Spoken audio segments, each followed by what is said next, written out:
asking the question, well, where do we go from here? And honestly, the honest answer is there's so many different directions that we can go now. It makes it pretty much close to impossible to know what they're going to do tonight. Like, genuinely, I'm not sure what they're going to do. I've been asked what would I do, and I think my mind was kind of brought to a moment of clarity when I heard what Jim Cornette had to say about the arrival, right, last week. Jim Cornette, spoiler, was not a fan, right? Now, what I'm going to say about this is that Jim Cornette was not expected to be a fan. He was not a fan of really Bray or The Fiend or the Funhouse or any of that stuff. He just doesn't care for any of that stuff. I think Undertaker won him over, so I think he's got a soft spot for the Undertaker. But anything kind of Bray related, you can go back, and Jim Cornette was always really down on it, right? So didn't expect this to kind of resonate with Jim Cornette, and that's no problem, okay? Everyone's entitled to their opinion, and that's no problem. We did a poll after last week's Raw, and the poll came back with like 94% of people were like, oh my God, this is amazing, right? They absolutely loved it. So if I'm WWE, I'm over the moon with that, right? I'm taking that and I'm going to the bank, right? I'm absolutely over the moon. 94% of people, their minds were blown, okay? So all good. But I think now what I would want to do is I would just want to see, is there any way that I can win over those people that are doubt in this group? Is there any way that I can win over those people that have seen this group last week and are not quite on board with them? So I think I would be interested in doing a promo this week, which I know is going to be disappointing because I know people are going to want the massacre again. But I just think that last week was the massacre. And I think that if you do another massacre this week, it might start to get a bit stale. You could probably do it this week and get away with it if you do it in a slightly different way. But I sort of feel like you've done that. I sort of feel like the massacre's been done. I sort of feel like we've already got a tick in that box. We've already seen a load of people laid out, and we've seen the arrival of this group. So I sort of feel like that was a message sent. So I feel like tonight we need something a little bit different. We need something now that's going to... I don't know if we start focusing on someone. I don't know if we do a vignette. I don't know if they go back after Chad Gable. I don't know if they move on to someone else. I don't know if we turn our attention to a group. I don't know if they get a segment, which would be a bit strange. I mean, they are anti-establishment. So them being told, right, you're going to have a segment at like 2 o'clock or whatever is going to be a bit weird, isn't it? So I don't know that I would really go that way. I feel like they should be disruptive. I feel like they should interrupt the show, disrupt the show. And I would definitely still do that. But I think rather than them doing a massacre again, I would be very interested in them actually talking directly to people. I think it would be very interesting to hear why are they here and what is it they're trying to achieve. Now, we've already got a good idea as to what the answers are to those questions, right? Because we've been following the QR codes. But when I listened to Jim Cornette, I thought it was very interesting how he seemed to have no clue whatsoever about what the hell was going on, right? No clue. Like, he said he hadn't interacted with the QR codes at all. He said, like, why did they murder everybody? He was down on everything, right? He was down on everything. And a lot of the stuff that I heard, we knew answers to, right? A lot of the stuff that we heard, we understood who they were, why they came together, why they're wearing those masks. Like, we know that the rabbit mask is based on Ramblin' Rabbit from the Firefly Funhouse. These are the puppets, if you will, brought to life, yeah? Well, he didn't seem to know this, or certainly didn't seem to care. So I don't think he's alone. I think there will be other people that did not engage with the QR codes. I think there'll be other people that are sat there going, what the hell is this? What the hell is going on, right? And I think that you're going to have to try and bring those people up to speed. I don't know that another massacre is going to help those people. And I'm interested in, can we just gather up those people? You've made your big arrival. You've made your big debut. Now can we just gather everyone up and get them all on the same page? Because at the moment, we are sort of punishing people that didn't engage in the QR codes. We are kind of punishing them. Because if you didn't follow it, if you didn't watch every week and you didn't scan the QR codes, or you didn't watch the breakdown videos, you didn't go out your way to watch that, you are behind right now. I can understand you not knowing what's going on, right? And I think that that's something we should probably look to fix. It's been a lot of fun for us doing the QR codes, but I think we do need to make sure that everybody is on this journey with us. We don't want to leave anyone behind, right? This isn't about us like knowing everything and other people not knowing stuff. We want everyone to enjoy this. So I think we need to bring everyone along on the journey.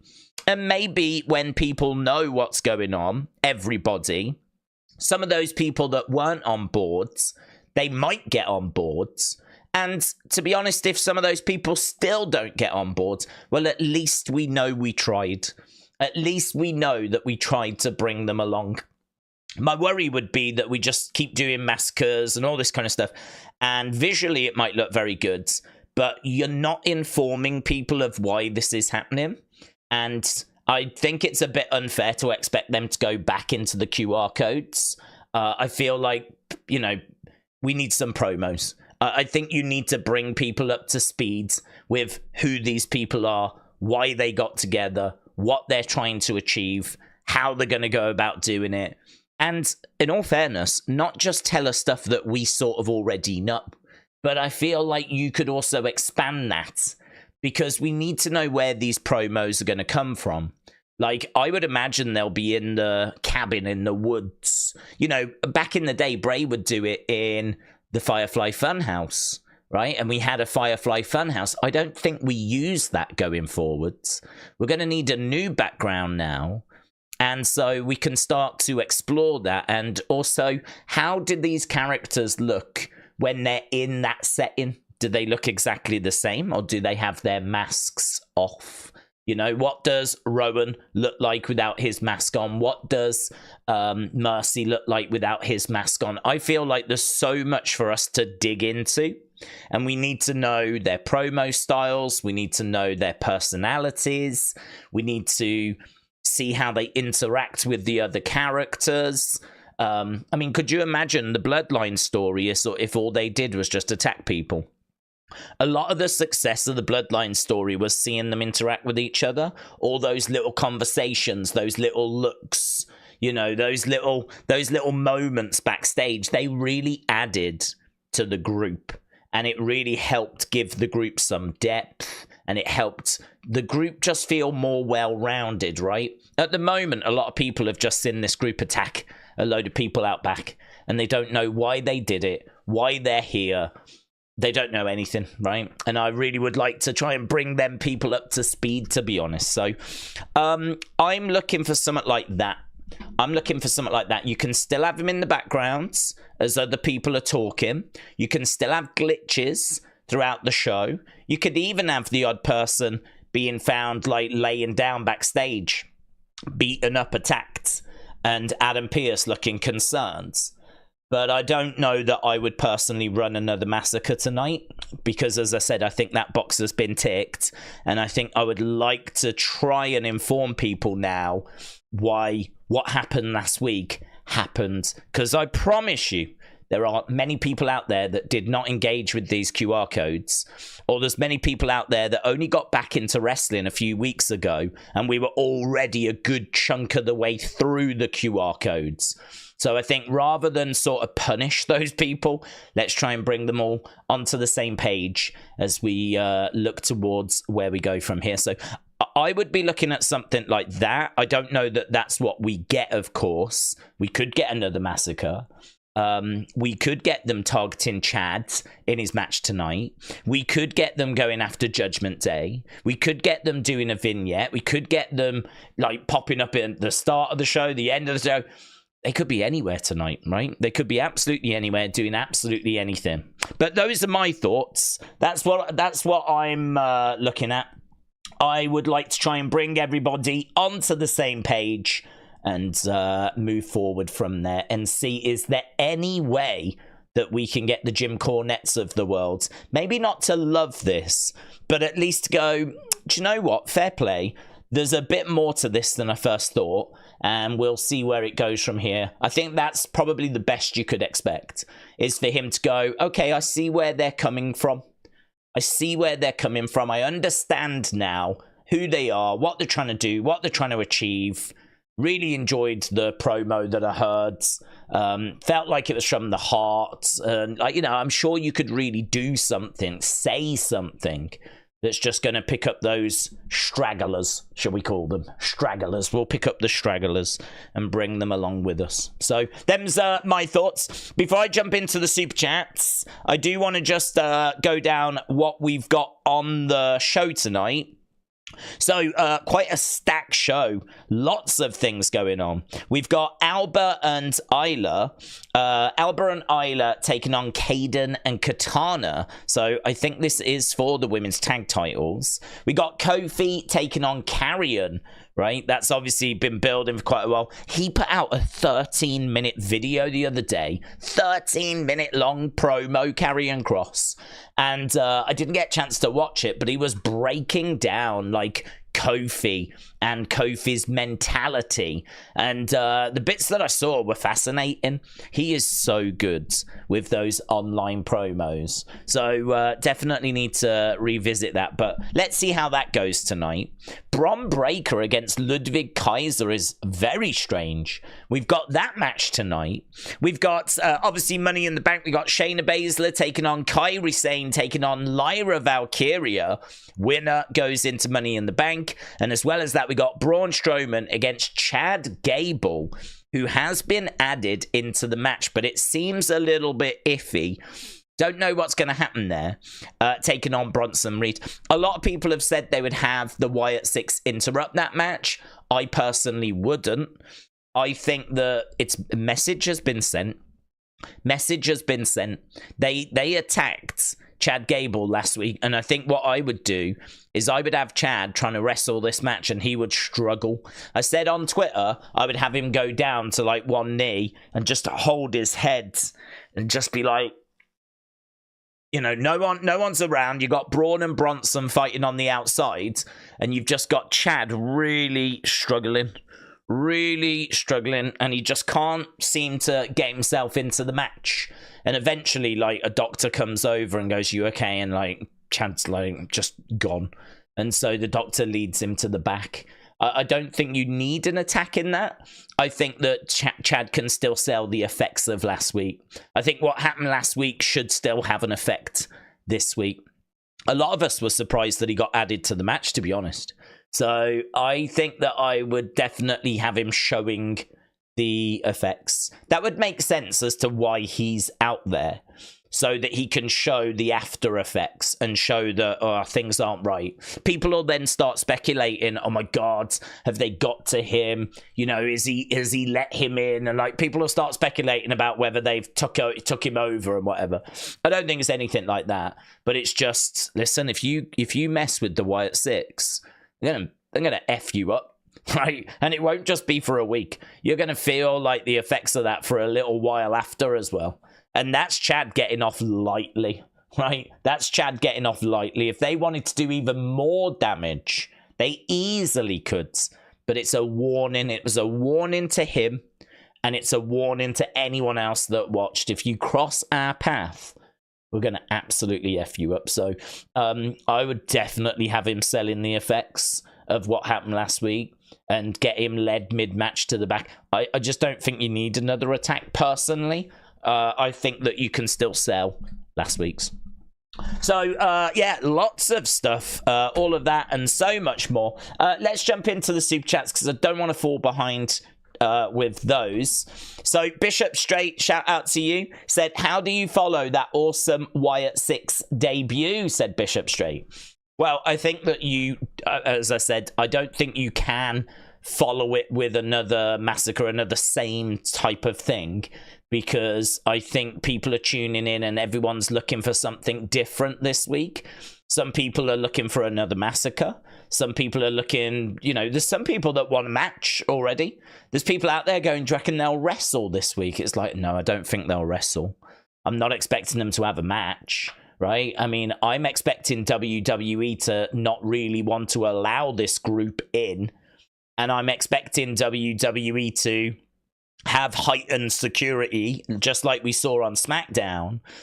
And I'm expecting the Wyatt 6 to make an impact in some way, right? Now, that could be that they are in the arena, right? It could be that they lights go out, come back on, and a load of people in a match have been attacked.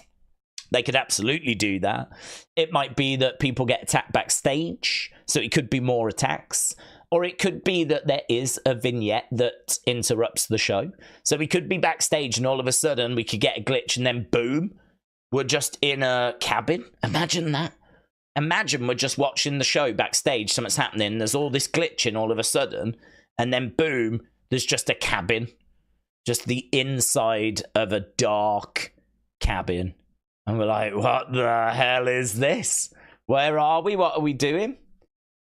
Or we could be in the therapist's house again. You know, we could be in any location, but anything that's a bit jarring, you know? And then maybe we, like, you know, get the group entering. Or, like, you know, and we kind of from there build towards a few words being said by Uncle Howdy. I think that could be very interesting. It's going to be very hard to follow up last week because everyone's going to look for something different. But I think whatever it is that you give people, it needs to be impactful. It needs to be disruptive. And it needs to be something that people go, damn, man, that was cool. That was cool. And I just worry that doing another massacre, it's just going to get compared to last week. So is that going to have the same impact? Because you've already seen it once. Will it have the same impact the second time? I would say probably not. So you've got to think what's going to be disruptive, what's going to be impactful, what's going to ideally blow people's minds. So I would definitely... it would be a challenge. But those are a few of my thoughts as to what I would be looking to do. Feel free to put in the chat what you would do for this week's show. This is they always say that in music, the second album is the difficult second album. Like, you spend all of your time working towards that first album as a group. You put everything into that first album. And then when it's time for that second album, what have you got left? What have you got? You know, with this, we've been building towards their arrival. We had Nightbirds. We didn't know what they were going to look like. We had a few clues, but then obviously there was just so much last week, so much that happened at the end of the show. I mean, we got to see the masks. We got to see, like, you know, their costumes. We got to see how they interacted with each other. We got to see, obviously, Nikki crawling through with her cracked kintsugi mask, the little Easter eggs with all the red circles and the Harper mask on the back. And there was so much stuff. That Bray glove that Howdy had on. It's going to be so hard to follow that up this week because that was a lot. That was a lot, and it had been built up for a long time as well. So how do you make sure this doesn't underwhelm? It's going to be difficult. Danny said, Daze, do you think Howdy will be in tonight with Chad and Brian, and is there Braun? And is there a possibility that Bliss comes back for SummerSlam? I don't. I'm going to say no to Howdy being in with Chad and Braun, just because there hasn't been anything really to tease that he's going to do that. I sort of feel like we knew that CG could have been Chad Gable, and I believe it did turn out to be Chad Gable because he was the one that got attacked. So if you followed the QR codes, we knew that CG was a target, and then Chad Gable was attacked. So I'm thinking that that's done, right? And I don't know that they're going to go after Braun Strowman. They may do, but there's been nothing to indicate they're going to do that. So right now, I don't know of who they're going to target. I don't know who they're going to go after. So it makes it quite interesting, actually. This is why I'm wondering if they don't actually go after anyone in the matches, whatever. And instead, they just try and give us a bit of a vignette, give us a bit of a background, talk to us, and maybe put in a few little teases, you know? Maybe they say a few things that sort of indicate where they're going, and we can sort of get our teeth into that, you know? People love the QR codes. People would love to get their teeth into something again. And I think you could absolutely do that. I think there could be some very interesting imagery in the background. A lot of people watching may not have watched when the Firefly Funhouse started. But when the Firefly Funhouse started, everything Bray said, everything that was on the walls, every puppet, every mannerism, right? Everything was dissected, analysed, just as much really as the QR codes were. I sort of feel like those first 7, 8 Firefly Funhouse episodes, they were a bit like Nightbirds. They were a bit like White Rabbit. They weren't QR codes, but it didn't mean that we weren't doing breakdown videos for each episode. We absolutely was. And everything that was being said, everything that was being presented got scrutinized exactly like those QR codes did. People were looking at hidden meanings, certain phrases connected back to the Bible. The abandon all hope ye that enter here, that was on the door. So people were looking into Dante's Inferno. You know, there was a few points where Bray was talking in different languages. People were looking in that. Just the odd word here and there, right? But I mean, there was just so much stuff that people were looking into for the Firefly Funhouse. We could go back to that with a series of vignettes now where it sounds dull, right? But it's not. I promise you it's not. The Firefly Funhouse episodes are loved. People love them. We can do something similar, but probably not in the Funhouse. So I don't know. I can't sit here and say they're going to attack Chad again. They may have already done that. I can't sit here and say there's anything implying that Braun Strowman is going to be a target. He may be, but I can't sit here and give you any reasons as to why, other than he used to be with them. He's not with them anymore. I think he will get brought in at some point, but I don't think that needs to be now, personally. Because what's the point, really? If you was going to bring him in, you might as well have just took him off TV for a while and added him to the group. I kind of feel like bringing him in so soon after the group's debuted, you might as well have just chucked him in the group from the start. So I would not have them go after him at this stage. I would do that further down the road. In regards to Alexa, yes, the belief is she should be in by SummerSlam. Whether she comes in a touch before, we don't know. But it is expected that she'll be either competing at SummerSlam or she will arrive at SummerSlam. So, yeah, there's footage out there of her training and getting ready. So, timeline-wise, it's all marrying up, it's all matching up, it's all looking like we're on track. So, yeah, all looking good. Man United Hodge said, what do we think the Wyatt 6 will do tonight? I think we've touched on that, my friends. That's the big question, isn't it? That's the one that everyone wants to know. If you are just joining us, the headline to that is, we don't know. We honestly don't know, because they promised a massacre. They teased CG. They gave us a massacre. They went after Chad Gable, and they arrived. We saw the masks. I mean, they ticked so many boxes last week that they haven't really left much for this week. So all I know is there will be a plan, right? I have no doubt that they sat down and they mapped out exactly It's the first thing you would do. If Bo Dallas came up to you, Taylor, right, came up to you and went, right, I want to come back and I want to get a group together and we'll have that group be like the puppets brought to life, right? The first thing that you're going to sit down and figure out is, okay, well, what is it that we're going to work towards, right? You're not going to sit down and go, okay, well, let's start planning out the Nightbird campaign, shall we? You're not going to do that. The first thing you're going to do is go, right, so what date are we going to look to bring your group in so that we've got an idea of what we're working towards? And then you're going to go, okay, so what is it that we're going to look to do? Who are we going to feud you with first? And at what point are we going to engage that feud? Where are we looking for your first match or the group's first match? So you're looking at first match, you're looking at first feuds, you're looking at when the group's coming in, you're dealing with everything we're looking at now. That would have been first.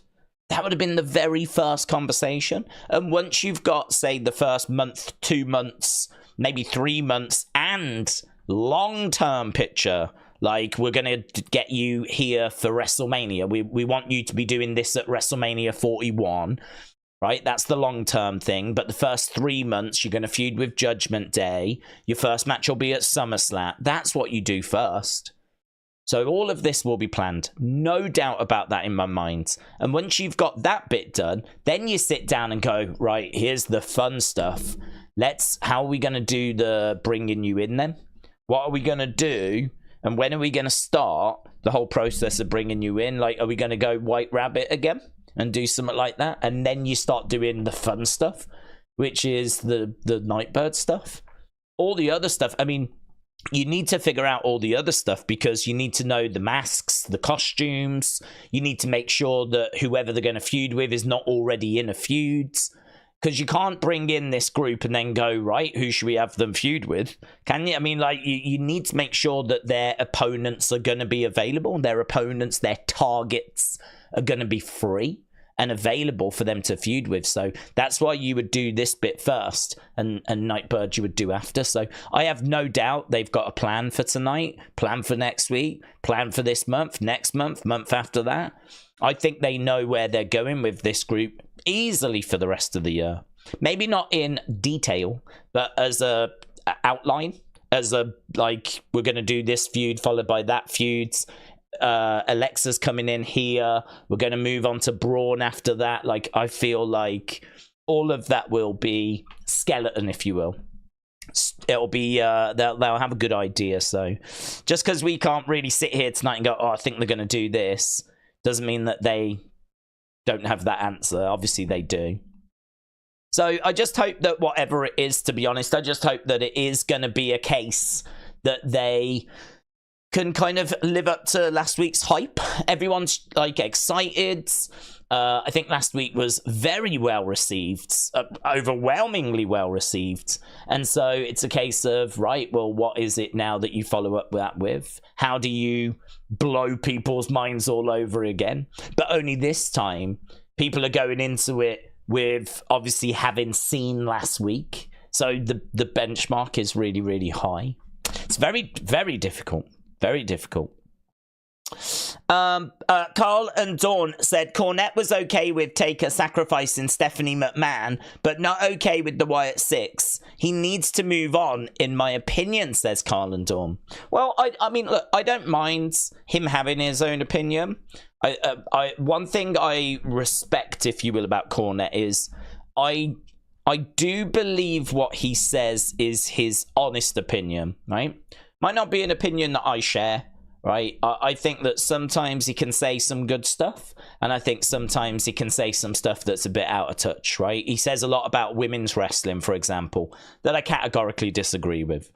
And clearly his opinion on the debut, I disagree with. But he's said stuff in the past about various things that I have agreed with. So it's one of those. I kind of feel like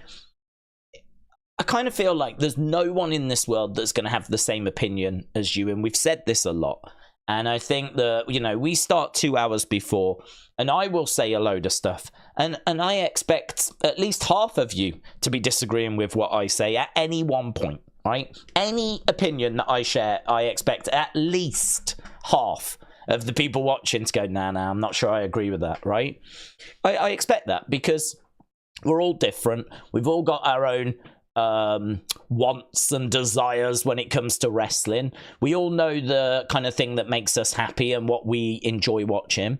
And it's just not going to be the same for everybody. I said the other day, I mean, every match, every wrestler, every promotion, every booking decision, we would have to agree on.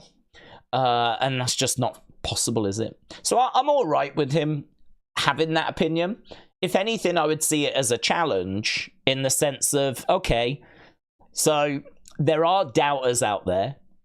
There are people that didn't enjoy last week. I mean, to me, it's a very small number. We did a poll that was nearly 3,000 votes, right? Which doesn't sound like much when you think that it's viewed by 1.7 million on Raw, right? 3,000 sounds like nothing. But actually, when you look at the sample size that big companies use for their products to get feedback, they tend to only use very small sample size numbers, because once you get over 500, 700, 1,000 people, your sample size is good enough where it should be scalable. So, like, you've got a pretty good idea by that point. You shouldn't be seeing massive swings by that point. So I sort of feel like 94% amazing, right? Was kind of reflective, I think, of how the wider WWE universe received that arrival. And I went to different review sites and whatever to read their reviews of the shows, and people were like really into it. They said, you know, I think the general consensus I heard was job done, right? Step one, big tick. But how do you do step 2, 3, 4, 5, 6? You know, that's going to be where things get difficult. Doing like a big intro for the group was always going to be one of the easiest things. There was a lot that could have gone wrong, but this was one of the easiest things because it was spectacular, you know? And this is the first time we were seeing the masks, and this is the first time we were seeing the costumes, and they disrupted the end of Raw, and they massacred a load of people backstage, and it was big, and it was spectacular. It had the shock value. There was a lot, obviously, that went into it, which worked and resonated. But how do you follow that up? And I think hearing Jim Cornette be quite down on last week made me think, okay, well, why would that be the case? Why would that be the case? Because I feel like he can be won around. I think that it is possible to kind of win him over. And it's not about him. It's about people like him that at the moment are not on boards. They're not on boards. And I would like to try and get as many people on board as possible. And one thing I will say about Jim was when Bray went into the ring, when he returned in 2022 and cut a very honest promo saying like, thank you so much for all the support. You know, this is me. This is the real me. You remember that promo? I think it was the first one he cut when he came back, yeah? Jim was really positive about that. He was like, man, that guy can cut one hell of a promo. One hell of a promo. It was personal. I felt a connection with him. I felt like I was, you know, rooting for him. And that seemed to land with Jim, that promo. So it is possible for us to follow up last week with something now that's going to actually connect with those people that are doubting. It is possible. I think pretty much whatever you give to the Wyatt 6 fans tonight, I think I don't want to say it will be good enough, but I think it's not going to take too much for it to be good enough, right? I think a lot of you could book something tonight with the Wyatt 6 that would be received well, okay? If you're into it. If you're into the Wyatt 6, you want something from them tonight, yeah? And something that pushes that story forwards. Something that's disruptive. Something that's impactful. Something that you can go and tell your mates like, Did you see what they did last night? You know, did you see that? Flip here now.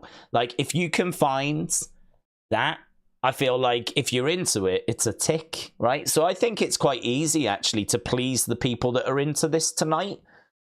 The bigger problem is, how do you win over those that aren't?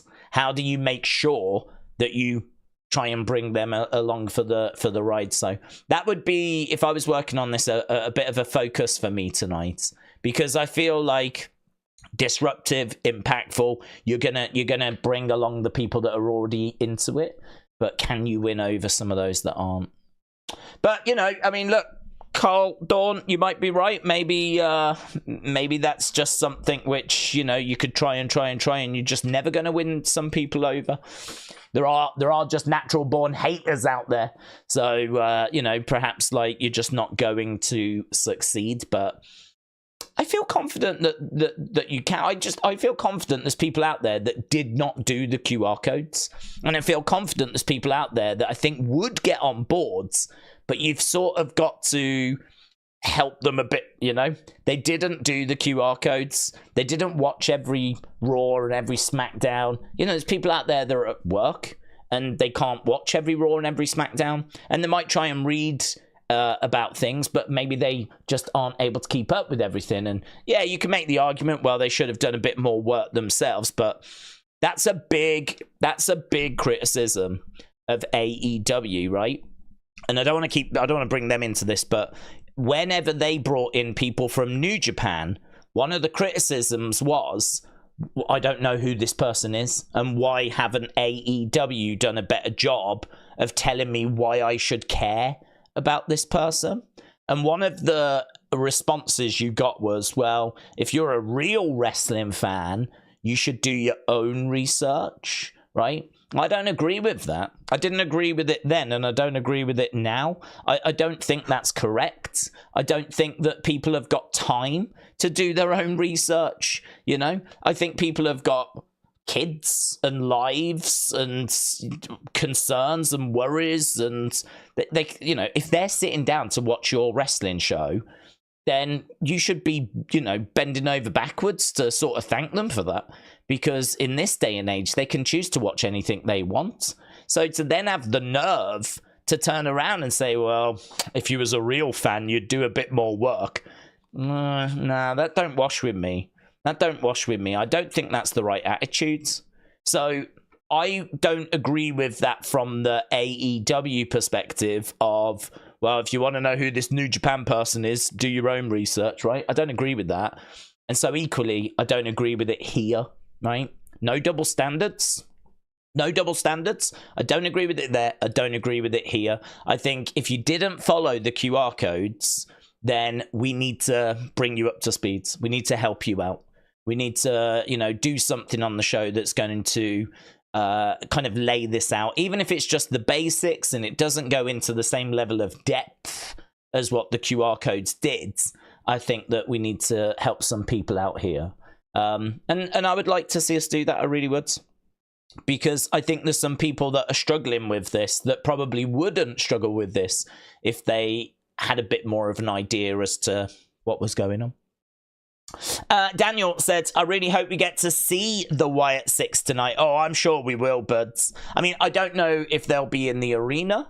I don't know if they'll be backstage. I don't know how, but I don't know if it'll be in a pre-recorded vignette. We know that there were pre-recorded vignettes that got filmed, so there is a chance that we get to see the first of them tonight, but actually seeing them at some point tonight on the show and furthering this story and it not just being a flipping recap of last week, I feel very confident, very, very confident that we will get something new for us to talk about.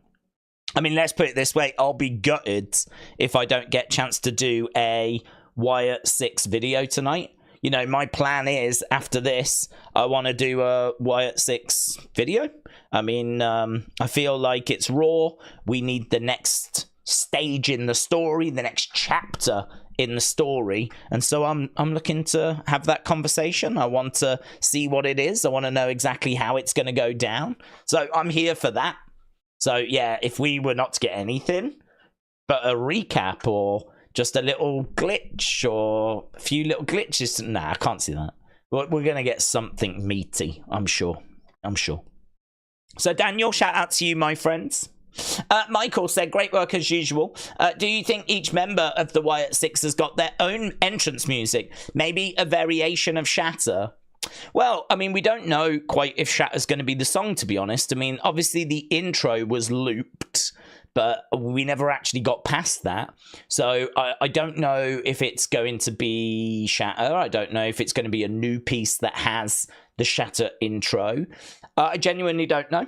I don't know what it is that they're going to look to use. I mean, personally, I would not mind if we had gone back to, is it Code Orange? The band that did Shatter, and said, we need a new piece of music. Can you create something new for Uncle Howdy? And, you know, then do we look to have some variations on that?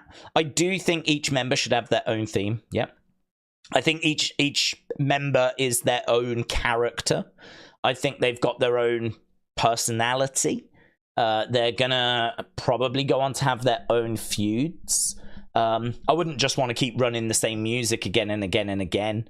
So, yeah, you know, much like with the Bloodline, when the Usos came out, they had different music to Roman.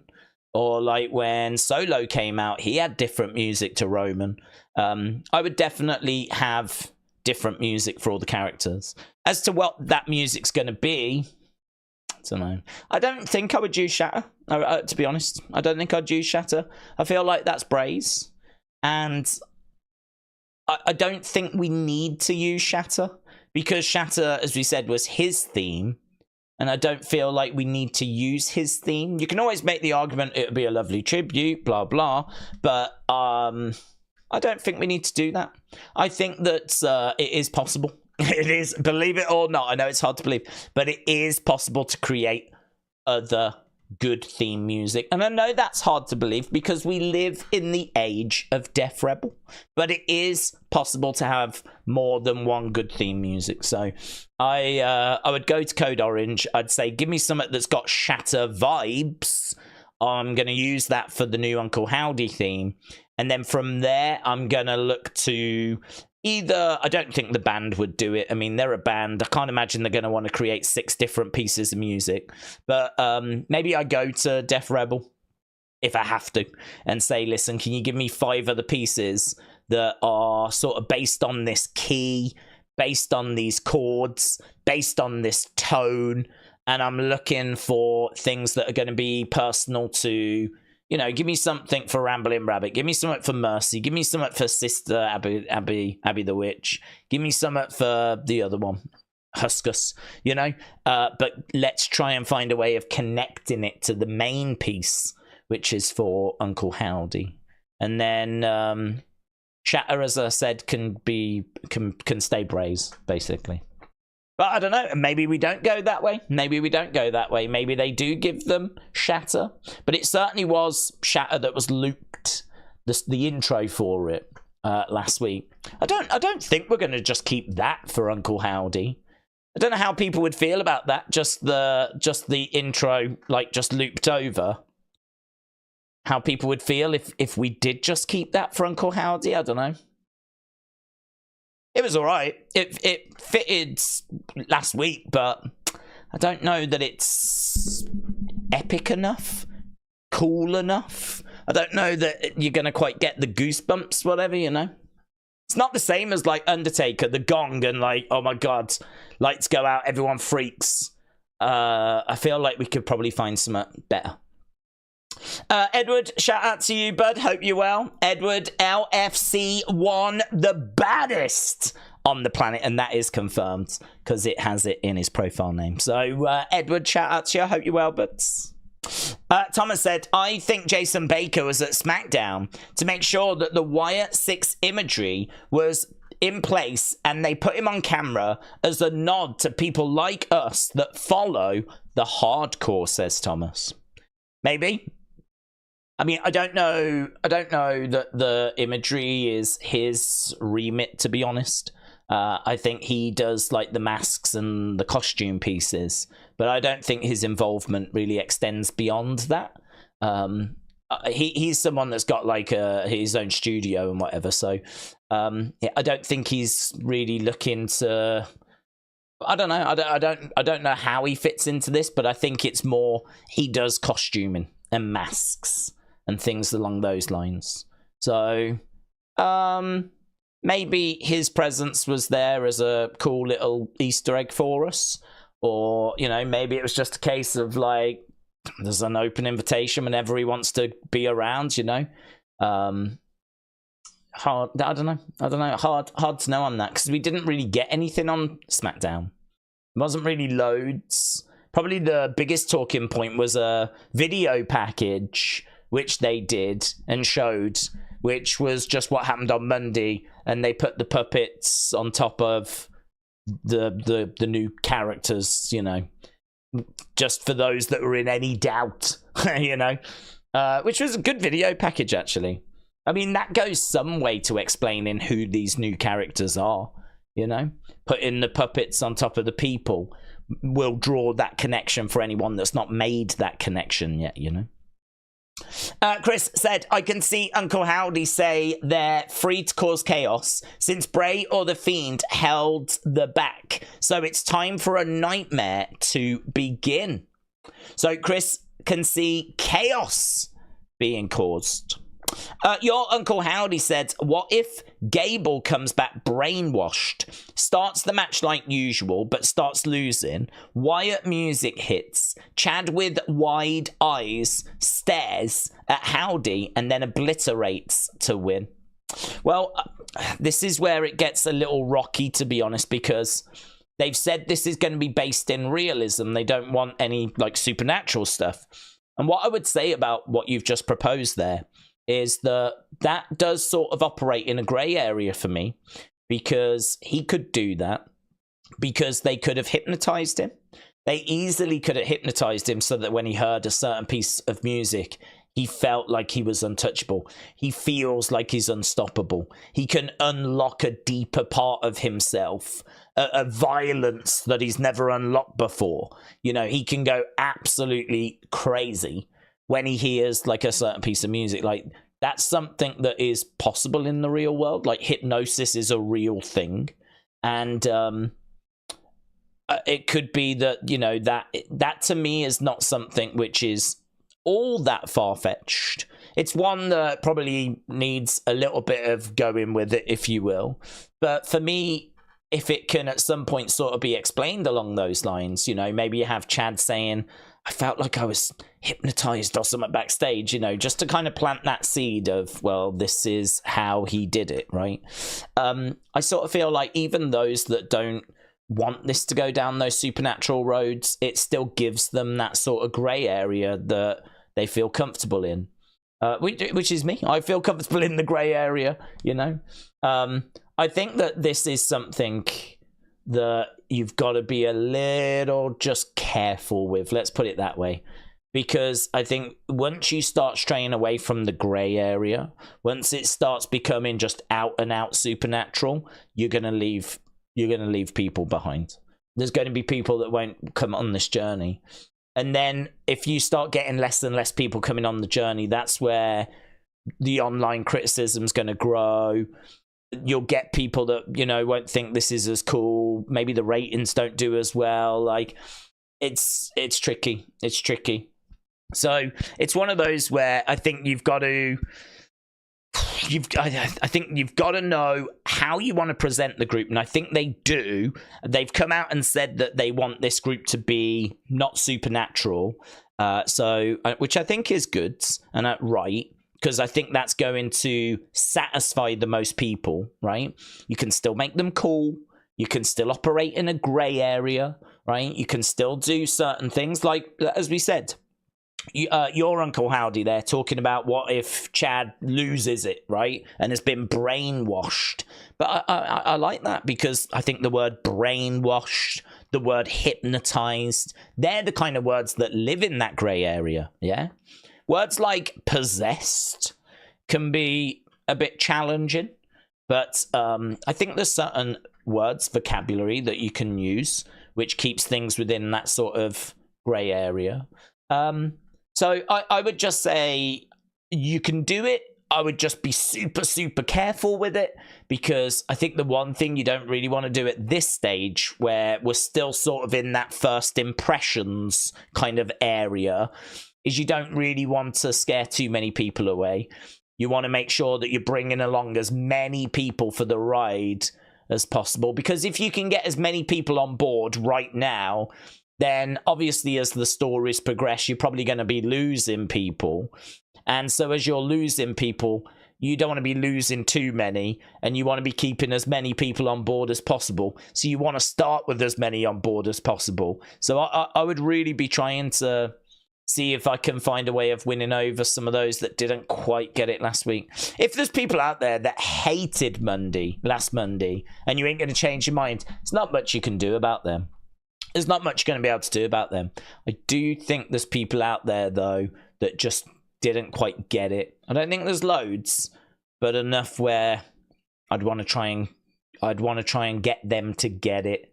So yeah, it's a tricky one, that. I think what I would do is, I don't know personally that I'd have him being possessed, brainwashed, things like that.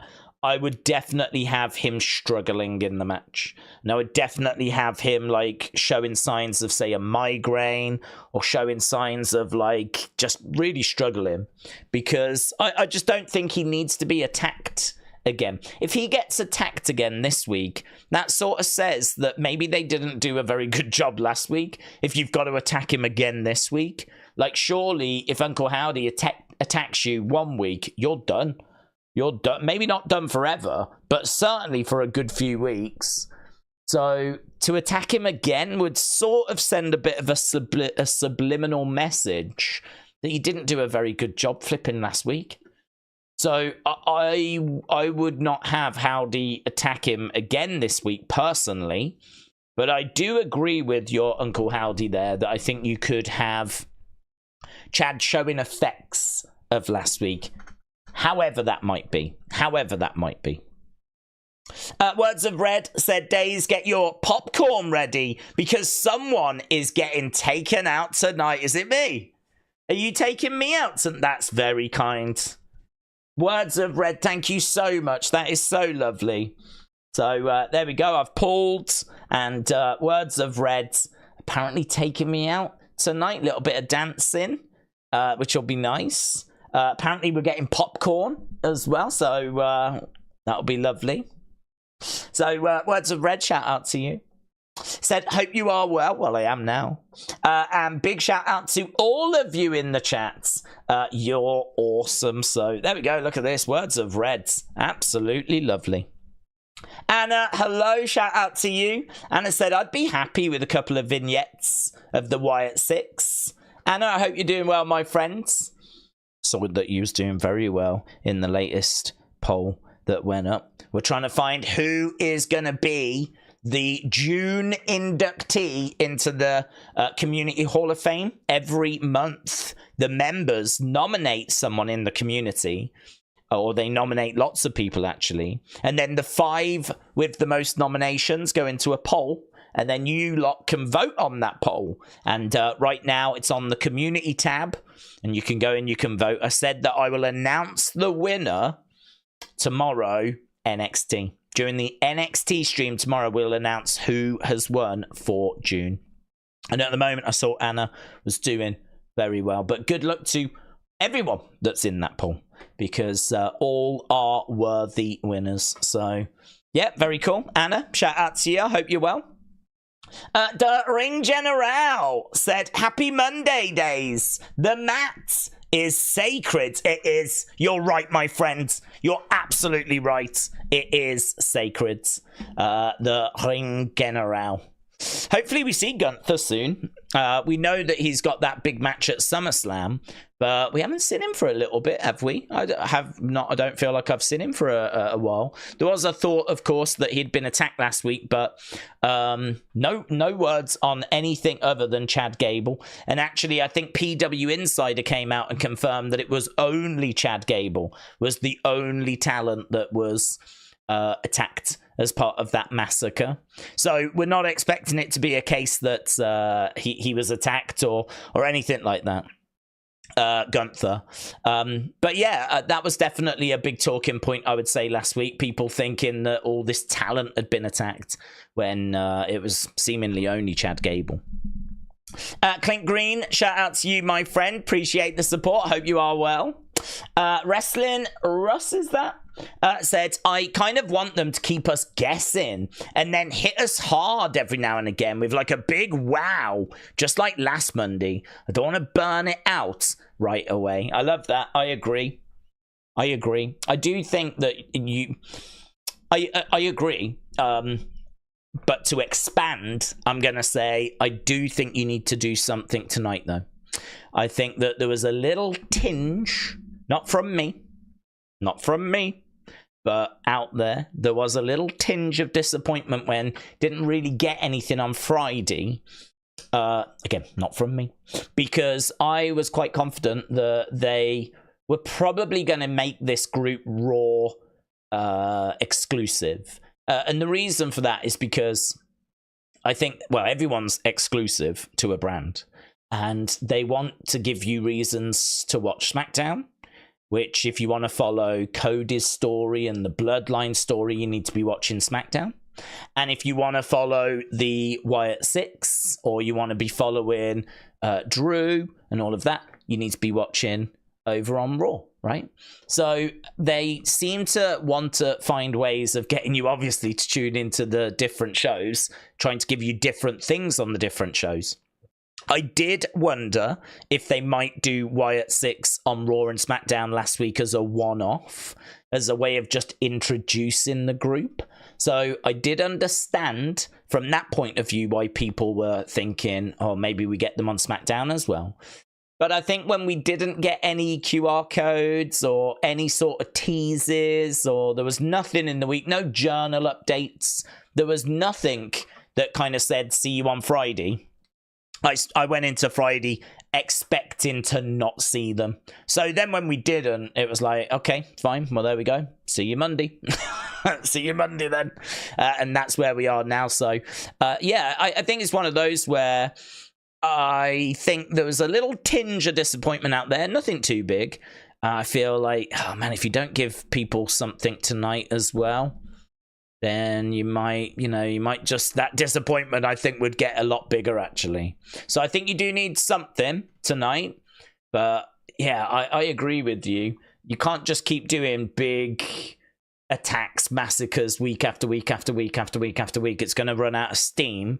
So, you probably do need to kind of find a way of settling things down. But just because you settle them down into, say, a vignette, it doesn't mean that vignette can't bang. It doesn't mean that it can't have Easter eggs, cryptic clues, little things for us to pick at, little things for us to ponder and theorize over, interesting background set in. There's a lot that can still be done. Take the Firefly Funhouse, prime example. So I agree. But it's very difficult because, again, as I say these words, I just get a bit of a sense, and it could just be me, but I get a bit of a sense there's people out there that are like, no, I want another massacre. Because that's the fun stuff in it. People want the fun stuff. You don't want to tune in and not get, like, the fun stuff. But it is true. If you do that every single week, you'll soon get bored of it. It's a bit like having chocolate cake every day. Like, there'll come a point where you won't really want chocolate cake anymore because you've had it for, day after day after day. Kind of everything in moderation. That's what they say. Everything in moderation.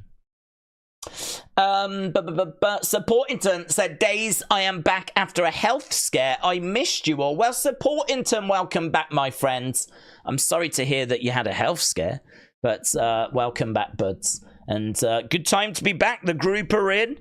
And obviously, we're waiting to see what the next stage is going to be for them. If you are just joining us, we're about to click over into the next hour. So we've already been talking for an hour. And if you are just joining us and you want to know what the thoughts are regarding the Wyatt 6 and all of that, we've just done an hour on it. So you can skip back and listen to a whole hour of thoughts about the Wyatt Six. There's a lot for us to get our teeth into. There's a lot of other things for us to talk about. I'm happy to talk about those. I know that the conversation's going to be dominated by the Wyatt Six. Of course it is. They debuted last week, and now we're waiting to find out what the follow-up is. But if people want to get their teeth into other WWE topics, other feuds, and bits and bobs, we can absolutely do that as well. So another hour of Wyatt Six, no problem. But as I said, if you want to touch on a few other things, that's also no problem. Either way, it should be a very, very interesting Raw tonight. Julian said, Uncle Howdy's original theme music was Fyre. Let's not change that one. So Julian enjoyed Uncle Howdy's original theme. Maybe we do return back to that. We could do. We didn't hear it last week. But I don't know. I don't know if that's the plan. I don't know if they're going to give them Shatter. I don't know if they've got something new. That's an interesting one, actually. I don't know that we're going to get that answer. Don't know if we're going to get that answer until we actually get to the first match. Because I think if they're going to attack people, it'll probably be sneak attacks. I don't know that they'll play the theme and come walking down the entranceway. So there's a good chance that it might be sneak attacks and things like that. But we will obviously get to the theme music, but we might have to wait for that first match. Wayne Garland, shout out to you, said, Daze, does the Funhouse maybe come back tonight?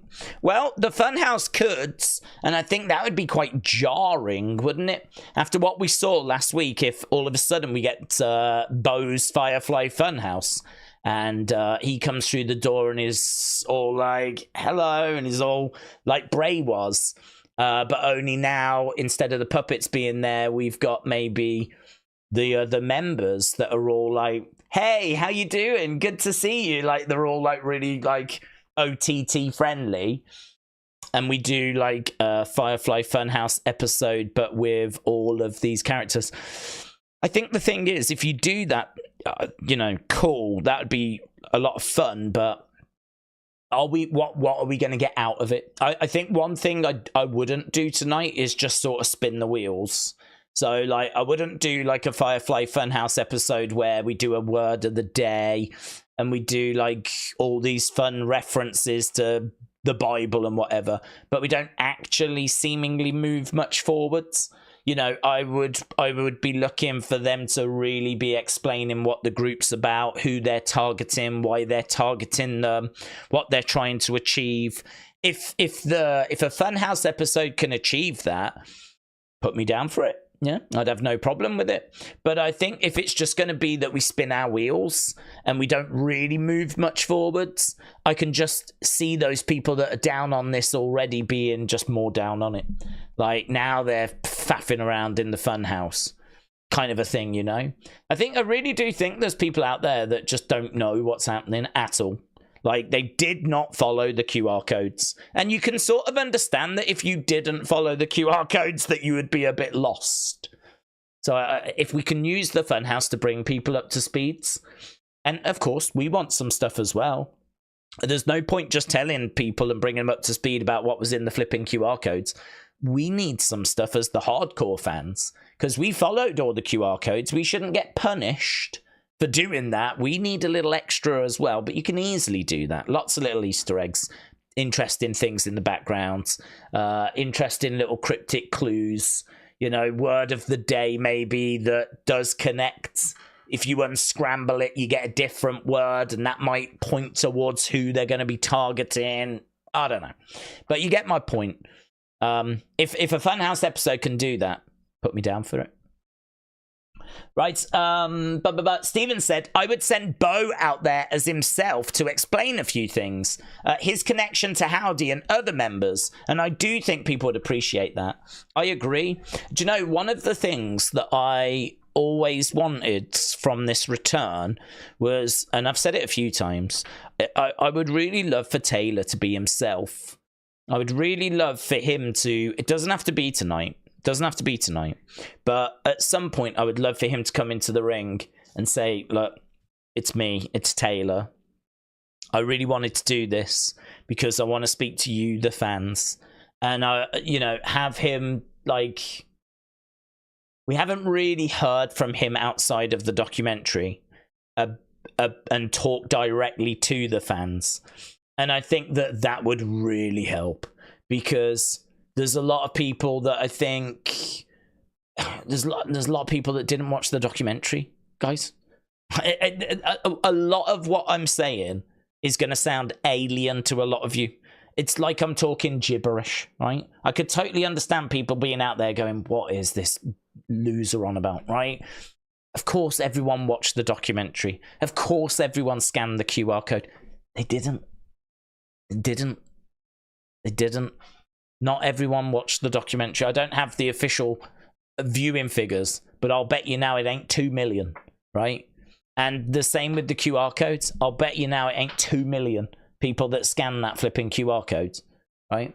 There are people that know bits and know like things. I mean, people are going to be at different points. Us in this community, we've got it down. Yeah, we know what's going on. We followed it every single step of the way. We know what's happening. But you've got to remember those casual fans. You've got to remember those casual fans. This is the WWE universe is very wide, very rich.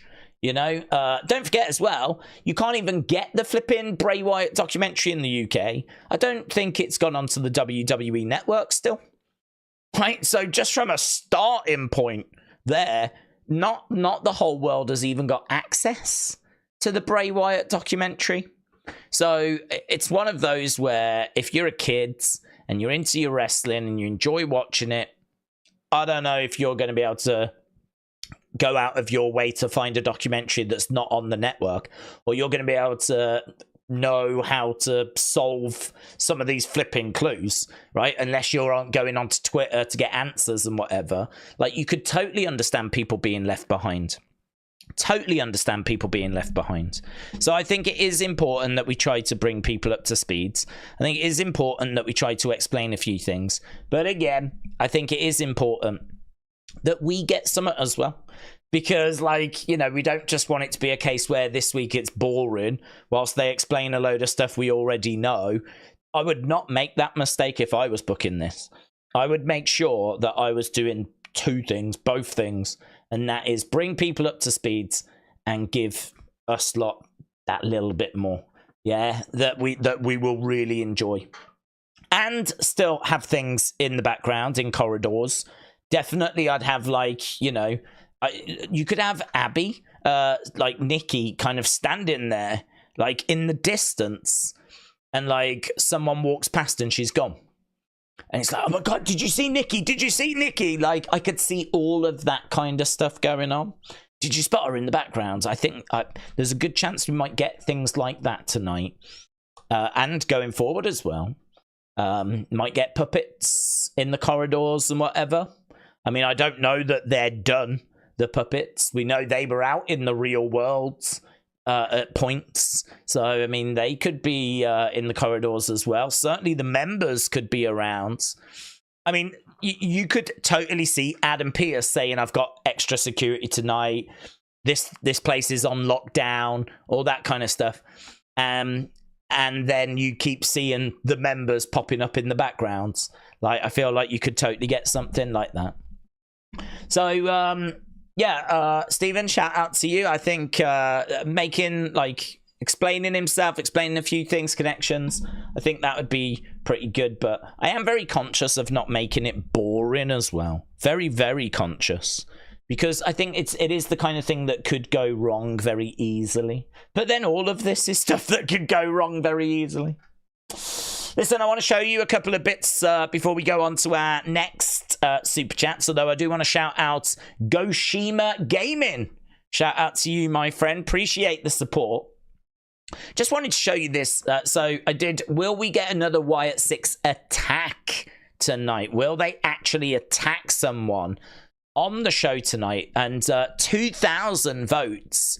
92% of you said yes. 92% said yes. We will get an attack tonight. If we go up here, look, there is a new Wyatt 6. Believe it or not, this is an actual Twitter account. Someone sent this over, right? There is nothing here that says that this is official. And someone sent this to me, and when I first saw it, I was like, I don't think that's real, but because it just looks like one of those fake accounts. Like, it's just got a bit of a spooky image. It's just got the door as the banner. It says we're here. It doesn't. There's nothing really much to it, right? But as soon as I was like, not sure that's legit, buds. As soon as I said that, someone sent me that WWE had actually retweeted it. So if WWE's official account is going to retweet this thing, that's good enough for me. That's good enough for me. So this, I believe you can follow with confidence, right? Wyatt 6, and then you get this. So it's 30 odd seconds long. So let's play it. It's the music, right? I'm gonna put it on. Mute. But here, look, you can see there's Nikki, there's Mercy. It's just images, really, of the different characters. I'm not aware of it being anything other than that. But, like, Nikki close up, there is Huskus, there's Howdy. Huskus again. I mean, I'm sure people are looking through this and breaking this down. Image by image, step by step. I mean, I've had a little look through, and as I said, there's nothing there that I'm aware of. I think, is it looping? 35. It's only 35 seconds long. Can I make it bigger, actually? What if I do that? That doesn't work, does it?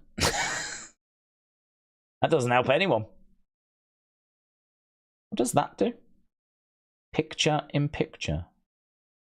I'm going to press it. Oh, no, I shouldn't have pressed it. I shouldn't have pressed it. Oh, gods. Well, there you go. Look, it's just looping round. That's the only post. That went up an hour ago. We made them remember. We made them remember. So that was an hour ago, and it has been retweeted. At the moment, they've got 10,000 followers, right? 10,000 followers. So I thought I would show you that because, again, some people might not have seen that. I did retweet it out, but some people might not have seen that. Right, Mitchell said, a vote for Dork Night is a vote for America. Mitchell, shout out to you, buds. I hope you're well. For Beach Kevin said, what happens next with Liv and Dom? Here we go, different conversation. Only it took us an hour and 12 minutes. Is this the beginning of the end for Judgment Day? Does Liv steal some members for a new faction? That's all very interesting thoughts. I think that she obviously wants to get with Dom. She wants to take Dom away from Rhea, and I think she will succeed. I think she has succeeded. I think there's been little clues already that she has succeeded. I mean, I think it'll be a bigger shock if she doesn't succeed, right? So I think that definitely Dom is going to get his head turned. Seems like Finn Balor has had his head turned as well. So because he took the hotel room key and then he was like, I only did it to protect Dominic. I mean, obviously that might not be true. We've also seen Liv get out of the car with Finn. So I feel like she's probably won over Dom. I feel like she's probably won over Finn. We have seen her talking to JD McDonough, but we haven't seen anything else really coming out of that. But, I mean, look, I expect Damian and Finn to have a falling out because we've seen them arguing a lot in the past, and I can definitely see them having a big falling out now that, like, Damian is champion. I mean, at some point, Damian's losing that belt. I don't think he's a long-term champion. He's not a transitional champion per se. His reign is a bit too long to be a transitional champion, but I do think he's dropping it to Gunther at SummerSlam. And I think then, it might not be because Gunther wins it clean. It might be because Finn turns on him. So I think there's a chance that we get Damian and Finn getting at each other. I think that Dominic will probably be siding with Liv by that point. I think that there will be strains in the Judgment Day. I think that when Rhea comes back, I don't know that there's going to be much of a Judgment Day left for her, to be honest. Don't know that there's going to be much of a Judgment Day left. I could see it being a case that Liv, Finn, Dom, they might stay together for a little bit. Don't know what happens with Carlito. Don't know what happens with JD McDonough. But this might be a way of having Damian sort of go off on his own now. Rhea going off on her own. I don't know. Maybe they start a new group as well. I don't think they will, though. I don't think they will. I feel like Judgment Day has pretty much done everything it could do. I mean, it's been around for a few years. And I think if you look at where Rhea was before she joined to where she is now, it's massively worked for her, right? And I think you would say it's worked for Damian as well. I mean, if you look at where Damian was compared to where Damian is now, I mean, I feel like Judgment Day has helped get him exposure. It's kept him on TV. He's been in lots of segments. He obviously won Money in the Bank. He successfully cashed in that Money in the Bank. So I feel like there's a lot that's gone well out of Judgment Day. I think that group definitely served its purpose. But I also think it's probably run its course. I think it ran its course a long time ago, to be honest. I think it's sort of, we were waiting for this group to split quite a while ago. So I feel like there's a definite need for change there, evolution there. So, yeah, I expect that group to break apart. I think that Liv's definitely going to win over a couple of members. I can see Rhea coming back, not being much of a Judgment Day left for her to come back to. However that sort of plays out, not too sure. But, that's the kind of rough ballpark. A lot, I think, is going to go down at SummerSlam. Rhea may return at SummerSlam. It could be that Finn costs Damian. I mean, I think there's going to be a fair bit that goes down around that show. I'm looking forward to it, man. I think it's going to be really good. Really good. I think the Liv Dom story has been such a success, really, over the summer so far. It's been one of the biggest stories of the summer. Really has been a big success. We're always thinking and looking at what the next stories are going to be. I mean, WWE never stops. So you're always looking for those next stories. And if you think like when Cody finished his story, we were looking at like, okay, well, what's next for the bloodline? And what are the next big stories going to be? I mean, I wasn't expecting what we got with Liv trying to win Dom over, and like what we've had over the past few weeks, months. It's been really good, and obviously the Chad Otis story as well. That's another one that we got post SummerSlam. The kind of Chad heel turn, being really disrespectful to Alpha Academy. It's been really good. Obviously, the whole Nightbird thing and the arrival of the Wyatt Six, that's another story. It's funny because people have been like, it's been rubbish since WrestleMania. Like, it's not been that great since WrestleMania, but we've still been getting some really good stories. Granted, there's been moments where the shows maybe haven't felt the most exciting in the world. We haven't really been getting too many seismic OMG moments, but we've still been eating pretty good, in all fairness. I mean, we went through the draft. We went through the King and Queen of the Ring qualifying. Now we're going through Money in the Bank qualifying. We had Clash at the Castle in Scotland. We've had, obviously, the Drew stuff, where he's been, like, laying into CM Punk and living it up on social media. We had the Liv and Dom stuff. We've had the new bloodline with Tama Tonga Loa coming in. Now we've got Jacob Fatu, who's arrived. So it's one of those where things have been moving forwards. We've been moving in the right direction. It's just we need to start dropping in a few more of those OMG moments. I think we did see a few of those on Friday, and Friday's show was very well received. In fact, last week was very well received. Can they keep that momentum going tonight? That's the big question. Keith Moore said, do we think there'll be any interaction with Jey Uso, given they specifically mentioned the Fireflies in his post-Raw interview? Do you know what? It's going to be unpopular. I'm really not into that as a feud. I think it's a little bit lazy, right? And the reason why I say that is because there's not really a reason to go after Jay, unless you can find a better reason, like maybe you could find something to do with the bloodline.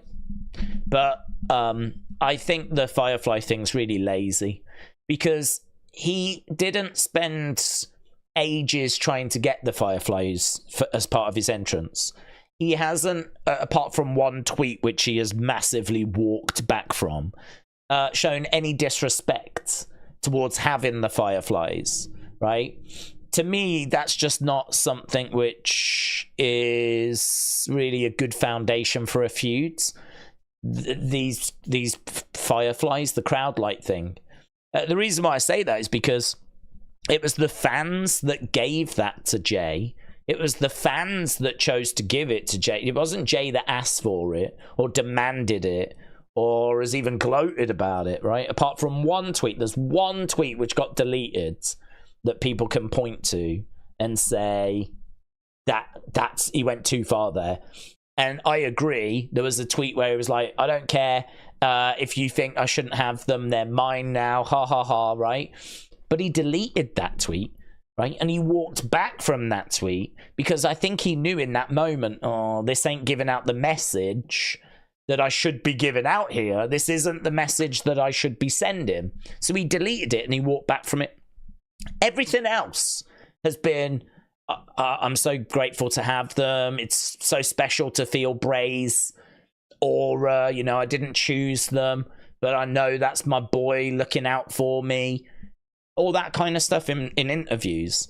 It just doesn't strike me as a good foundation for the Wyatt Six going after him, to be honest. Plus, I mean, I would say it might feel a bit better if he was a heel, but he's one of the most over baby faces that WWE has. And honestly, why the hell would you want to put the Wyatt Six in there with one of the most over baby faces? Because Wyatt Six is cool. People are into them. They're cheering for them. They got excited when they saw them. There's no signs of any boos towards them, right? No one's booing at the moment, yeah? No one's, down on this group. And I just think if you're going to start having them attack Jay, who's one of the most popular, most over people, you're going to be introducing boos towards the group. Because you're going to make people choose. Do I want to support Jay or do I want to support the Wyatt Six? Who is it that I want to support? And I have no idea why we would want this group to get booed. No idea whatsoever. So to me, I just can't seem to get it to make any sort of sense. It's a lovely thing that the fans have given him those Fireflies. Apart from that one tweet that got deleted, he's been very gracious about having them. Add in the fact that he is a face, he's a good guy. This group are seemingly good guys, right? I know they've gone after a load of people we don't know, but who cares about them, right? We don't know them. They were probably bad people. And they've gone after Chad Gable. The only person that they've gone after is one of the biggest heels that we've had on the show these past few months. The crowd have been desperate for Otis to turn on Chad because Chad's been a bully. He's been awful. And the Wyatt Six have seen that and they've gone after him. But they promised a massacre. And so they also destroyed a load of just enhancement talent that who gives a flip. When Cody starts laying out security guards, you don't call him a heel, right? These security guards that are dressed up, no one cares about them, right? Who cares? To me, they were just a load of security guards, producers, whatever. And, you know, the Wyatt Six just took a load of people out to send a message, but it didn't make them heels. And certainly attacking Chad Gable didn't make them heels.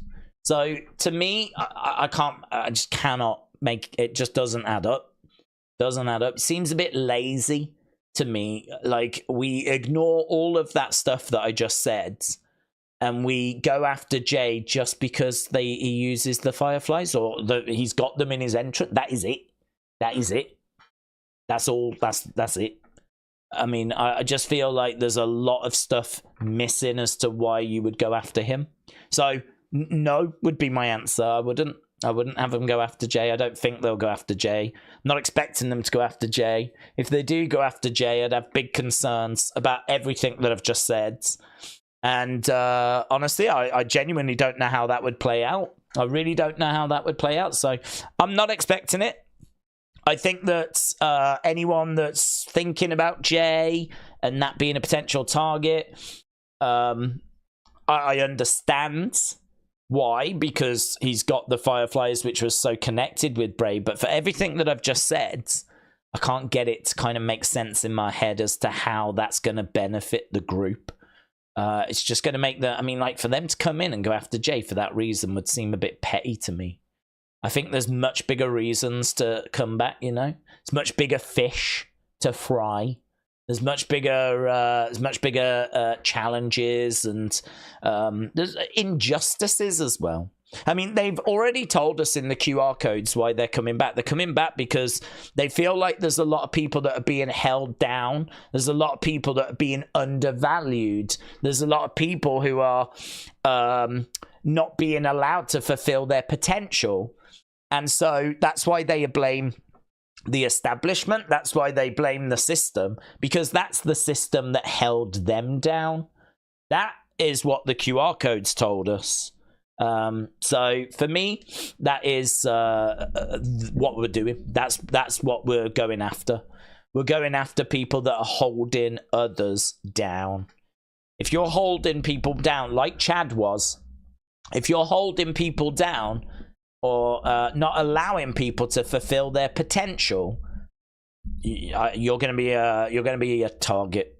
You're going to be a target. Carl and Dawn said, you're wasting a blue shirt, not black. Oh, well, I don't see it as a waste. I sort of feel like it's nice to dress up for Raw now with the Wyatt 6. So, yeah, I love the blue shirts. These are my favourite. I think I look better in them.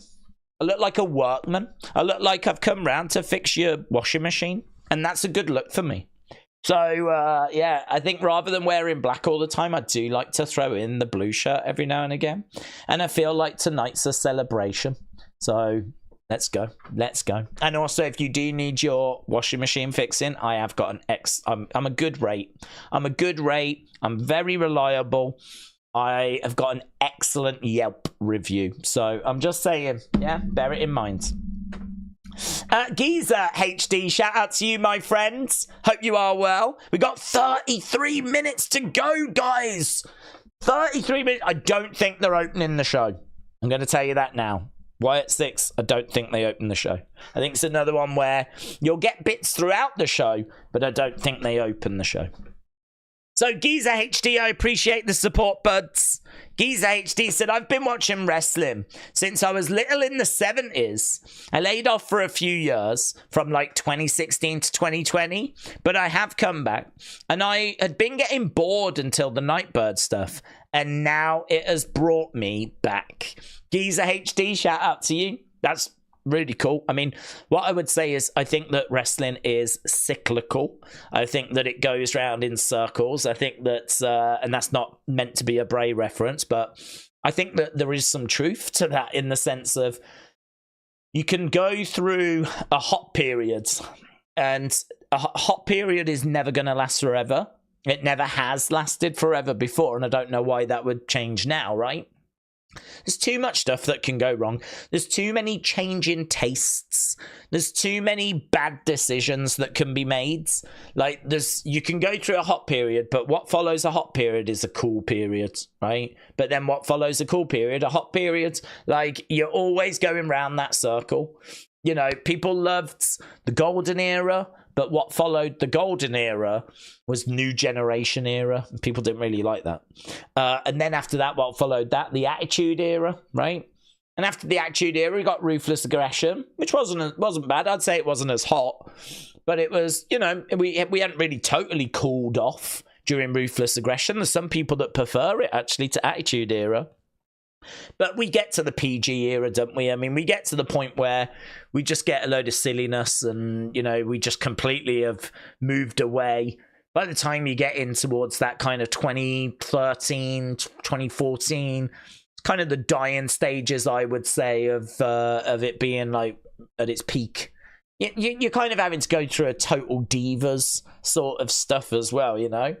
I mean, I like 2014. That's Mania. It's the end of the streak. It's Sting coming in at Survivor Series. But I do feel like that is... I don't think 2015's as good. I don't think 2016's as good. I think it's a decline. And to be honest, by the time you get into 2019, I think we're in a really bad place. 2020, of course, and the pandemic and everything. And there's some bad years in there as well. There's some really bad years in that kind of post-ruthless aggression era. So it's kind of like you get hot, you go, cool. And then I think once, you know, now we're in a hot period. No denying, we're back in a hot period. And so, you know, we're back being hot again. The question is, how long can we keep this hot period going for? I don't think it's going to end like any week or anything. I think it's got a good few years in it. But, yeah, you know, how long can we keep this train rolling for? I mean, all the numbers and everything are really good. Obviously, there's a lot of excitement around. I think they did a brilliant job with what we got at WrestleMania this year. But to be perfectly honest, I think the biggest match is still to come. Because when Roman comes back and he's a face smashing him against The Rock... that is just going to be... that's going to feed families, man. That, I mean, like, you saw The Rock laying into Cody and all of that. Well, imagine when we do that and it's all the same family. And you've got members of the family being split. And, like, you know, you've got the elders getting involved. And, I mean, it's just going to be... it's just going to be huge. I think it'll overshadow Cody finishing his story, Roman against The Rock.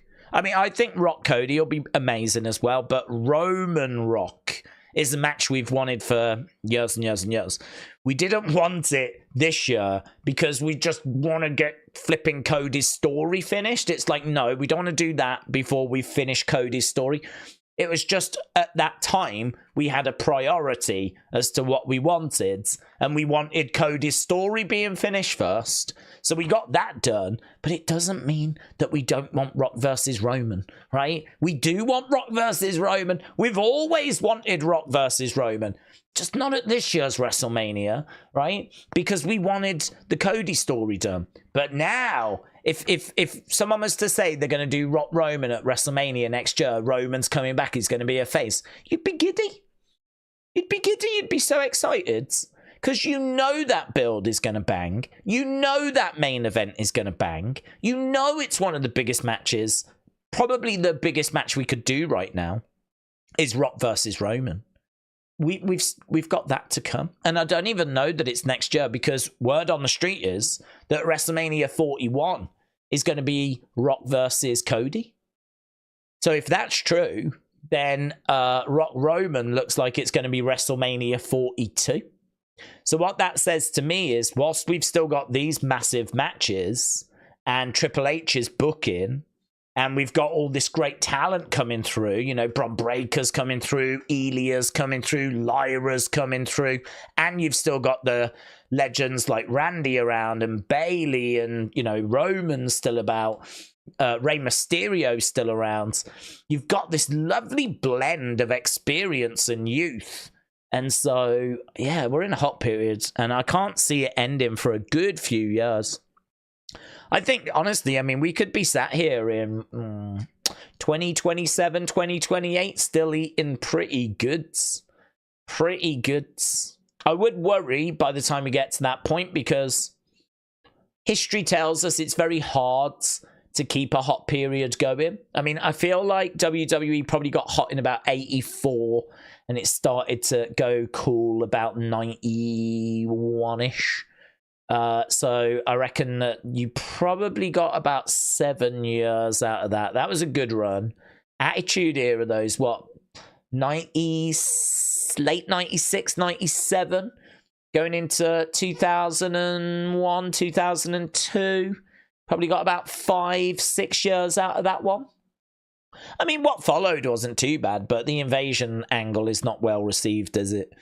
You go into Ruthless Aggression, which is probably another 5-6 years, in all fairness. So, you know, if we use that as a ballpark, 5, 6, 7 years, you know, if this thing started up last year, you know, but maybe the year before with the Sammy stuff. I don't know that we can say that it really started this year. I think last year, but you might want to go back a year before that. We might be looking at 2 years done already, but I still think that means that we've got a good 3, 4 years still to go before it might potentially cool. But that's just looking at history and just kind of like going, oh, I wonder when this will settle back down again. I certainly don't think this is going to stay hot all the time. I don't think that's feasible, and it's hard to find an example of that in the history of WWE. But of course, we could extend and set a new records. We could keep this hot for 8 years, 10 years, you know? That's going to be hard, though. That is going to be hard. But no, there's a lot to be optimistic about right now. And I think if you're into wrestling, or just getting into wrestling, or just coming back to wrestling, I think you've chose a great time. I genuinely don't see this thing cooling at least for the next 3 years, right? I think this is going to stay good at this level, if not even a higher level, for the next 3 years. At that point, who knows? And at that point, we're probably about 5 years in. History would tell us that we're probably starting to get into the area where it may cool, but I don't know. I'm not a fortune teller. I've never claimed to be a fortune teller, but I can fix washing machines. So, Geezer HD, shout out to you, my friends. Really appreciate all the support, dude. Thank you so much, and hope you enjoyed the show. Thomas said, I only finished the Bray documentary last week. I was sad when I watched it. I could never make it more than 10 minutes in without turning it off. Well, I mean, it's good. It's definitely worth watching. I think that it is something that everyone should watch. I agree. It can be challenging. I think it's a bit different for me. I mean, I don't know if I've just got a cold heart, but like I tend to watch it and I can understand why it's challenging. But I just find it was a bit like last week. I had people after going, man, that was a bit difficult for me to watch because it was so Bray that not having Bray there, I really felt it. And I didn't quite feel that, if I'm going to be honest, because I just loved what I was watching. I was so engrossed in it. I just see all of this as really a celebration of his work. And I just know that this is something that he would be buzzing about, you know? He would absolutely love the fact that the fans got that moment. And you can't not think of Bray in that time. But I don't know. I just choose to think of it as like a positive. I just choose to think of it as like he would be really proud of it. He'd be pleased about it. He would love that his brother is doing this. And that it was so well received, you know? And I feel the same about the documentary. I mean, it was hard in places because of you get to see a bit of the funeral, you get to hear their thoughts and whatever, but it's those bits are hard. I agree. But I think for a lot of it, it was a celebration of his work. It was a journey through his career. It's that bit at the end, innit? That's really difficult where you see the kids and all of that. I mean, that is tricky. That is very tricky.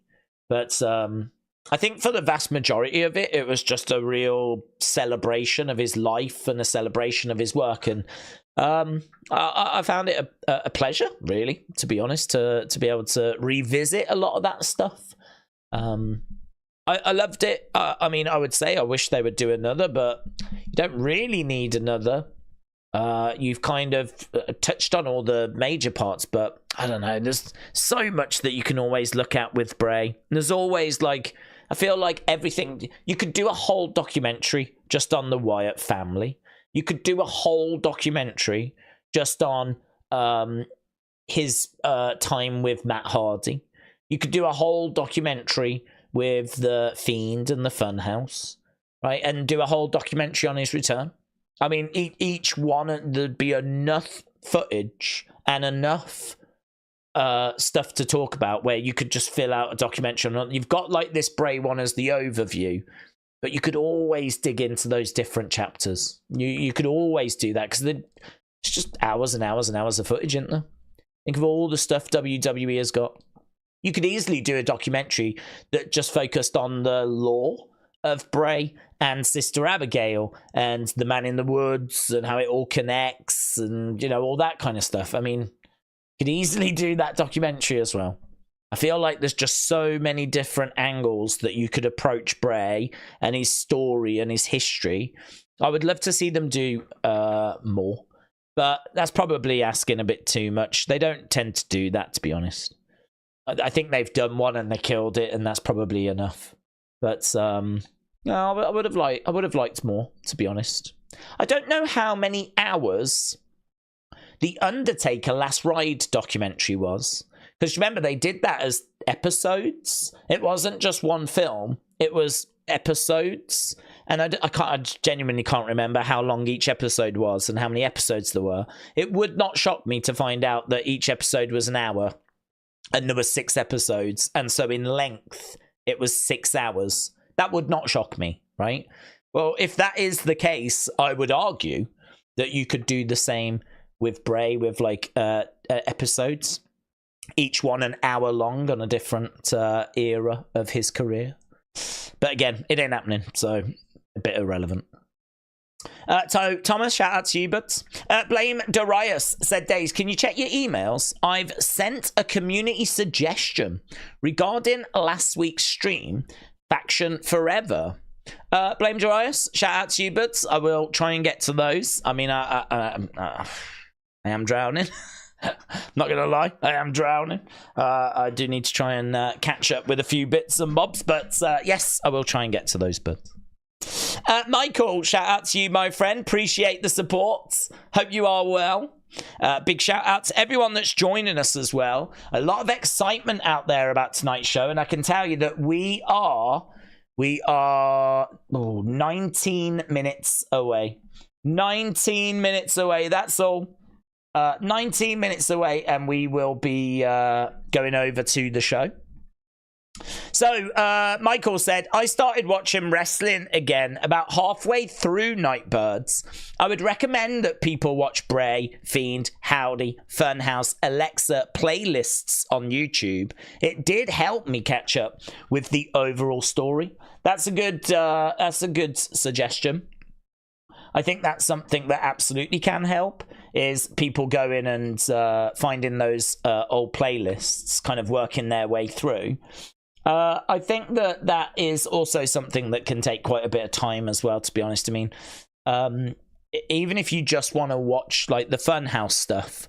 I mean, I started doing that actually during Nightbird because I was like, oh, I'll watch this, get a bit of a, refresh.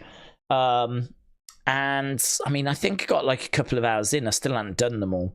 And I was like, God, man, there was more of these than I remember. I mean, I'd done all the original ones, but he did a lot of Funhouse, backstage Funhouse promos. I mean, really, the way that Bray did promos when he was Funhouse Bray was they had like a little set that was just backstage, little Funhouse. It didn't have the door. It didn't have the window. It was just like a much smaller, tighter set. But he did that, and he used that. He still had the puppets around, but he used that to kind of do his weekly promos. So, I mean, there are playlists that have got all of those in as well, and it's like, it's a lot of stuff, man. You're absolutely right. Like, if you want to catch up on stuff, that's always going to be the best way to do it, is to go back and watch all of those. But it is a bit of a commitment as well, because there just is so much content that is out there. And then, as you say, you add all the Alexa stuff in, and you add in all the Wyatt family stuff as well. But a good project, if you've got the time to be able to chip away at it. Nothing will be able to beat kind of going back and looking at the actual footage and hearing what he's got to say himself, I'm just trying to find flipping. I need to retweet that we're live. People might not know. So yeah, Michael, shout out to you, my friends, and welcome back, buds. Welcome back. MLW Flash, shout out to you, bud. Gifting 5 memberships, which is amazing. We will do another. Lovely. We will do another Wyatt 6 stream. So last week we did 2 members streams. We did one on Wednesday, one on Thursday.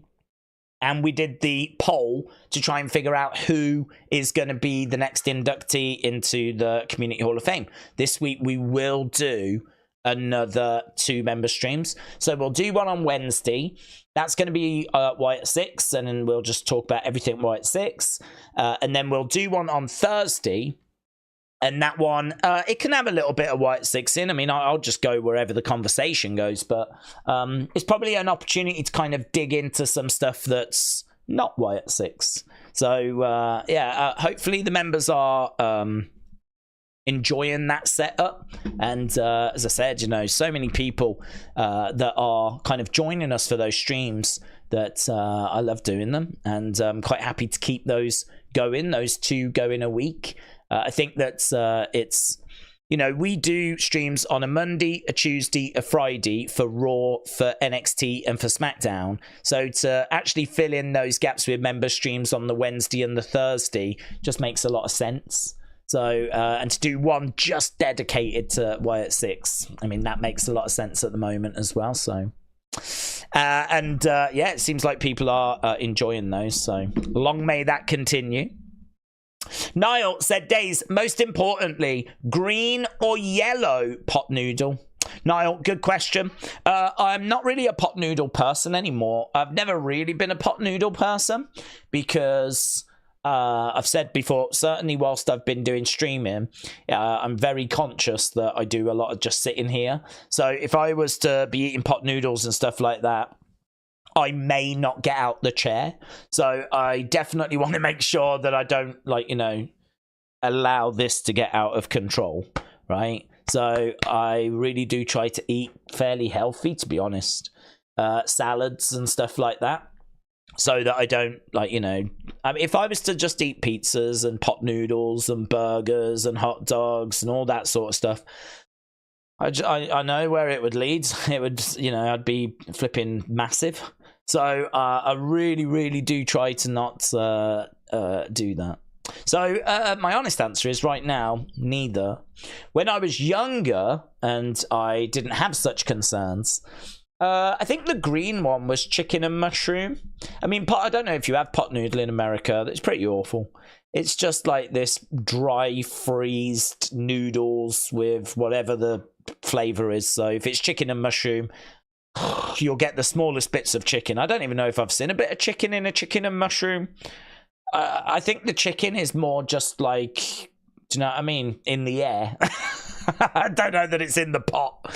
And you get a little bit of mushroom and the odd pea. It's pretty awful, to be honest. And I don't even know what the yellow one is. I don't know that I've ever had the yellow one. I think one of them was a bit like a curry flavour. But I've really never experimented with pot noodles. I mean, I've really got to have hit a low point in my life if I'm eating one. So, yeah, we had a few green ones in the house, chicken and mushroom, but I've never ventured past that. But Niall, you'll have to let me know what your favourite is, and I'll have to make sure that I avoid it. Xball187 said, imagine if they would come out and did a bit with the lantern, but surrounding the rocking chair.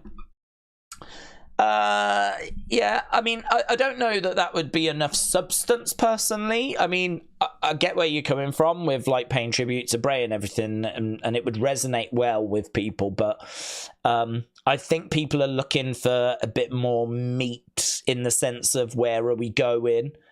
Why are they here? Who are they going to attack? Maybe a few more, like, cryptic clues. People love trying to work out what did they mean by that, or how does that connect to that, or why did they just say that, or what is that number, or do we need to unscramble that words? Or I mean, people love the QR codes. It's as simple as that, innit? People love the QR codes. So I think anything that's got that kind of meat on the bone, people would really enjoy. I think if you just had them sort of come out and there be a rocking chair there, you do just run the risk of people being a bit like, oh, I was hoping for a bit like more of an idea as to where they're going, you know? I mean, I think what you could do is the vignettes and maybe have a rocking chair in the vignette. That way you're kind of talking and pushing the story forward, but you've still got that lovely reference to Bray there, so you could probably get the best of both worlds, couldn't you, really? So a good suggestion, Xball 187. Hope you are well, and hopefully whatever we get is gonna satisfy everyone. It's gonna be a very difficult thing though, isn't it? Because I think we're all looking for different things, to be honest. I think some people are looking for the massacre again. Some people are looking for the story being pushed forwards. Some people are looking for attacks. I feel like we all had an idea as to how we would bring them in. And I think that would probably be roughly about the same. I think you could always use Bray's return as the template as to how you would bring them back in, right? Because that Bray return at Extreme Rules was received so well that I don't think you really need to deviate too far from that. But yeah, how do you follow it up now? How do you follow it up? Very difficult. Very, very difficult. I'm trying to think what Bray did, actually. I think he did that heartfelt promo on his first appearance. I think he sort of came out with Shatter, came into the ring and just spoke to the fans about, this is me, this is Wyndham. Because he came back at Extreme Rules, and then I think he did his promo the following SmackDown. And so these didn't come back at a PLE, they came back last week on Raw. That means that this week would be their heartfelt promo if we were going to follow what Bray did. But I don't know that we're going to do that. Obviously, I'm sure we're going to go down a bit of a different path with the group. Wasant Shimmerin, shout out to you, my friend. Hope you're well. Appreciate you joining us. Appreciate everybody joining us as we're waiting to find out what is next. Right, we're done with the super chat, so let's blast down a few comments. David said, that's why I think we're going to get them as themselves, saying that they're sorry. Kyle said Cody might give up his title. I saw reports that he's broken his ribs. Yeah, I saw him. Apparently, he had commented at a house show that he had broken his ribs following the attack. But I think he had just competed at the house show. So, I don't know. I don't know that he is going to be... There's certainly no big rumours doing the rounds that he's going to be vacating his belt or anything like that. So, they might want to just protect him a little bit. It's probably just a case that he's selling the attack, really, to be honest. It's probably that he's just trying to sell what Jacob did and all of that, and he'll probably have bandaging around his ribs going forwards. Maybe we won't have him defend the title at Money in the Bank. You know, maybe we'll give him that show off and we'll build towards him defending against Solo at SummerSlam. I mean, I've heard that's the rumor. But yeah, I don't think he'll vacate. Murdering Chad was very heartfelt, said Rick. There is another Kyle, says Kyle. Does Jey Uso win Money in the Bank? I think so. I would be surprised if he didn't, Douglas. Shaddam said that promo made me choke up every single time. Daniel said, I don't think it is a coincidence. Where did Daniel go? Daniel, you disappeared. There you are. I don't think it's a coincidence that the Wyatt 6 debuted and they attacked Gable. He's fine and he's in the triple threat. With Braun being in that match, something's going to happen with either of those two. Dan said, I would love to hear a promo from Bo. Shockwave said Uncle Howdy is going to say sorry. He's going to give Chad Gable a curry pot noodle. Then in the background, he'll laugh as he eats it himself. That is devious. Max's Music said they should kidnap Chad, assuming that his match is the main event, that Uncle Howdy comes out. We don't see Chad until after Money in the Bank. It would be cinema. We need Chad to stay a target. So you want them to kidnap Chad. If they were going to do that, though, would they not have done that last week? Where is Trini? I've not seen her in a while. Does anyone know, said Christopher. I don't think I've seen her in a while. NS Mummy, hello. Hope you are well. Shout out to you. Meatball Burton, shout out to you. It's a work, said CM Chunk. Little Fuego said, Daze, what do we think about the Chad Gable match? I've said, for me personally, I would just have Chad struggle in that match. I'd have him just not be able to compete. I think it makes a lot of sense for him to sort of like go down to his knees and like really not be able to get through it. I mean, you could make the argument he shouldn't even be in the match after being attacked so brutally last week.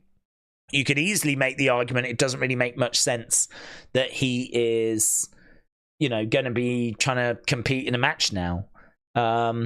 And I agree with that. I don't think that makes much sense at all. I definitely would have tried to have kept him out of this match. But then if you want to put him in so that he can show how traumatized or how he just can't, you know, there's something's wrong, maybe that's why you have him out there for that visual. So we'll have to wait and see. I just think anything you want to do to Chad's, you should have done it last week. I don't know why you didn't do it last week. Like kidnapping him. If you want to kidnap Chad, why didn't you just do that last week? Why did you just attack him and then you're going to come back and sort of I don't know. That's the bit that I sort of struggle a bit with. Is like, I feel like last week was your week to do something to Chad's. So I think they did, and I think they sent him a message, and that is, you need to be better to the Alpha Academy, because this is what we can do. Xbolt said, I meant for the emotional connection during the tribute last week. Oh, what, you would have had the rocking chair there last week? Yeah, that would have been fun. Yeah, I could have vibed with that. I saw some people online saying there was a rocking chair. I never saw a rocking chair last week. I don't know. You know what these accounts are like. Some people just love spreading fake news and whatnot. But I didn't see one. I didn't see one. Thomas said, I think the Doc and Hall of Fame was Bo's heart speech. Maybe. I do just worry. I mean, like, he didn't say much at the Hall of Fame to do with Bray. Of course, there was a lot of emotion there, and they did say, a little bit. I just think it's a bit dangerous to think that everyone's going to have seen that documentary. Because as I said, it came out a good few months ago. There's people that may have got into WWE because of WrestleMania that won't have seen that documentary. Not everyone's got access to that documentary. So I sort of feel like you need to act now that they're here as if you're talking to someone that has only been watching Raw and hasn't seen the documentary, hasn't been scanning the QR codes. Like, treat people as if they just don't know stuff and kind of go from there. I think that would be a good thing to do, because as we said, we want to bring as many people along on this ride as possible. We don't want to be excluding people. So yeah, I think that's well, we'll see, won't we? We'll see. Wrestling Russ, shout out to you, buds. Said, I felt genuine emotion when the Wyatt 6 arrived. It made me wonder what IRS, Bray and Bo's dad's reaction was in real time. I hope there was a little peace and happiness. That's lovely. I think there would have been. I think there were, and a lot of pride as well, to be honest. I I mean, obviously everyone's going to have felt that loss, and actually Mika put a message out. That's Bray and Bo's sister.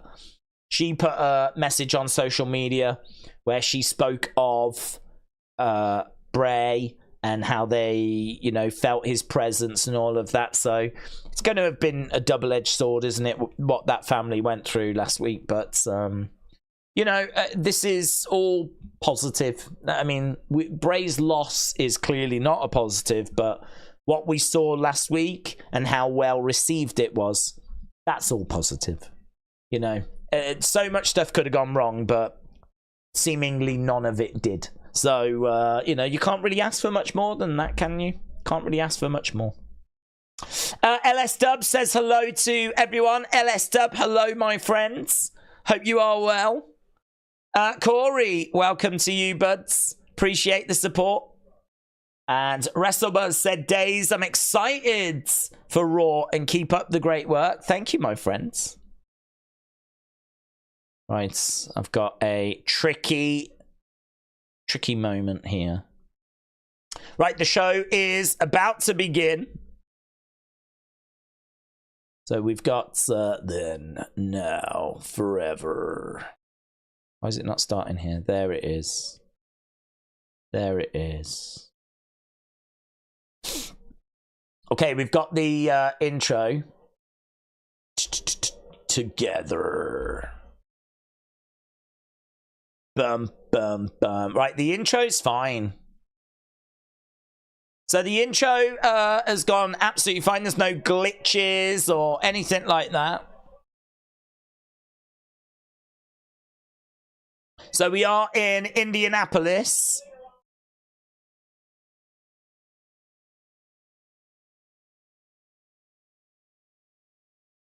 We're in Indianapolis. Oh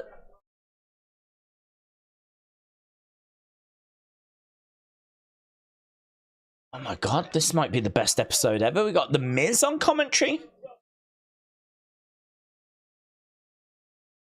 Okay, so The Miz is going to sit in on commentary. Is he going to do commentary all night?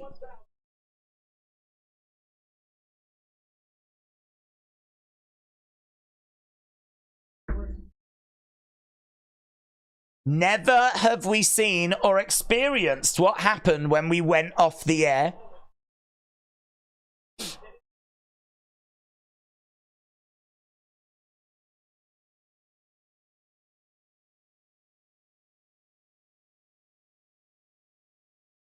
Drew McIntyre has just walked in.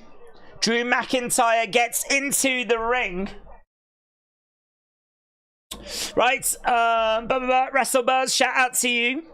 Rob Bass said, "Are you going to do the Olympics?" No, buds. We're not really focused on anything other than wrestling and anything that on a Saturday, really. I mean, we'll still do UFC, of course, but those days are very much behind us.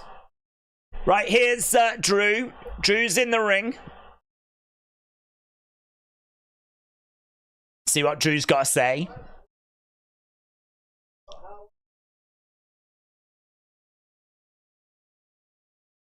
Last week, everyone was talking about how I quit, but they're not talking about that anymore.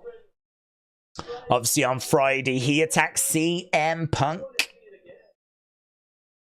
And he's going to show us a replay. So he attacked CM Punk.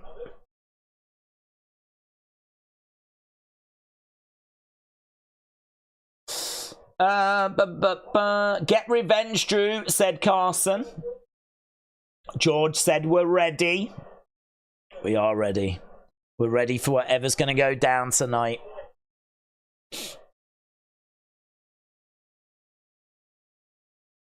So apparently CM Punk's recuperating at home. They're just showing him being loaded up into the ambulance. Man, look at all the blood over his face and everything. Drew did like a proper number on him. And he's laughing as he gets to watch that replay.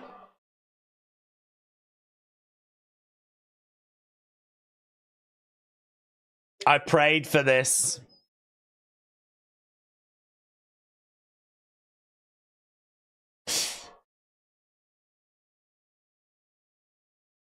Each and every one of you that's been chanting Punk's name, and they start chanting it again,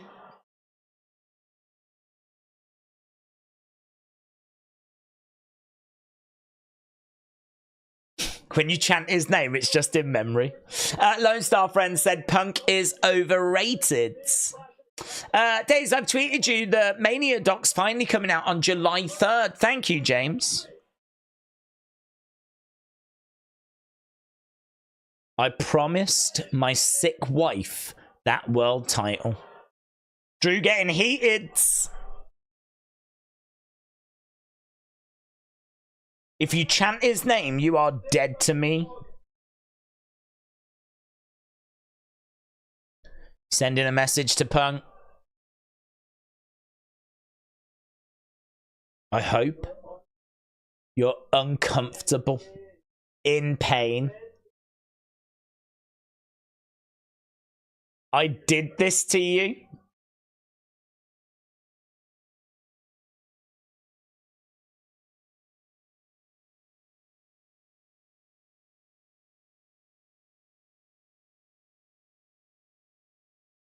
I didn't take your dignity or just take your dignity. I also took this. So a bracelet that says Larry and AJ.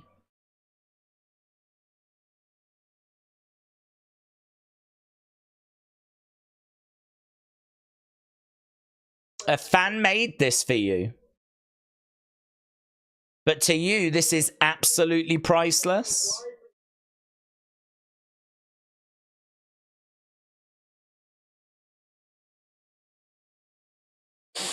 So he's got that bracelet. Drew is right, said Dro. Not the dog. Yeah, stupid looking dog. That's what he said. Larry chant. Larry, Larry, Larry. We've got a Larry chant that's broken out.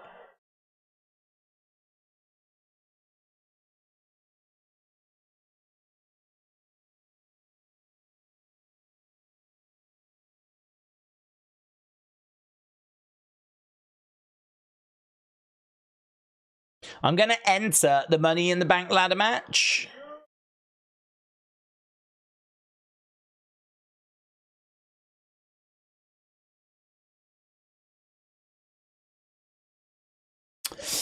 Larry, Larry. Let's go. So he's going to enter Money in the Bank.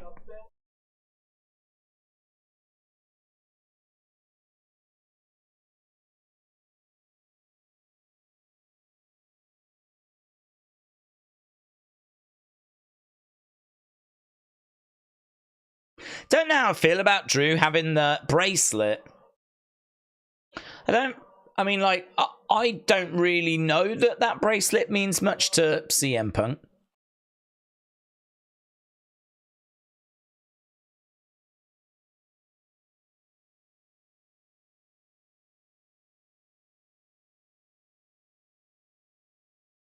I'm sure it does, but...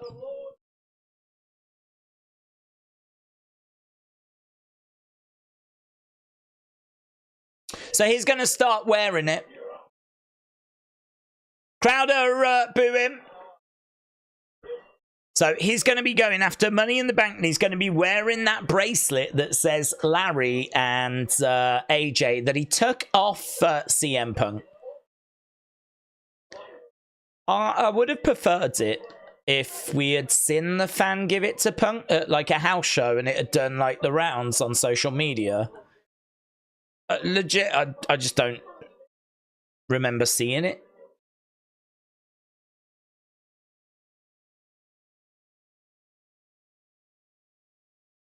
You don't think Punk's going to come back with a pipe bomb, said Miz. Right, I think we're going back to talking about how last week ended. They're just trying to make it more personal, said Mike. This is personal now, said Tyler. You were told the reckoning was inevitable.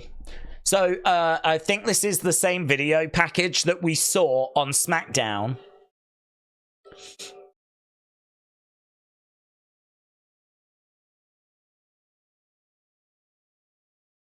good video package, this. So we're seeing the door.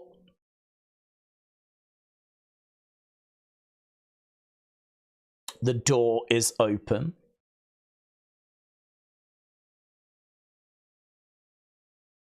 Nikki crawling through with Abby the Witch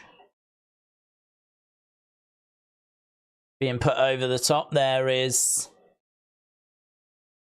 Rambling Rabbit.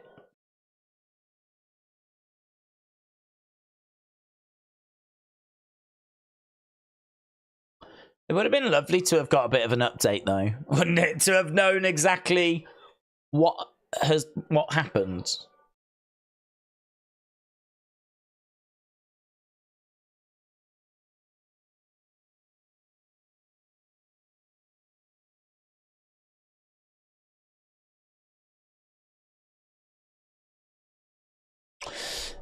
Miz never paid Dexter.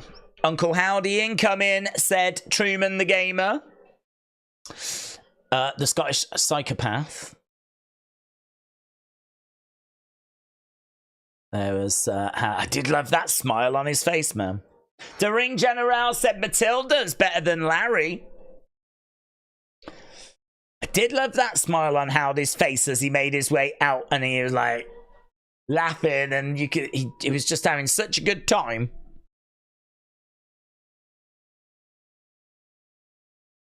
And there was at the end, Nikki.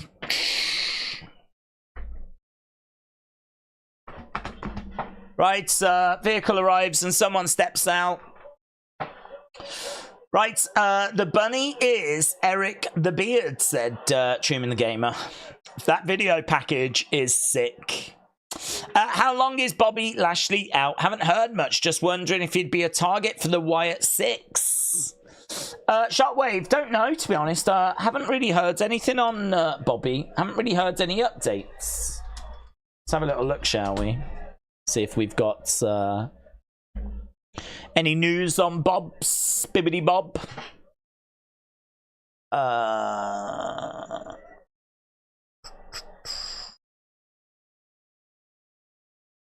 The 47-year-old was scheduled to take on Tama Tonga, but he suffered an injury whilst training and got replaced by Angelo Dawkins. Bobby has yet to make his return to WWE programming since the news of his injury. It's never been about winning or losing. It's about living your life unafraid to do either. That was a tweet from Bobby a few days ago, but no update. He suffered an injury. He suffered an injury and in training, we haven't seen him since. I think we just had a bit of a botch on TNT Sport because a vehicle pulls up and then we went to commercial. We've just come back from that like very short commercial and now we've got Bron Breakker getting into the ring. So whatever was just on for like the past minute, I don't think has been shown in the UK. So a little bit of an advert botch there. You missed Chad coming out of the car. Yeah, thanks TNT Sport. We just went to commercial break and they botched it. So it was Chad, was it? What happens? Anything? It was Gable. It was Gable and he arrived with security.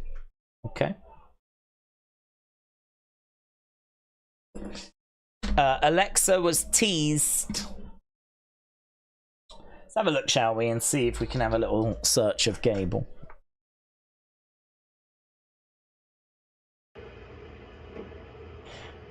Yeah, it's funny because the car door opened, someone stepped out, and we went to commercial break. So we never actually got to see who came out the car. No, I'm not doing this right now. Chad Gable with glasses on. Security came and grabbed, yeah, he was kind of covering. Right, we're not doing this right now. Load of security came round just as he got his bag out the car. And he started to walk. Oh, I've got a bit of a longer clip here. So he was kind of covering up, and he was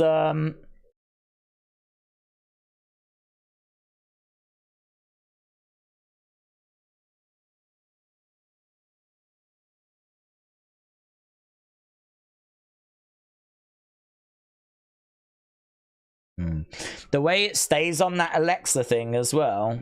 I mean, if we go over, but here was Gable. He was just saying like, no, thank you. He didn't want to see. You can see there's like a bandage over the cut there.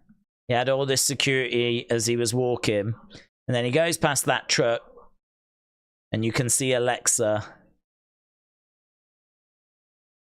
Kind of keeps her right in the middle, doesn't it? And it's a darker looking Alexa as well.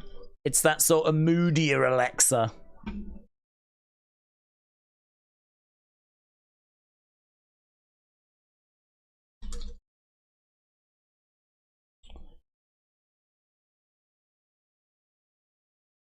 Right, if you are just joining us, we are at commercial break right now.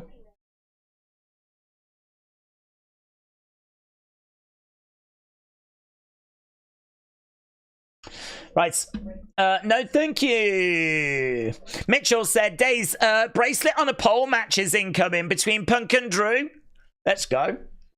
Andori said, Alexa shouldn't be in the Wyatt 6. She betrayed the Fiend.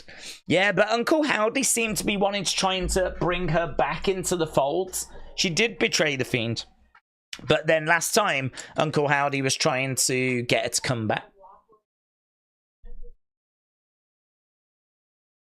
Okay, there's Kathy Kelly.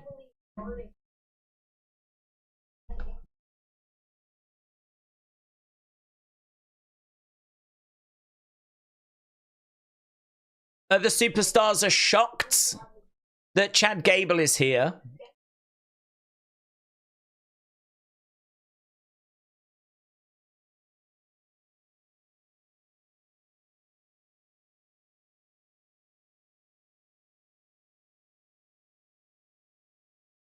So Kathy said she's going to keep pressing to see if she can get answers as to what happened to Chad and the others last week.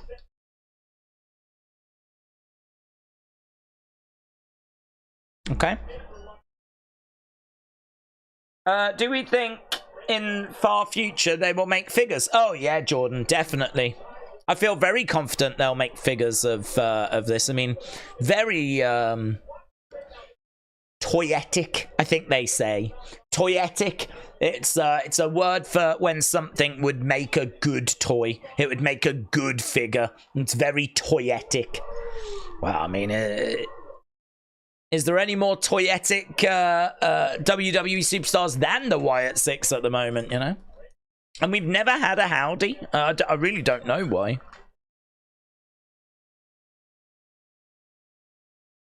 Okay, here's Jackie Redmond. She is backstage with Ludwig Kaiser.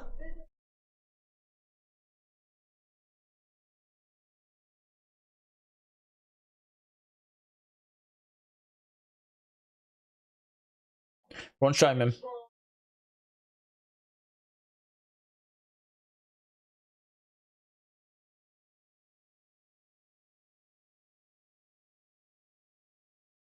Tonight I'm gonna prove I'm destined for greatness. Ludwig, looking for revenge. Weird match this. Heel versus heel. Bron versus Ludwig.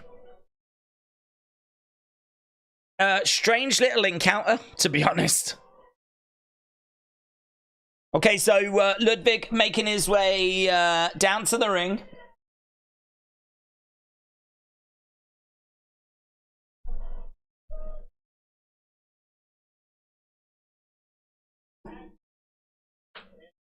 There we go. Braun Strowman is awful on the mic, said Averted Vision. Alex, bus picture in camera shot, says Larry.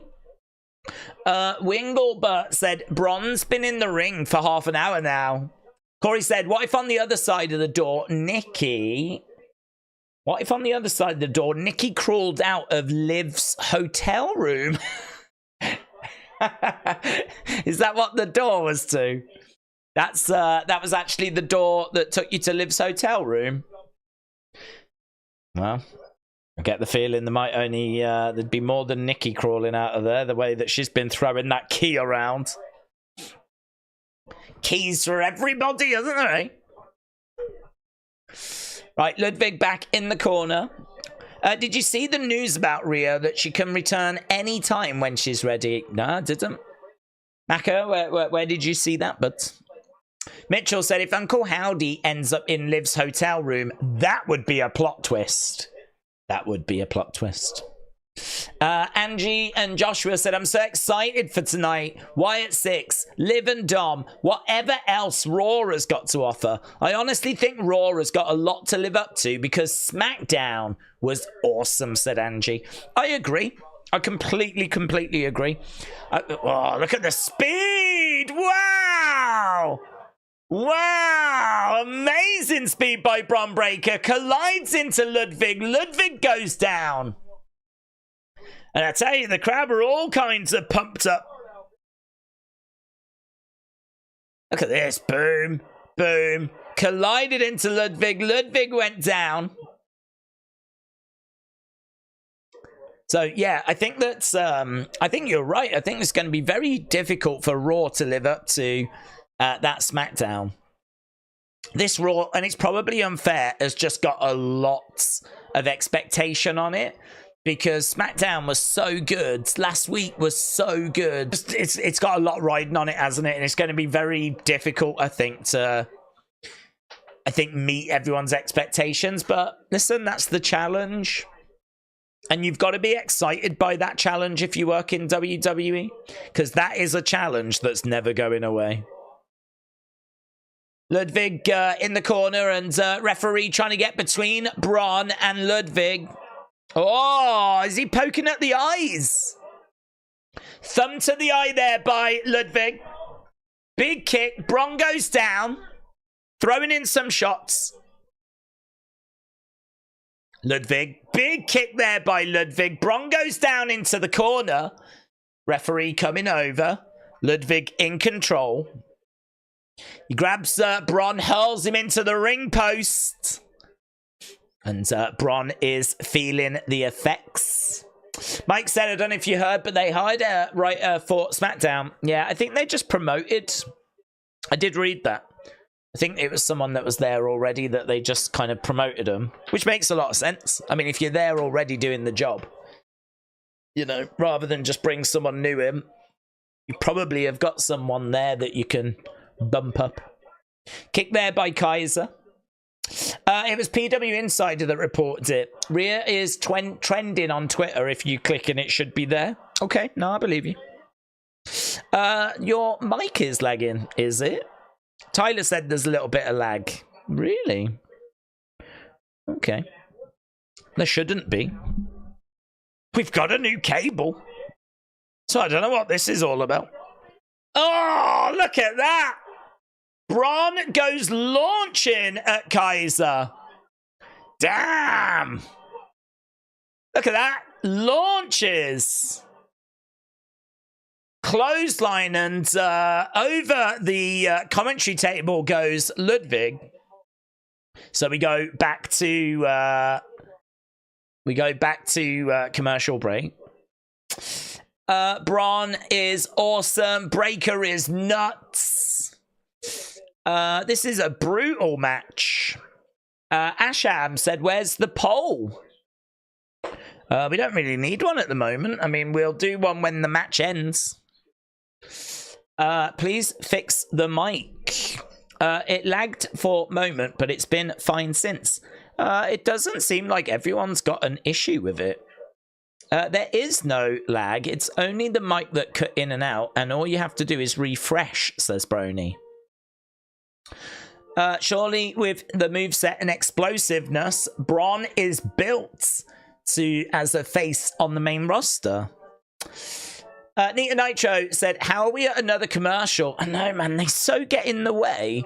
I do like having commercials. I find that it's easier to kind of chat with you guys. If we just sit and watch the shows, like, without any commercials, it can be a little bit of a problem to interact sometimes because you're watching the show and you want to have a conversation. So I don't mind commercials, believe it or not. They give us that time to just take in what we've seen. I suppose it's a little bit like in football when you've got like a certain play, you know? You got a certain thing that happens. Like, you know, you want that kind of ad break to kind of take in what you've just seen. But yeah, I think like we do kind of get them quite close together, unfortunately, in WWE. Is Netflix having commercials? Said It's Anarchy. James said it's Mike's fine. It was just a little bit of stream lag. Well, that's interesting. I don't have anything that says there was any stream lag, but I believe enough people have said there was an issue. So appreciate the update. No, Triple H spoke about Netflix earlier today. He said that they shouldn't have the censorship issues that they normally have. So they're not expecting like. You know, if the crowd are swearing, the holy ship chant shouldn't get censored when they go to Netflix. And also, you know, the commercials, there's going to be some pay grades if you've got Netflix where you don't have commercial interruptions. So they have to try and figure out what they're going to do with that. So, yeah, I mean, if you pay a certain amount of money, then you don't have commercials if you have Netflix. But the problem you've got is that there is a cheaper option where you do get commercials. So you can't be having matches end when a load of people go to commercial. So there is a bit of work that needs to be done there. Mr. Burtwain said, has Howdy shown up yet? No, he hasn't, but no Howdy so far tonight. We're not really expecting to see Howdy in these early stages. Well, I'm not anyway. I think, you know, we're only 20 odd minutes into the show. I think there might be some little teases throughout the show, but I'm not expecting to see Howdy in these early stages. Right, we are back to the action. We've got Ludwig in control. What is the sixth is a curveball. The Fiend is locked into the beatdown funhouse. What if the sixth is a curveball? The Fiend locked in the beatdown funhouse, says Gavin. There was a theory that Bray was the sixth. They've already sort of said, or they haven't, but it's been reported that the Fiend is expected to feature in the future. I don't know that he'll be the sixth, but he could be. Bray could be the sixth. I think the accepted theory is that it's Alexa, and there is a reason for that, and that is that URL. There was a URL for one of the Nightbird QR codes that was UENJ. It was basically all the first letters of the members' first names. And then it had a 5, and then it said 1A after. So we've had the 5. So it begs the question, what is the 1A? Some people have said, could it be one angel? Could it be a reference to Bray? But I don't know why you wouldn't just have 1B, one Bray, as a separate if Bray was the sixth. It does sort of suggest that the A is probably Alexa. Here we go. Look, Braun is getting all kind of fired up. He just did a head scissors off the top.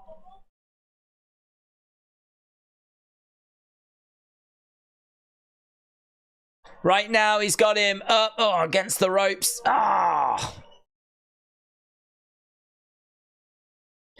got a belly to belly to the outsides. Kaiser on the outsides.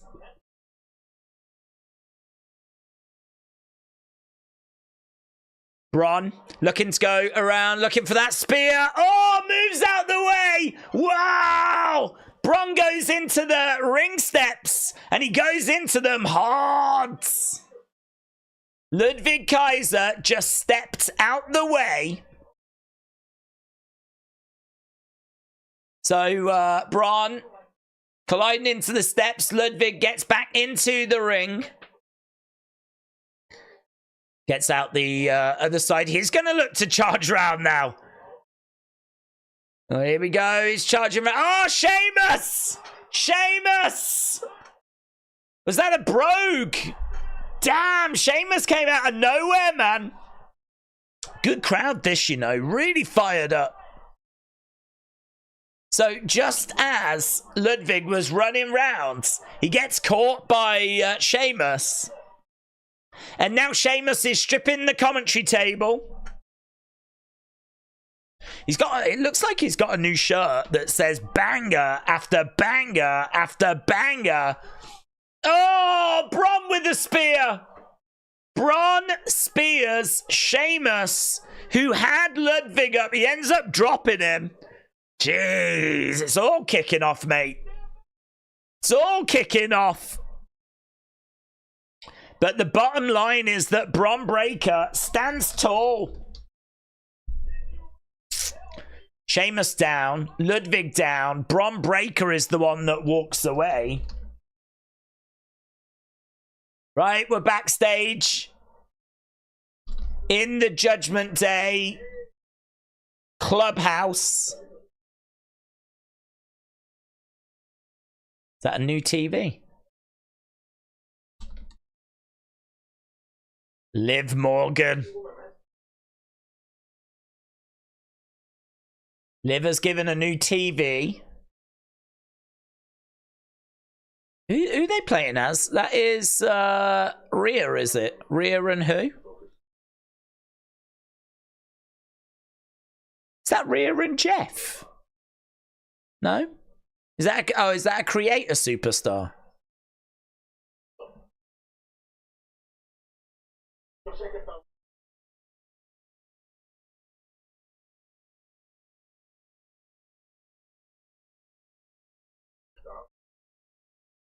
I don't know how Liv got my number. Damien's going to end this whole thing with Liv tonight.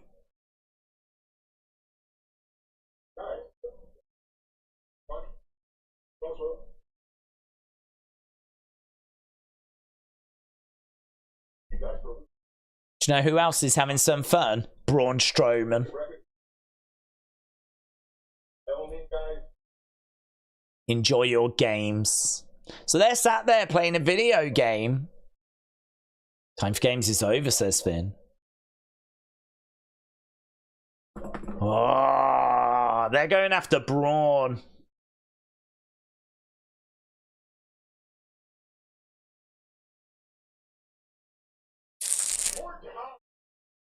I feel like the Judgment Day would be excellent opponents for the Wyatt Six. So them going after Braun would be interesting. I'm interested in that. Man, this intro for Lyra looks so good. Lyra making her way down to the ring. She's going to be taking on Shayna and Kairi. I love this entrance. I love, like, as she does it, like, how serious she looks at the camera. As she does her entrance, she, like, stares at the camera as she does it. Turns around and, like, carries on. It looks really good. Presentation on that was excellent.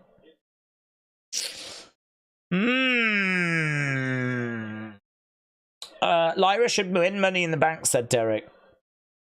That was Lita, said Jason. Was it? I really couldn't make out who it was. I can believe it was Lita. Kairi needs to win this, said Ramon. I honestly really like Lyra, said Mitchell. Maka said, do we think that Bron beats Sammy for the IC title and Sheamus takes it from Bron? I think Bron could beat Sammy, yeah. I don't know that it's going to go that way, but he could beat Sammy. I think it'll be a heel. I think it'll be a heel. I sent a super chat. I'm sorry. I need to try and catch up with some of those. So, wrestling... What was... Wrestling Rocks 2423. It doesn't show me the full name, unfortunately. It cuts it off at a certain point. So, Wrestling Rocks 2423, shout out to you, my friends. Said, I feel like Wyatt 6 are going to appear during Gable's match. I do theory videos on my channel, and I do backyard wrestling stuff. I've watched your channel for years, and my goal is to reach 100,000, says Wrestling Rocks. Wrestling Rocks, shout out to you, buds. Check out Wrestling Rocks if you want to see theory videos and backyard wrestling stuff. I mean, just to give you some advice, what I would say is it's a lot of work. It's hard work. It's not easy. Don't get discouraged. It's one of those where, how long did it take me to get to 100,000? It took me near enough about 3 years, I would say, right? But that's 3 years of daily uploads, right? Uploading at least once a day, every day. And it was also like finding videos that really caught people's attention. And that was by luck, really. But by luck, I would say. But also, you know, I was trying things. I think it's worth trying stuff and seeing what connects. So, like, you know, I was doing videos where I was talking about wrestling, wasn't really getting many views. Because, to be honest, it's very crowded, isn't it? Talking about wrestling, there's loads of people that talk about wrestling. So how do you get an audience if you do that? So I didn't really get anywhere with that. I tried a few prediction videos. I tried a few reviews. I tried a few like article pieces where I spoke about like different things to do with the history of wrestling. I tried all of this stuff. And, you know, honestly, I was getting like 20, 30 views. I really was not getting anywhere. And then I did a toy hunt where I went to the shops to have a look, see what was in Smith's. And filmed that, put that up, and that did a few hundred views. I think it went on to do like 1,000 views. When you're only getting 20, 30 views, and then all of a sudden one of your videos gets like 1,000 views, you go, oh yeah, something in that. People are clearly interested in that. So then, of course, you dig into that a little bit more. You kind of expand it. You start to do figure reviews, and you know that ball, if you will, it starts rolling. And I'd say that's probably the hardest thing is getting that ball rolling. So I think if you're doing something and you're not seeing like any movement, any growth, like people aren't finding you, switch and do something else. But obviously still keep it wrestling related. But I really think anyone with that kind of mindset can do well on YouTube. I think it is possible. It's just that you know, the more that time goes by, I would say the harder it is to kind of find that niche. Because if you just do what everyone else does, it's going to be a bit difficult to stand out. So you sort of have to try and find a way of standing out. But I wish you all the best, my friends. We are back to the action. I need to end this poll because we'll be going to another match soon.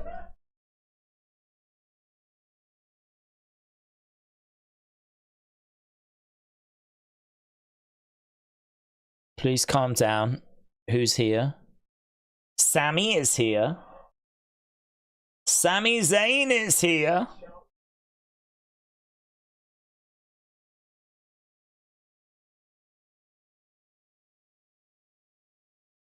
Anytime, any place, name it. He's got me and you. Money in the Bank.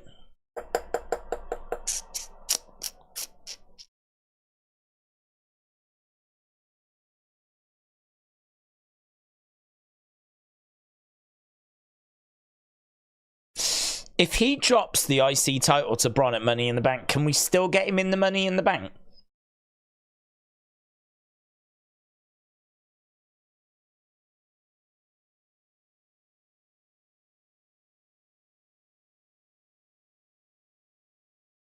Well, there we go. It's official. So, Sammy against Bron. I mean, I can definitely see Bron getting it from him. You know, they're all in on him. They want to make him a massive star.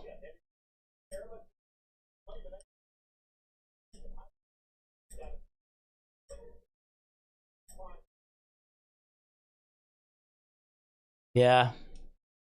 But I'm just thinking, can we get him into the ladder? I really want Sammy to win that flipping ladder match. I love Lyra as well. I want her to win. Here's Kairi. Right, that's Braun Ludwig match. It got a good 98%. I think Ludwig got the win in that match as well, you know, by DQ because Sheamus interfered. Right, here's Kairi making her way down to the ring. Chris says the postman delivered. Mayor Pete said, I wonder what the Wyatt Six think about Lyra's. You're a Lyra. I love that. Mayor Pete, shout out to you. You're a Lyra. Yeah, I know. Yeah, I just thought I'd point it out. Keep up the good work. Bye. Very good. Very good. MLW Flash, shout out to you, my friends. Appreciate the support as we're just watching Shayna Baszler make her way down to the ring. Brenton said Gable's match. Isn't he dead? I guess the Wyatt Six isn't that powerful. Made for a horror movie, not pro wrestling, said Brenton. This whole he died thing is a bit weird because no one ever said that he died. I didn't watch last week and think that he died. I thought that they sent a message. I do think WWE made a mistake by not clarifying that. But to be honest, I don't know if WWE thought a load of people were going to go that far with it. I don't know if WWE thought that a load of people were going to think that there'd been a mass murder. So I don't know, perhaps they thought that they didn't need to do that, but I saw a lot of people joking about, and I don't think it was helped actually by some of the wrestlers joking. I mean, Bronson Reed cracked a couple of jokes about it, and I don't think that really helped. Sort of poking fun at it a little bit, you know?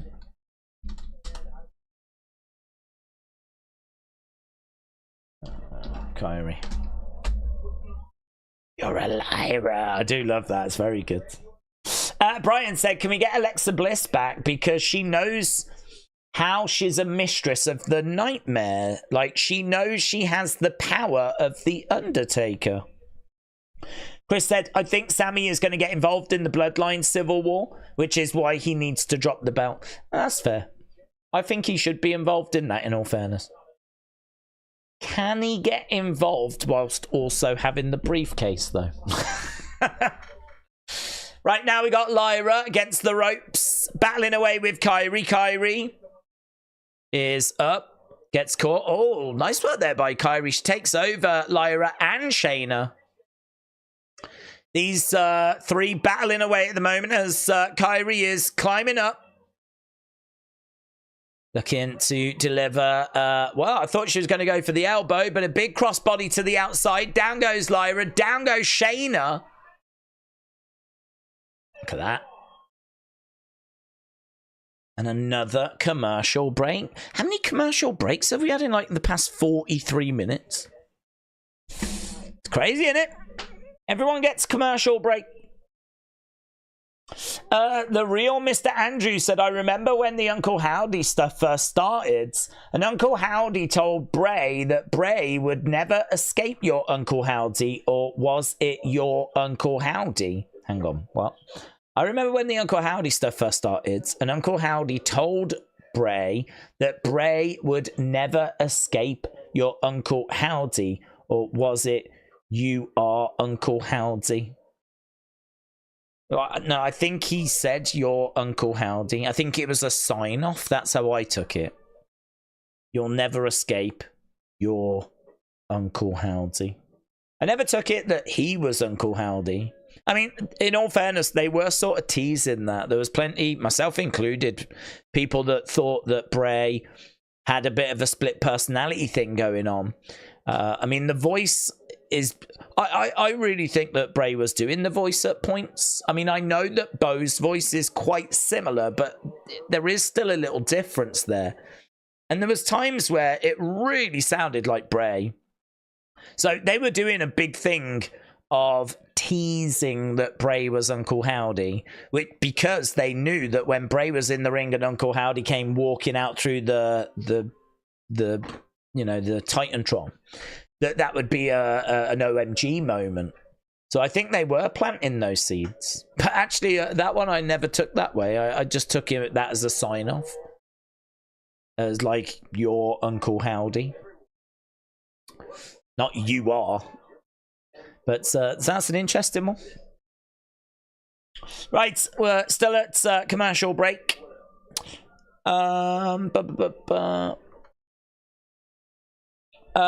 said, thoughts on the photo of the group at the burger joint. Bully Ray and Mark Henry criticised it. They had just debuted. I get kayfabe is long gone, but at least make an attempt. How do you make an attempt?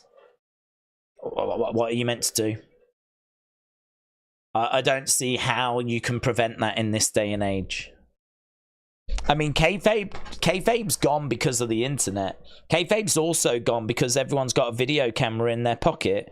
So, you know, this group went out to get a bite to eat, and they bump into a fan, and the fan wants a picture, and he's got a phone and whatever. What do? Do you tell him no?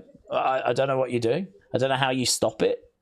I mean, the alternative is that maybe for this night, you just get like a delivery instead of actually going out, you know?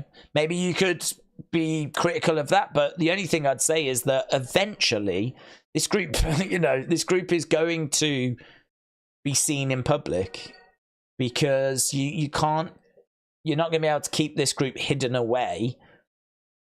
So what I would say is, if the criticism was that this week in particular, you absolutely should not have put yourself in that situation, I would say, okay, I can understand that, but is it going to make a massive difference if you see them next week in a restaurant, or the week after that, or the week after that, or the week after that, or the week after that? Like, have they got to hide themselves away forever? Like, it's just, that's not possible.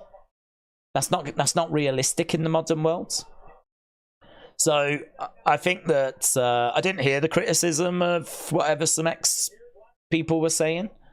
I'm someone that likes to try and protect kayfabe where possible. So, I mean, I'm certainly not going to go in on, like, you know, a couple of old pros that were in the business and want the best for the business. Certainly not going to, you know, criticize them for their comments. But I don't see in this day and age how you're going to stop it. Unless they were saying that week in particular, after that first show, you should have made a bit more of an effort to just that week maybe get a delivery instead, rather than going out to a restaurant, you know? Or maybe choose somewhere a bit further away. But this group's going to get pictured. I can't see how they're not going to be honest, in this day and age. We are back to the action. Damage control needs to split, said Sam. Kairi had so much aura when she isn't being hidden behind Io and Dakota. Kick to the midsection there by Lyra. Tommy B, shout out to you, my friends. Lovely Inzaguri there as Shayna goes down. Thomas said WWE was for sure behind the breakups on the show. They wouldn't pull him off air in a town to get the biggest pop, said Thomas. Nice roll up there by Shayna on Lyra. Lyra kicks out.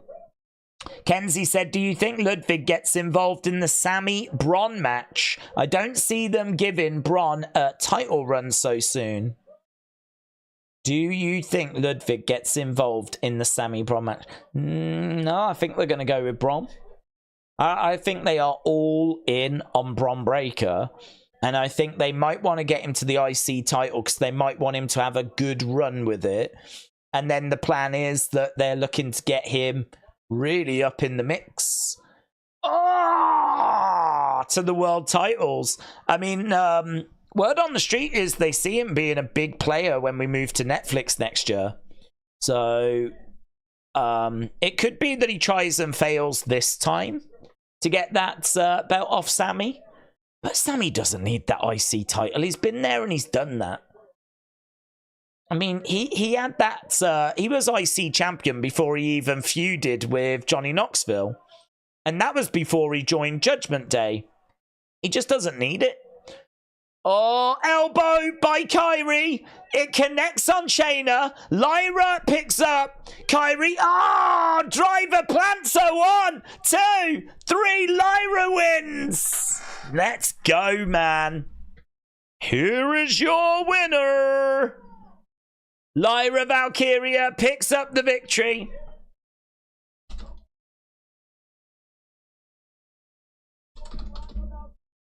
Yeah, she has done so well. I mean, she got through to the final of Queen of the Ring. And now she's just got through a pretty tricky match. I mean, they've been pushing Shayna a little bit more recently. Getting past Kairi is no mean feat. But they are really heavily invested in Lyra Valkyria. Okay, we are backstage with Drew.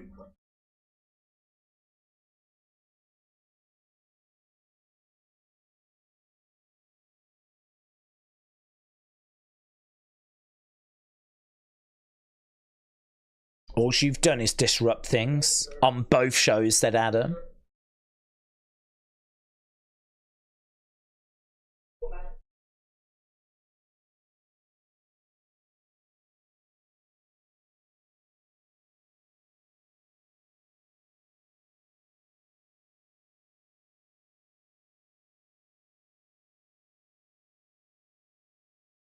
I believe in you to do the right thing. Oh, hello, there's Liv. She's got a t-shirt that says Daddy's Girl. Cheer for Liv, you know.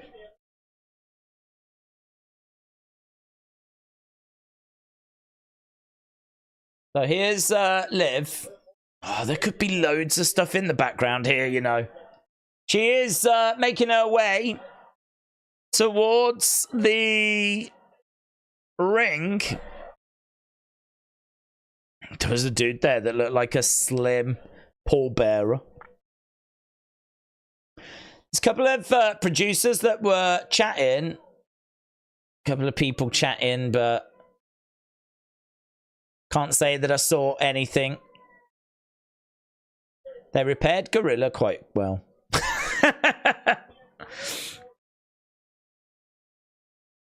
Right, here's Liv making her way down to the ring.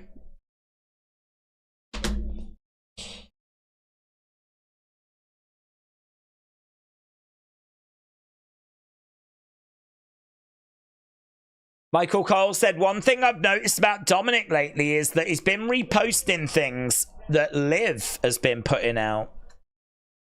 Yeah, good reaction for Liv, you know. People are really into this story. Good 95% for that last match. Brenton said, speaking of miracle recoveries, how did Lyra make the recovery after Nia caved her skull on that bonsai drop? That was nasty. Yeah, it was nasty. Mammoth Brick said, Daze, I gotta be honest, watching during Raw and SmackDown is now a tradition. My daughter Addie loves your accent. Mammoth Brick, shout out to you. I don't have an accent. I speak the Queen's English as it was meant to be spoken. So I don't have an accent. It's everyone else that has an accent. When you keep talking about the pig last week, that bloody pig. Honestly. There was pigs everywhere backstage last week. Don't forget, last week we had loads of stuff in the background. We had puppets and all kinds of stuff. So You just really don't know what we're going to be seeing. I mean, I have not spotted anything in the backgrounds. People rightfully pointed out the Alexa on the side of that truck, and I do think that's interesting. But I mean, we were at a flipping commercial when that was shown, so I haven't seen anything else though, and I'm quite surprised about that because we're nearly done with the first hour, so I'm quite surprised about that. So we are keeping eyes peeled at the moment, and we'll see what comes up. Johnny Strickland said Pat Show was attacked. Not bothered. Wrestle Andy said the photo Liv sent to Dom was the Wyatts at the burger store. Wrestle with Andy, shout out to you. I hope you're well. Joey said, why would he skip Monday? Listen, that clown is going to rock up at some point. Yeah. So, and he'll get a big entrance. So, let's have the conversation once the show's over. If he hasn't shown up, right, by the end of the show, then I'd say it's a conversation. But right now, there's every chance they're just holding him back so he gets even more attention, right? So, that's my feeling on it. Real Mr. Andrew said the British used to speak English like Americans until the Revolutionary War when they started speaking like they do now. I've spoke like this way since I was born. So Brenton said, will the Wyatt 6 stuff be confined to Raw, or do you think it goes to SmackDown and NXT? Surely they don't target Punk and Bloodline. Would that be too much? Will the Wyatt 6 stuff be confined to Raw, or will it go to SmackDown and NXT? I'm not expecting anything on NXT. We have had a QR code once, but that's it really. So I can't say that they've done much to kind of connect it to NXT. In regards to SmackDown, maybe a little something over there, but I think they'll largely keep it on Raw. The way that they tend to do this is that they keep people like on their own shows. So as we said, if you want to watch the Cody story, you tune into Friday. If you want to watch the Wyatt 6, you tune into Monday. But I could definitely see it being that there's maybe the odd little glitch or something like this. Just a way of kind of promoting the group and promoting them being on like Raw. But by and large, yeah, I'm not expecting them to be showing up on Fridays and doing attacks and all that kind of stuff. So it's going to be very Raw specific, I think. So once we're done with tonight, I think we get back around to next week. I would not be expecting anything tomorrow. I would not be expecting anything on Friday. Joy Maurice said, why is the Royal Rumble 2025 moved to February? It's only like the first bit of February, so I think it's only moved like a week, if that. So it's not actually a massive change. But I think it might be because of a slight delay with WrestleMania. WrestleMania is a little bit later, I believe, next year. So I think they've probably just moved Royal Rumble like a week later. When was it this year, actually? Have a little look. Royal Rumble 2024. It was January the 27th. So, January the 27th. Yeah, January the 27th. If you move it 1 week later this year, it would have been on February 3rd. So, it just means that it's pretty much a week later. Pretty much a week later. And I think that might have something to do with the fact that I think WrestleMania next year is a little later than usual. WrestleMania 41. Have we got dates for that? Yeah, WrestleMania is the 19th to the 20th, so it is later. It's normally like really early April. Okay, so WWE announcing, and obviously this was announced earlier, 3 premium live events coming to Indianapolis Royal Rumble being one that we just spoke about. They haven't announced what WrestleMania and SummerSlam they're going to get, but they will be getting a WrestleMania and a SummerSlam in the future. My show says the whole Uncle Howdy thing is making me think of Undertaker and Randy rivalry, where he scares him and his father. Same thing here with Wyatt 6, terrifying the whole roster. Okay, we've got some dude called Tyrese in the crowds. Liv Morgan is in the ring. Let's see what Liv Morgan's got to say.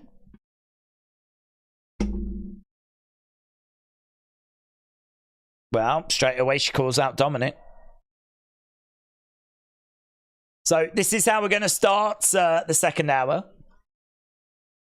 I thought I'd come out here to get your attention. I hope you like the gifts. But I hope you like that text I sent you even more.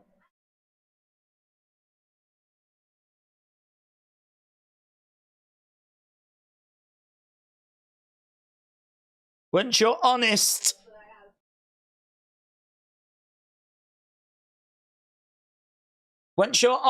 and you admit that this is what you want, you'll realize I've got more in store for you. More computers.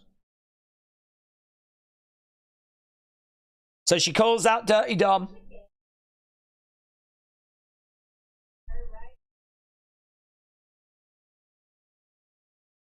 She's going to give Dirty Dom one more gift. I'd go out. Might be a Rolex. Oh, who is it? Zelina Vega? Okay, Zelina Vega's coming out. No, that's not Dominic. Is it? No. I've got a gift. And that is shutting you the hell up. I don't know that people want Liv to get shut up at the moment. I think people are loving what Liv's doing. I bet Mitchell has got a Liv shirt, said Aubrey. I'm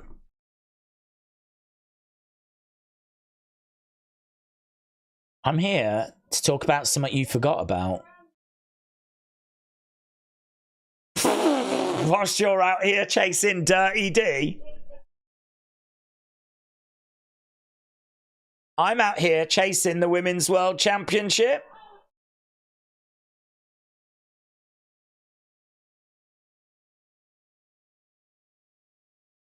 I'd forgotten she was champ, to be honest, and she's got it on her shoulder. This whole her and Dom thing has took my attention away from the fact that she's champ right now. And she was stood there with the belt.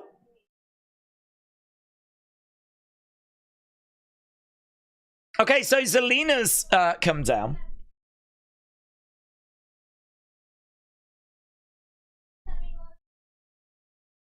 Liv said, what's wrong with having a little fun every now and then?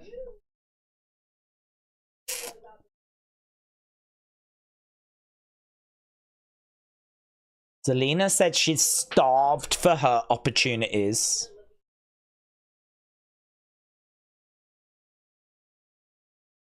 Still talking.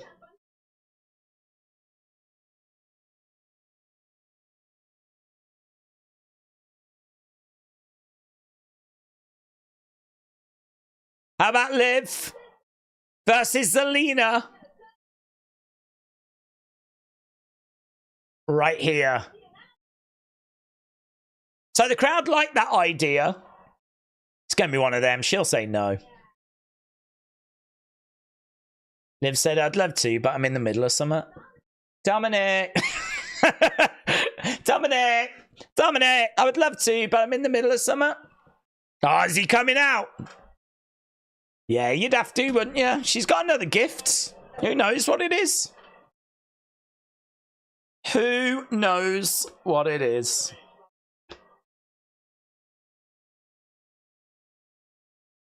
Might be a drone. Be pretty sick, wouldn't it? Might be a go-kart.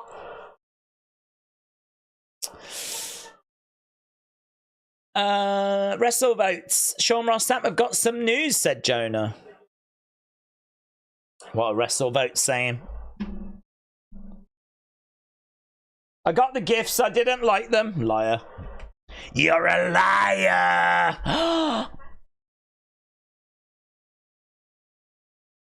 So, Liv is helping Dominic get in the ring. Unfortunately, I'm hearing that Ludwig Kaiser suffered an injury tonight on Raw during his match with Bron Breakker.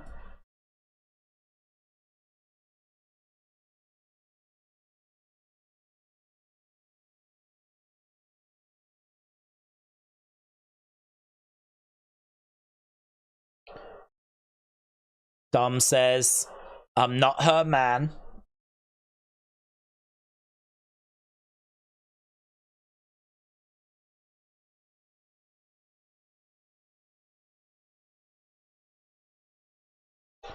Every time he talks, man, he's getting booed.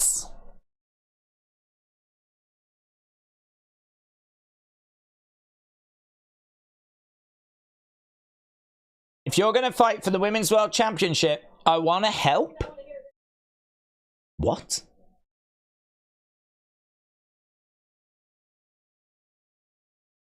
I know you and Mommy have had your differences.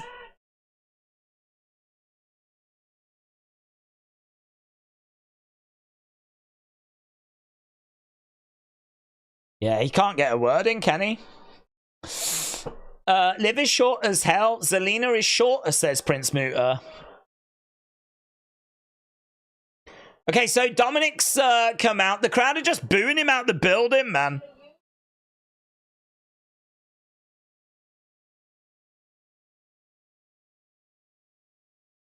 I don't need your help. And I don't want you anywhere near my match. Liv, jump Zelina.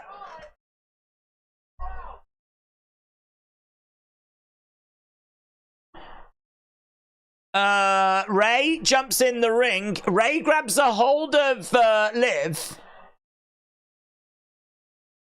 Oh, what's happening here? Look, we got Ray. We've got Dom. Dom grabs... he pushes Ray over. Dom pushes Ray over. Oh, Liv's taken that as a sign.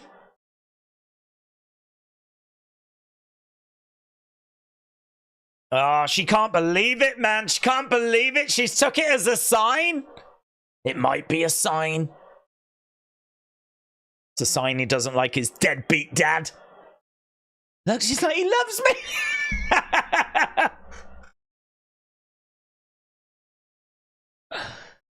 They go to the back, and Zelina can't believe it.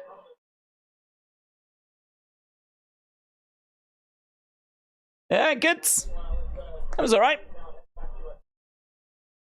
Oh, hello, we're backstage with Kathy.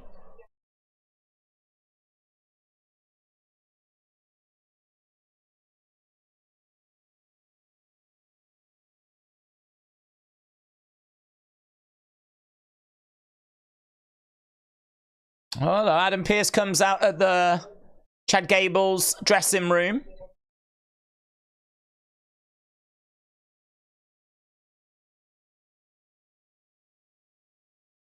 Medically cleared.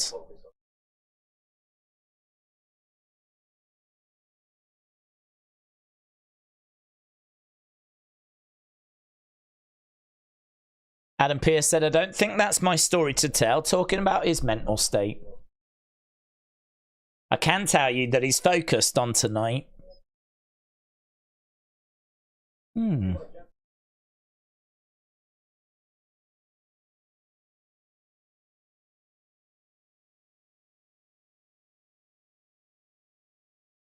Right. Danny says, D, what are you going to do with Liv saying? Ludwig is hurt, according to Sean Ross Sapp, and WrestleVote said Jonah. James said, are you excited about the AR Dub Pro and WWE partnership? Of course. Of course. It's the relationship we've been waiting for, to be honest. Liv is just about to give Dom a Lynx Africa gift. Let's go. That's the gift that keeps on giving. Lynx Africa Axe, I believe it's called in America. Bit of axe. Mr. Cardinal said, how do I get considered for the Hall of Fame? You have to just get votes. So it's, you know, there's not really an answer for it, to be honest. I just ask the members to all nominate someone. And then the 5 people that gets the most nominations, they go into the poll. That's it. Simple as that. So, I mean, how would you get nominated? It's difficult, yeah. I mean, it's just going to be about like people that have been around, that have made their presence felt, that have kind of engaged with other community members. It's not something that you're going to be able to take a shortcut with. It's not something that, you know, I really like that though, because I think that if you get nominated, just getting nominated should be like incredible. If you can just even get nominated, but obviously then to go on and win it, I mean, this is why the Community Hall of Fame, I think, is something special. And I really like it because, I mean, it is the community that every step of the way that are nominating and voting. I don't play any part in it. It's got nothing to do with me, governor. I just tot up the nominations. Right, we just got a video package right now looking at Seth and the work that he's been putting in. Johnny Strickland, shout out to you. Hope you're enjoying the show. Brenton said, how often have you seen AEW promoting All In at Wembley? I'm asking because I would think WWE would hold a WrestleMania there and not at the O2. How far in advance does a building have to be booked in the UK? How often have you seen AEW promoting All In at Wembley? Me personally, not much. I'm asking because I would think WWE would hold a WrestleMania there and not the O2. I agree. How far in advance does a building have to be booked in the UK? Don't know. I suppose it differs really, but you'd want it to be booked. You know, you got to get the tickets on sale. I mean, I remember that they did a WrestleMania ticket party. I want to say in like the July, the year before. So, you know, you'd have to be doing it like now for next year. But they've already announced where next year's is going to be. I don't think it's even so much about how long in advance a building has got to be booked up by. I think it's more about the process of getting the tickets on sale and promoting it. And, you know, there's kind of like a set pattern for that. Here's Braun. Okay, well, this could be interesting because this is Braun against Chad. This is going to be interesting. So this is Braun, Chad, Bronson.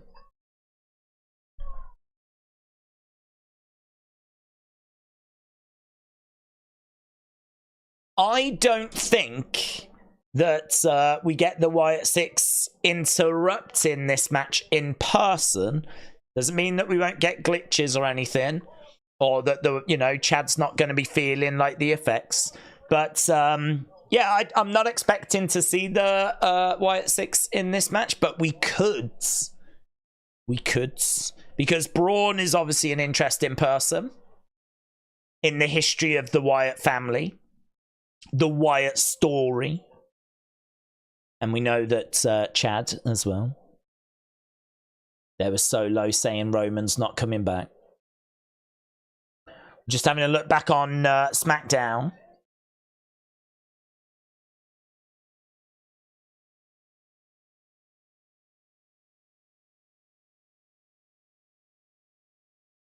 Friday.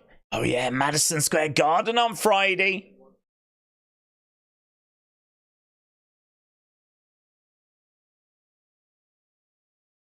Friday night SmackDown. Boom.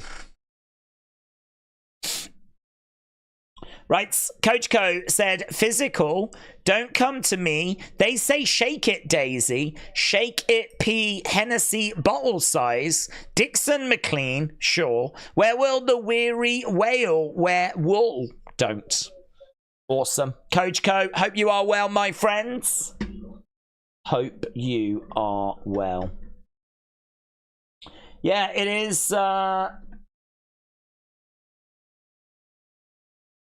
It is that interesting time now where we're kind of getting to that halfway point in the show. I don't think we're enough into the show, though, to be honest. I feel like the Wyatt Six, if they're going to arrive, it's going to be more towards the end of this hour or the third hour. We're an hour and 15 in. I feel like we're still a bit too early. But this is the match that everyone was looking at. This is the match that people were like, oh, I quite fancy them to make an appearance during that. Is it possible that Roman Reigns returns to Raw instead of SmackDown? It is possible, but I don't know why he would do that. I mean, if he has got an issue with Solo, then he's going to go after Solo. If he doesn't know about any of that stuff, then he'll come back thinking he's still tribal chief. It doesn't really make much sense why he would come back and try to avoid Solo and all of that. So he could come back onto Raw, but I don't think he will. Cal said, WrestleVotes are saying Ludwig Kaiser got injured. Yes, I saw. That's a shame, that is. Obviously, we don't know where that was going to lead to, but probably like another match with Sheamus, I would have imagined. Does Kayla get attacked? Like Ricochet said, Spartan. I don't think so. I don't think so. But for those that haven't heard, she is going to be leaving WWE. That was quite the bombshell that dropped over the weekend. So Kayla Braxton, I should have that message that she put out, actually. See if I can find it. Here it is. So, here we go. After nearly 8 years of holding the microphone on WWE television, I am setting it down to pursue my next chapter. Next week at the world's most famous arena, so MSG on Friday, I will officially sign off. During my years with WWE, I was able to master the art of the backstage interview. I hope I was able to turn minutes into moments for you who watched week by week, maybe even ushered in a new fan base. My banter with Paul Heyman became the stuff of legend, and I am so thankful for all that he has done to elevate my career. I gained a wealth of knowledge from the wise man, and for that I'll be eternally grateful. She just goes on. Obviously, we won't read this, but she talks about the bump. She talks about the opportunities she had. She said, now that I'm on the West Coast, I've been offered new opportunities that will further utilize the skills I gained working for the largest sports entertainment company in the world. Grateful to Triple H, Nick Khan, WWE, all the partners. Thank you to everyone that made me feel like this was home. Ready for the next chapter. So, there we go. Right, we're backstage with Dom and Liv.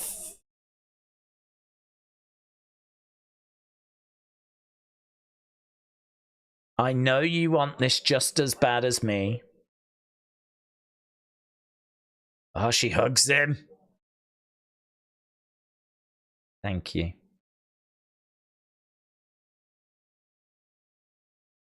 R-Truth?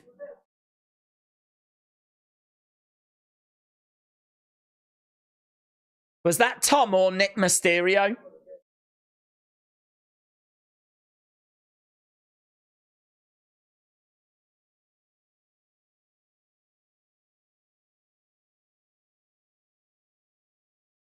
I love it when love's in the air.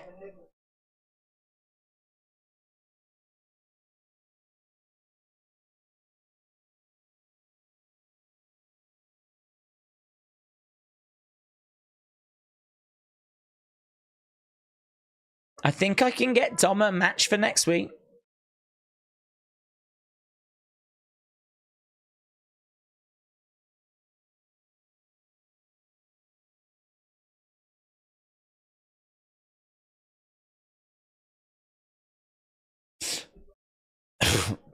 Talking about JD's freakishly large heads.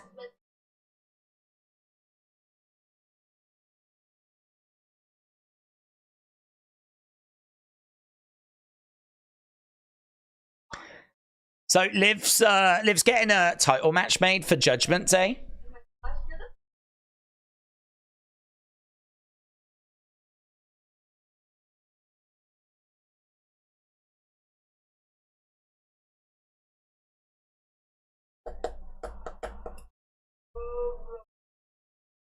I don't even know why you mentioned Carmella.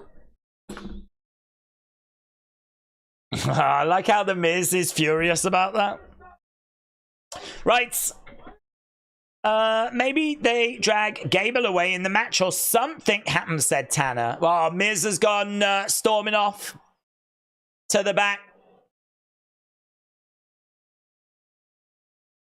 So Miz has left the commentary table to try and stop. That's kind of implying that something could be going down. So I don't know that we're going to be getting Michael Cole calling the rest of Raw on his own.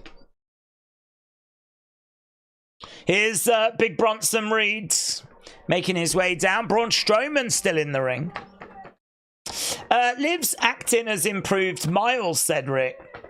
James said, Daze, Kayla Cook Meltzer and his BS reporting about her talking to AEW. She said, if I wanted to stay in wrestling, I wouldn't be leaving the biggest company in the world. I did see this. I did see that. I had a slightly split opinion on it, to be honest. Only because he said, and it could be a load of rubbish, right? Could be a load of rubbish. But he said that she had fallen behind Jackie Redmond and behind Kathy Kelly. And so she could see, like, the writing was on the wall. And so she turned around and went, look, if I wanted to stay in wrestling, why would I leave the biggest company in the world? But I sort of felt like he answered that. I sort of felt like he said, well, because you could see that you were slipping further down the pecking order. So I just had a slightly mixed feeling on it, but it was probably a load of rubbish. I never established if he actually spoke to someone in AEW, because we know that he's got connections in AEW. So I don't know if someone had told him that or if it was just making it up. It was probably just making it up. Okay, here's Chad's. He said he was left bludgeoned.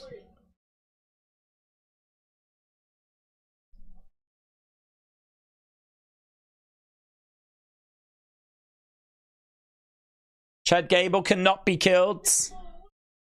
Chad Gable lives.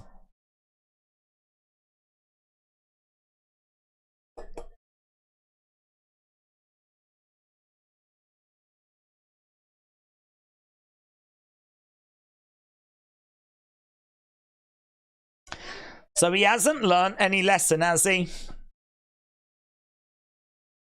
He said he's going to be master in the bank.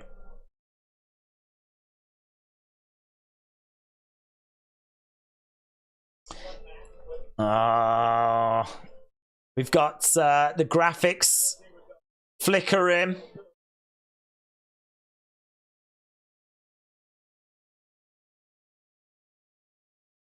We had the Alpha Academy graphics flicker there. I mean, look, I think it's interesting.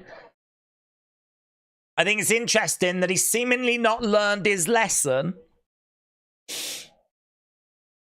I think it's really stupid as well. Sonny says, glitch. Braun Strowman knocks down Gable. Gable rolls out the ring. That's going to leave two big meaty men to go at it right now. There was some glitching there, wasn't there? There was some glitching. And he certainly wasn't acting like he'd learned his lesson. When I said Chad, you say Gable. Master Gable has got stitches, said Zoom.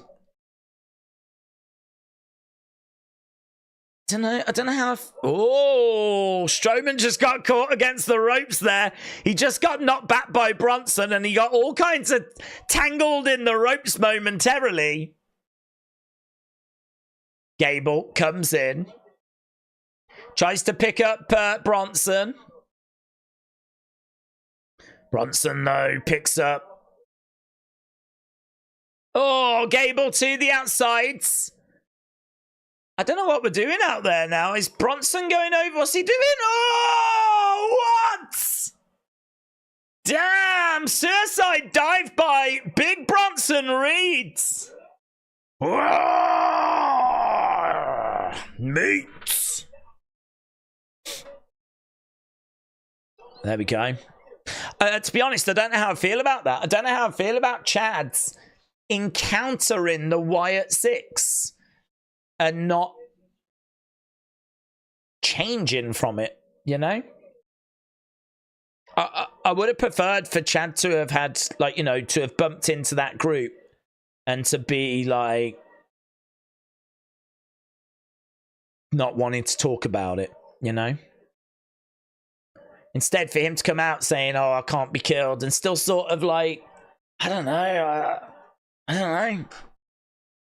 I sort of feel like if you encounter that group, surely you don't want to cross them again. Surely you don't want to anger them again. Surely. Don't know that I would have done that, but let's see how it plays out. You wanted it to be less supernatural, said Erasure Minds. Yeah, no complaints about that. Someone called Arby's because that is a lot of meat, says Paliscapes. Bronson may be agile, but he's no top dollar, said Chris. Gamer said, do you think that the Wyatt Six are attacking people who have betrayed or split up from tag teams? No. I think it's more to do with holding others down. They said during the QR codes about, you know, that really resonated with me about the whole, if you've got a piece of currency and you, like, screw it up and chuck it to the side, is it any less valuable? And, you know, you look at Nikki Cross, you look at Dexter Lumis, you look at Joe Gacy, you look at Eric Rowan, even Bo Dallas himself, and you can see that they're all people that have been held back, held down, not been allowed to fulfill their potential.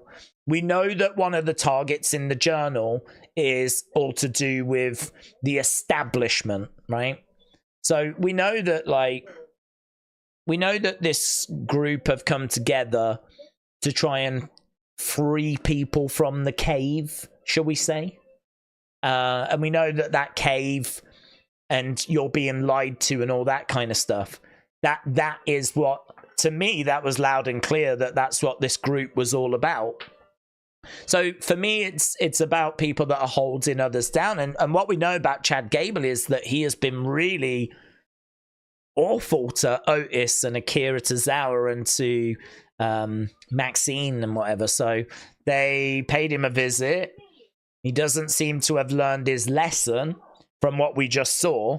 And so now we're waiting to see if they're going to strike again. Now we're waiting to see what comes next.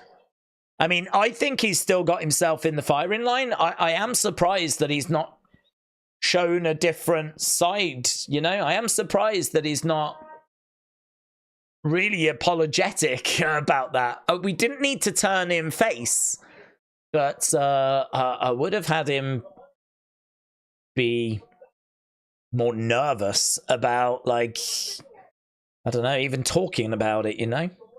For him to come out and talk about how I can't be killed and I'm going to face more monsters tonight and all this kind of stuff. Don't know, man. But let's see. I mean, obviously we'll have to see as to what happens in this match. We've already had some little glitches.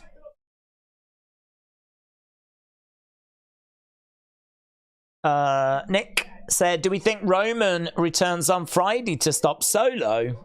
Don't think so. I think if Roman comes back, I think it'll be on a PLE. I don't know that they'd bring him back on a SmackDown, although we are in Madison Square Garden. It's not quite the same as a PLE, but It is home, isn't it? It is the spiritual home of WWE. It is, I don't know if, well, we're in the post-McMahon era now. Like, I'm hoping they treat Madison Square Garden sort of the same way Vince did.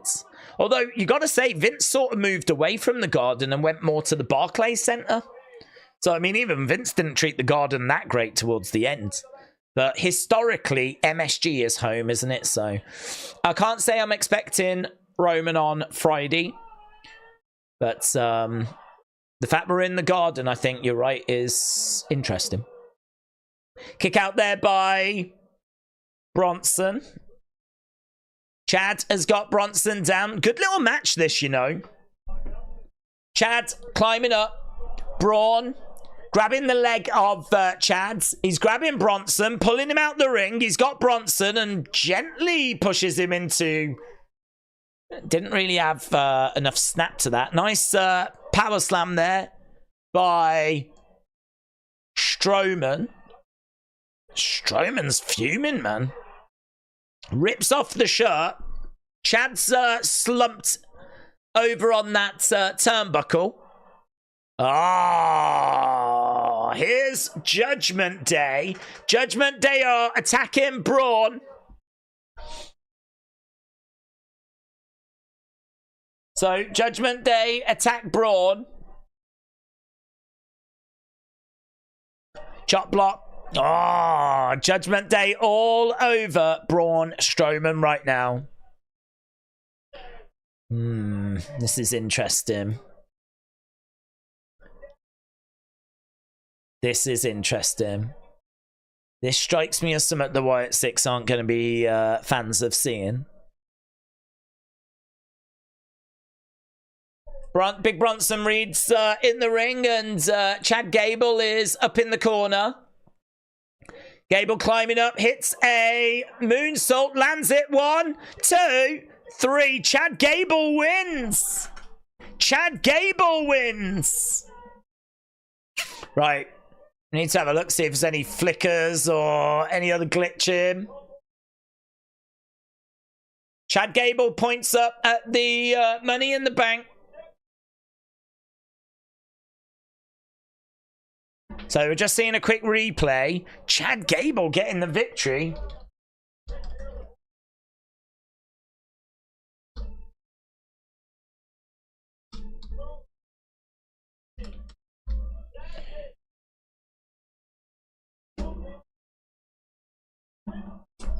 So yeah, he hits a big moonsault.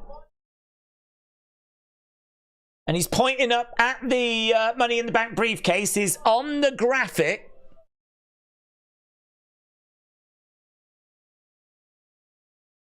Whoa! The lights are going. The lights are going. Oh, here we go. Smoke coming into the ring. Why are they putting smoke into the ring? And the music's playing. Why have they filled the ring with smoke? I was not expecting that. There's a spotlight on Chad's. Oh, there's Nikki! There's Nikki! Nikki crawling into the ring! So Nikki is in the ring right now. Chad backs up into the corner. Chad gets out the ring. So Nikki in the ring. She looks over to the sides. All the fireflies are out. That smoke is billowing into the ring. It's a pretty cool effect, actually. I don't quite get where it's meant to be coming from, but it's a pretty cool effect. She goes to the outsides. And she's got some sort of book.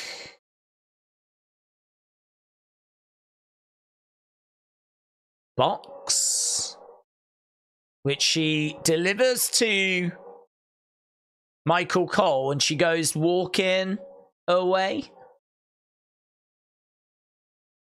And again, it's just that piano note being played. She walks off.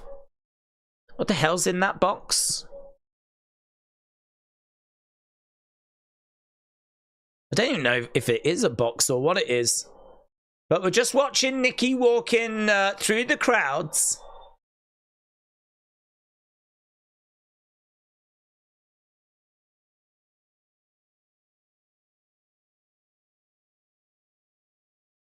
She's gone. And she's gone. There we go. Boom.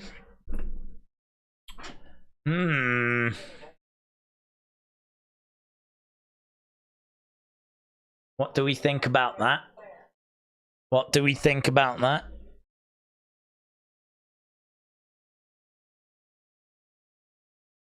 There was a lot of talk about the smoke last week backstage in the gorilla position, and I thought that smoke, you could have explained it by it coming out of the short-circuiting electrics. I don't know what the smoke's meant to be in the ring.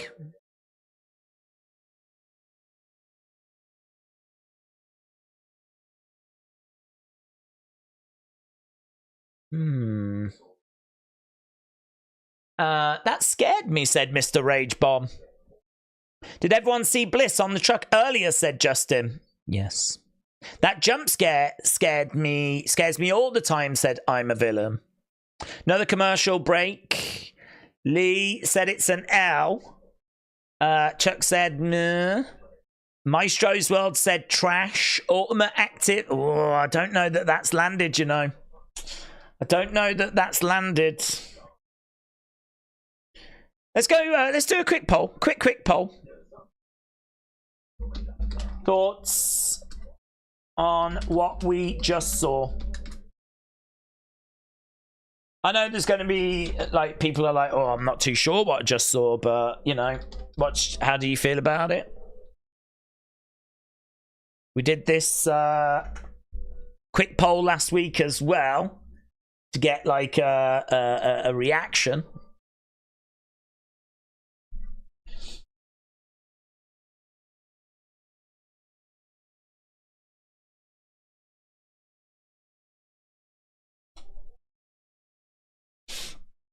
Okay, that last match got good 95%. Let's see what people thinks about it. We're getting votes in. Daze, I got a question to test your wrestling knowledge. Oh, I'm not interested in that, but too many conversations to be had. Mr. B said it's a book of 6, which means that Cole can be talking about all in the book as the talking head. It's the book of 6, which means that Cole can be talking about all in the book as the talking head. Actually, it did look a bit like a book. Could be a. It wasn't really a box. It had like something around it. It could have been a book. I mean, I'm sure we'll get the answer as soon as we go back. Sure, Michael Cole's looking at it as we speak, and actually, I think we're about to go back now. Right. Let's see. Let's see what people. Well, we'll see what people thought. We're coming up to about 1,000. Coming up to about 1,000 votes on that. We'll end this when we get to 1,000 votes. Let's have a look. See what Michael Cole's got to say about what he was just presented with.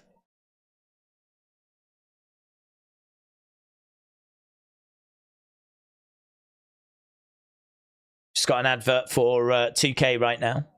Matt said the Wyatt 6 Nikki segment wasn't it. It needed to be bigger after Chad just no-sold last week. Well, I don't know if that was it. I mean, if that's...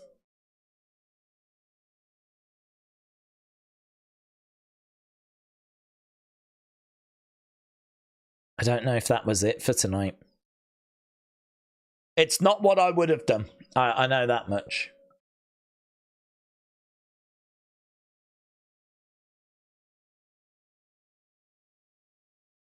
But, I mean, we've not seen the other members, so what, are we only getting Nikki this week? Nikki looks cool, though, doesn't she? She looks so good. Oh, it is a box.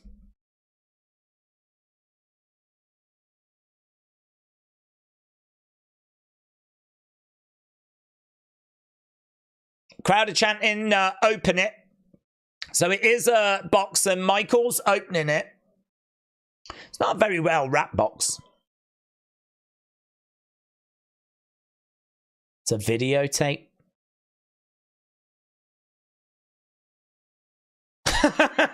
Michael Cole's like, for you kids at home, this is a VHS. Okay, it's a videotape.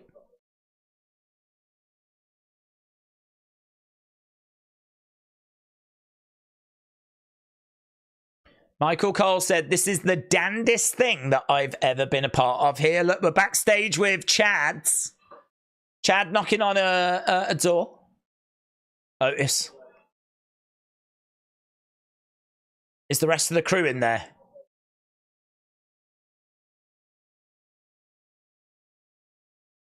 Everyone, right, Alpha Academy are coming out.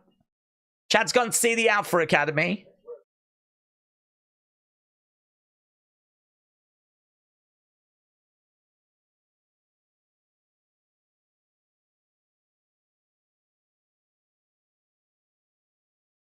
Takes a big man to admit when he's wrong. This is better.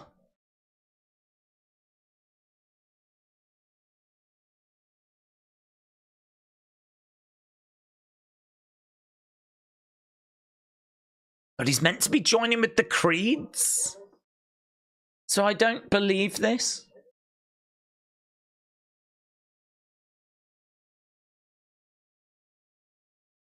Anyone that hurts any of them isn't family. We're done, says Otis.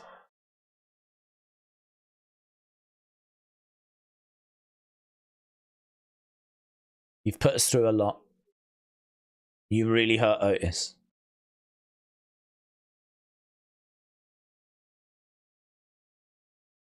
We're glad you're okay.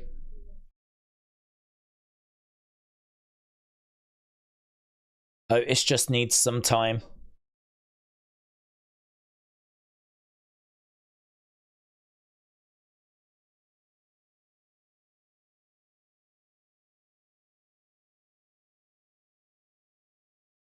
Oh, here's the Creeds.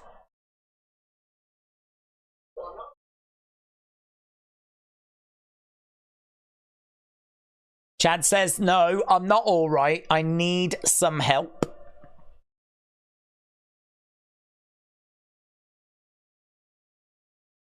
So he said he saw his life flash before his eyes.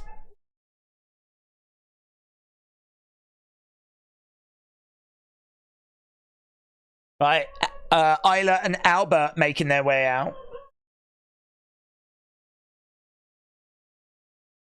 It's going to be a Whataburger gift certificate, said El Leon.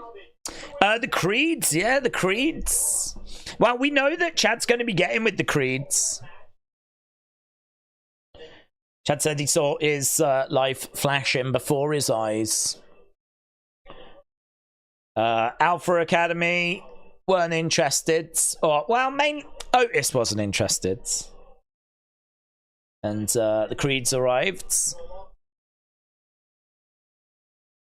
Isla and Alba in the ring.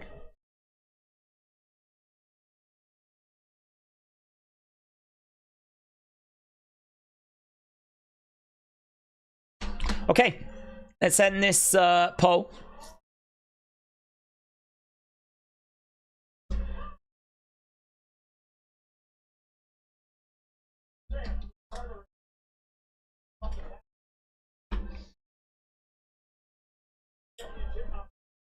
Okay, they're making their way down to the ring. Kayden and Katana.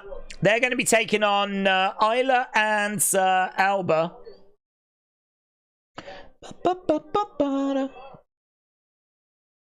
Okay, so thoughts on what we just saw. 39% said it was okay. I did end it. a few votes early.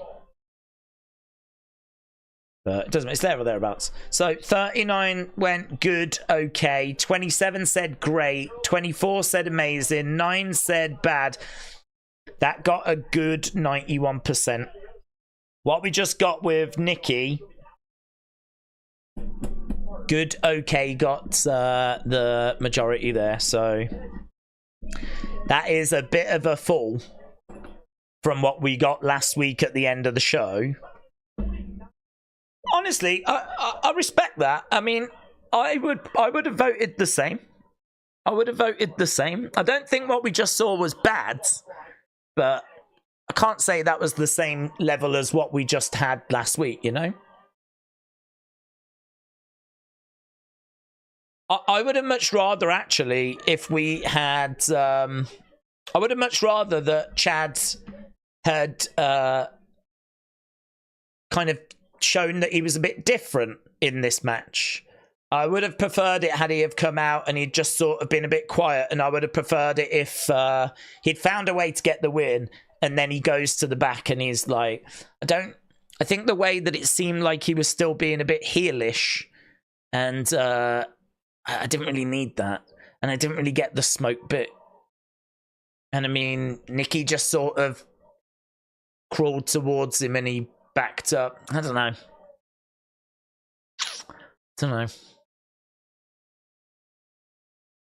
It's one of them, innit? We'll have to see where it leads. We'll have to see what else we get tonight.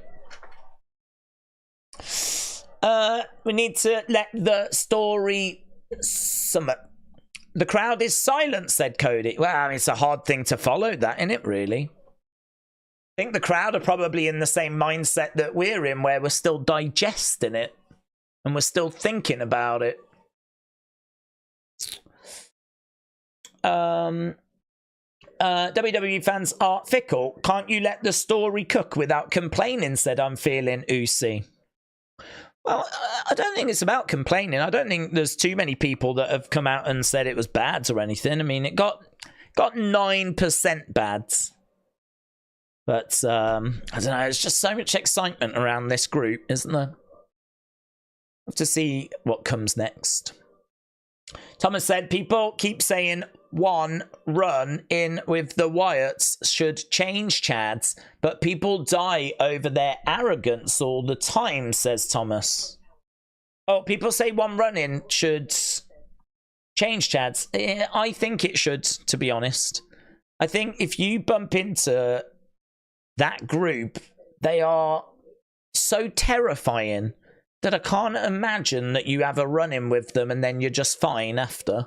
Or you're willing to still be arrogant. Like, I think he should have changed. I think that he should have changed his mind, should have changed his approach. Even if he was just lying. Even if really he's still a bad person, but he's just trying to not show that he's still a bad person because he's been that intimidated.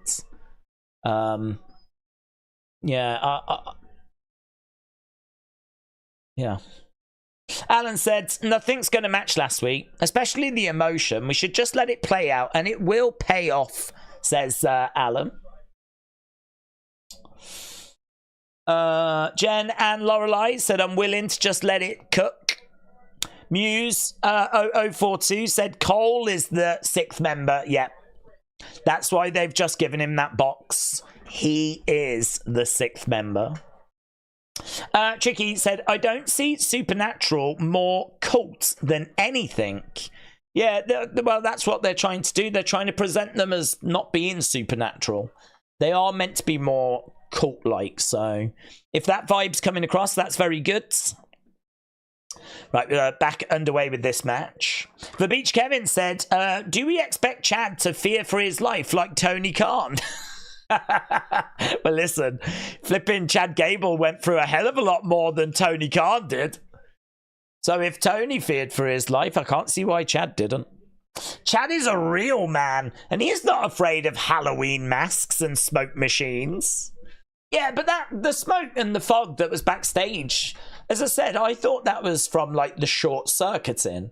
I didn't take that as being, like, a smoke machine so much last week. I thought they'd caused so much disruption. You know, there was probably computers that were broken. There was probably like circuits that were short-circuiting. Like, I could understand that smoke coming from somewhere, not just a smoke machine.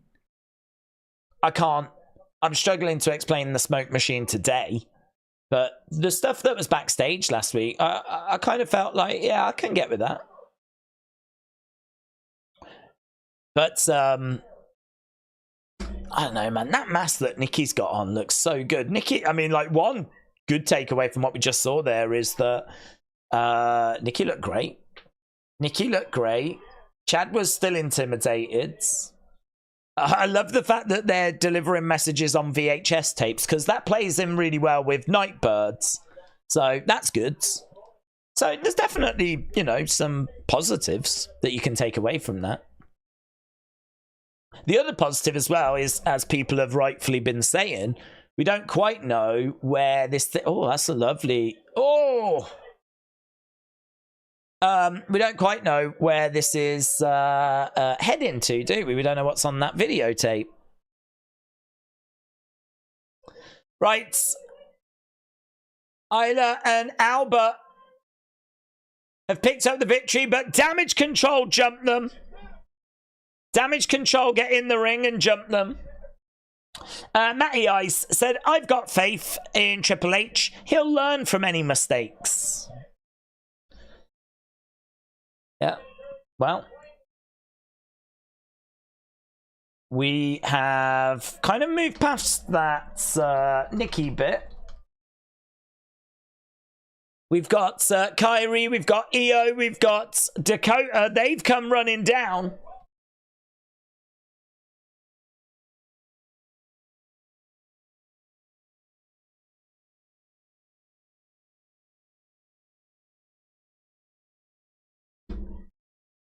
Right, let's get the poll up for that match. So, Damage Control. Oh, hello. Liv leaves the Judgment Day clubhouse. There's Finn.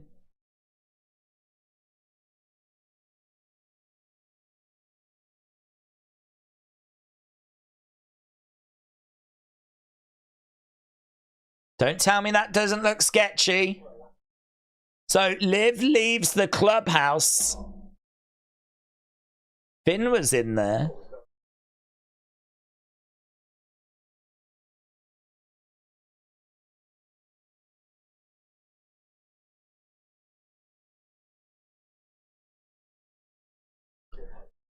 She got us a tag title shot tonight.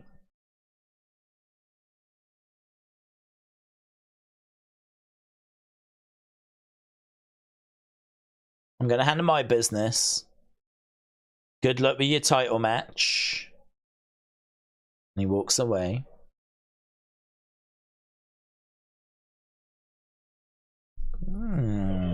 Oh, tomorrow. What's happening tomorrow? Oh, the young OG.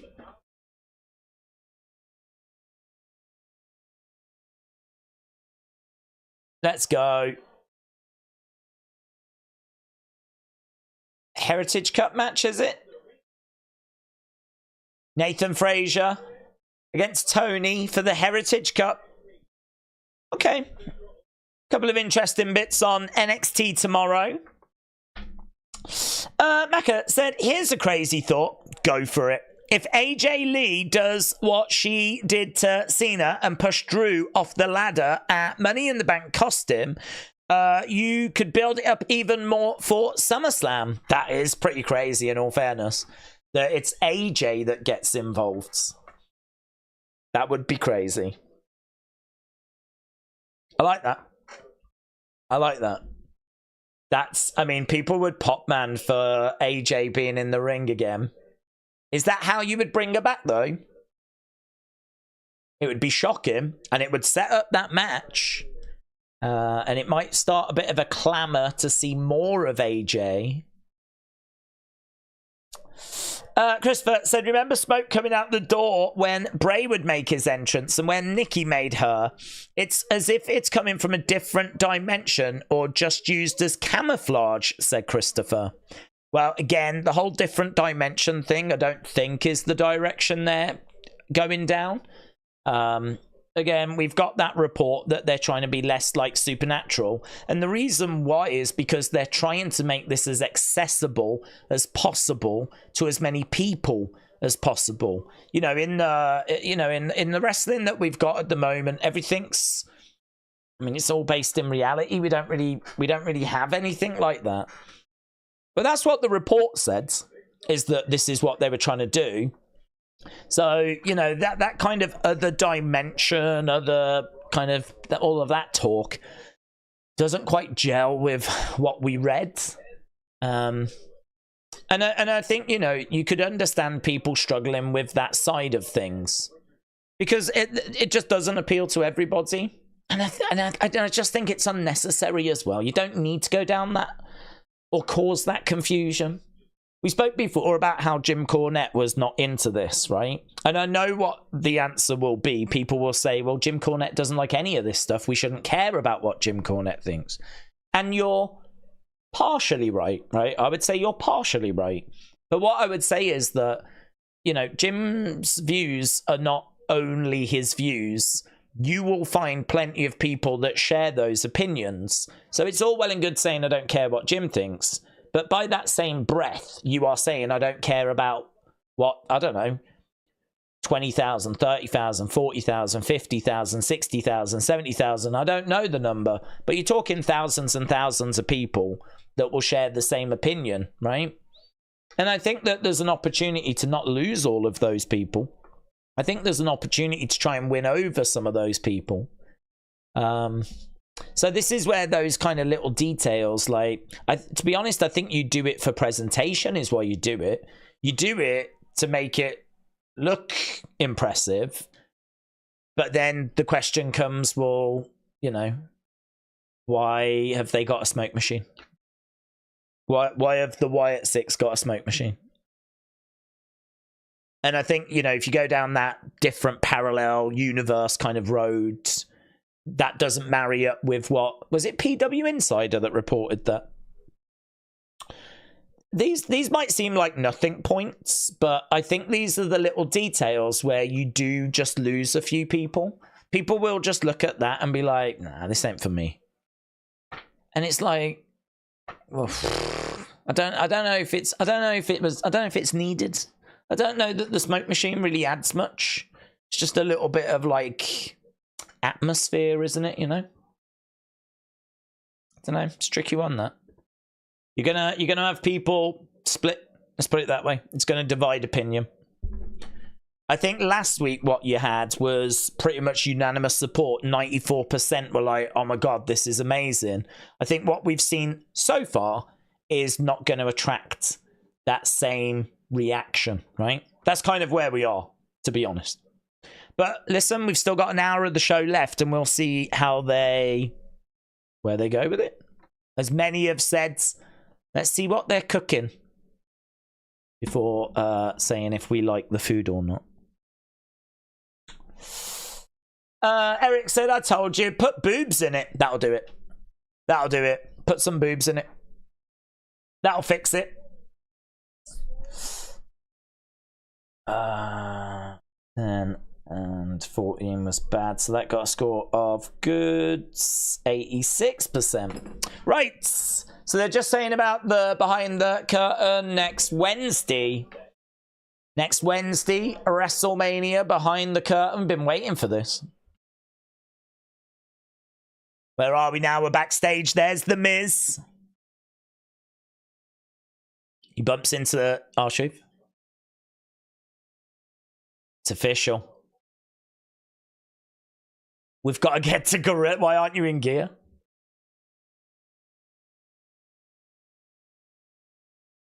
R-Truth said he did it for love.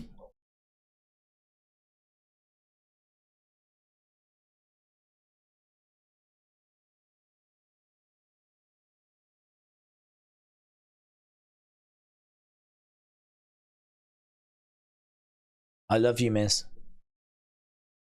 But only as a friend. Miz said, this isn't about me, this is about us. And R-Truth says, I love you, but only as a friend. Right. Moving on to our next match as we approach the final hour. Final hour. So, Miz and R-Truth versus Judgment Day. Right. I saw another super chat coming in. Matt Pete said, the Mania doc is finally coming, just like Via. I know, man. They dragged their heels on that one, didn't they? Dragged their heels on that one.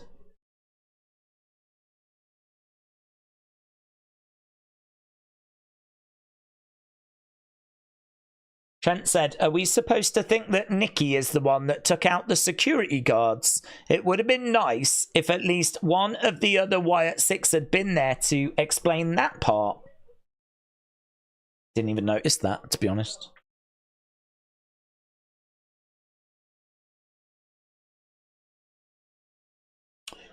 Okay.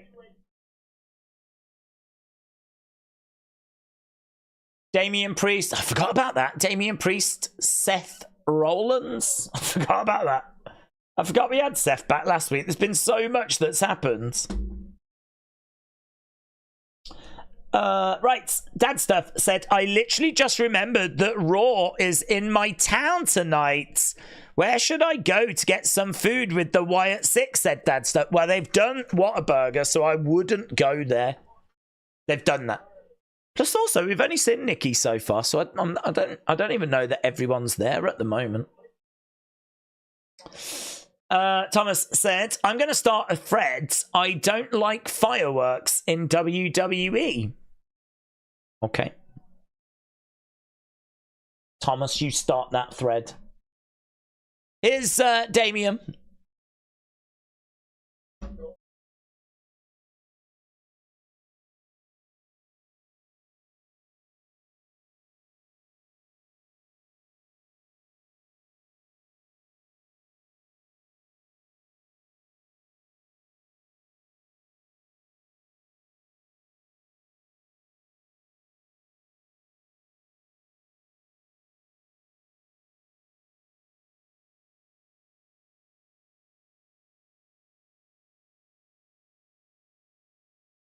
Okay, so he's just talking about Seth. I know what I see in Seth. I see a man I do not want to become.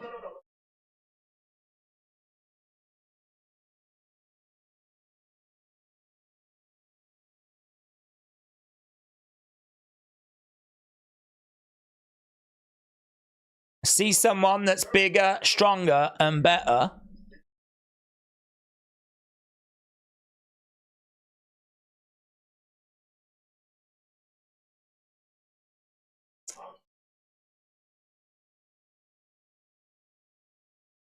As long as I'm champ, you will never see the mountaintop again. Here's Seth. Wow, okay. Seth is here and he's going to be helping us start the final hour. Let's go.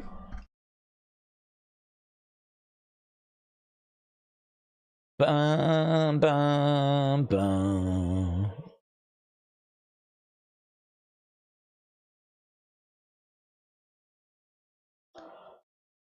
So, Seth making his way out.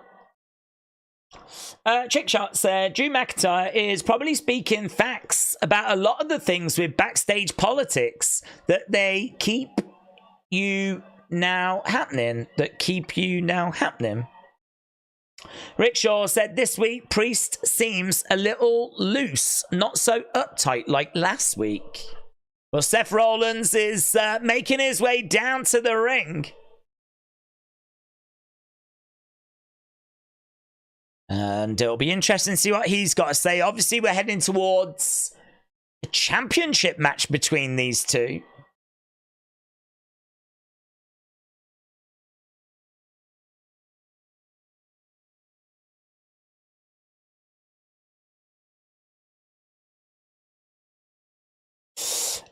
Damien's not ready for this spot, said JJB Gaming. Social media has helped grow the brand and hurt it when it comes down to light professional wrestlers having a real life and not a character, said Trick Shot World of Guns. Donald said someone will always have something negative to say. You can't hit out the park every segment this group has, says Donald. Seth in the ring.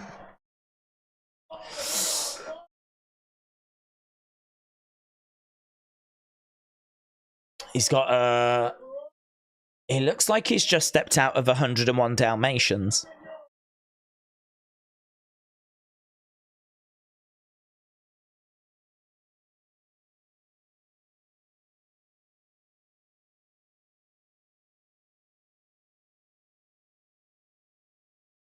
So this is Monday Night Rollins.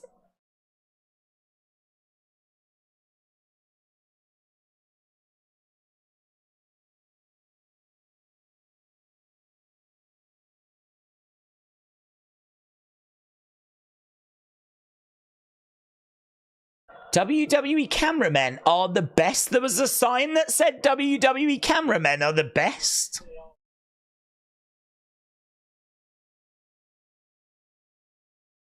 Okay, well, Seth Rollins cackling away.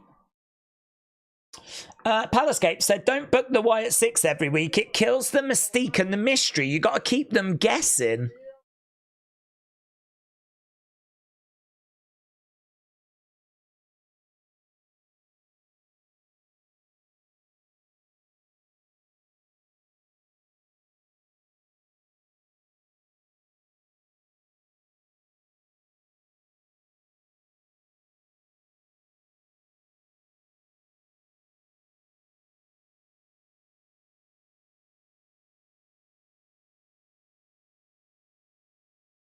Okay, Seth said he doesn't believe Damien.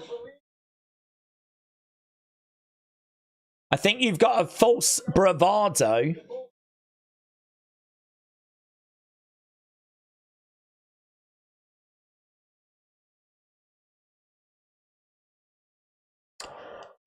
You are a trooper. No bio breaks anything. Gaiuskun, shout out to you, my friend.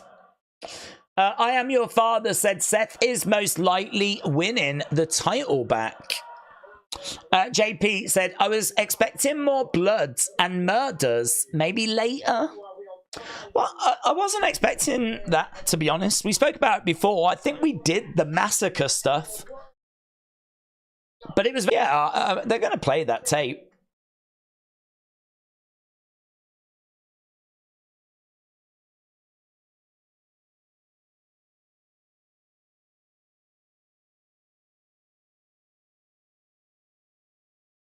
In both of your title defenses, it was very obvious that you needed that help.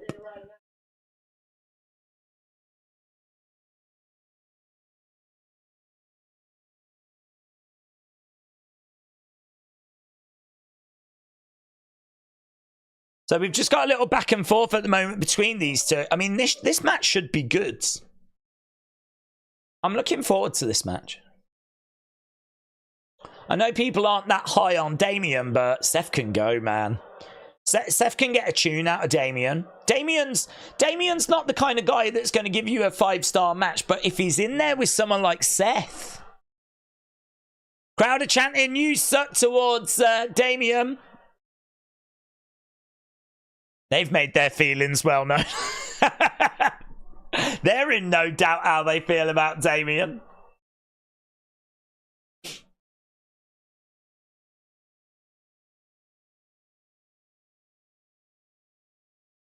I can look at you. Holding the world title.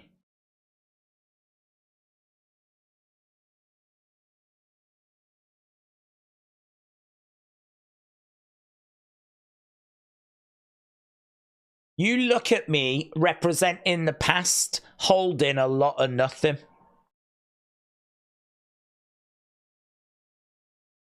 I didn't come out here to run you down.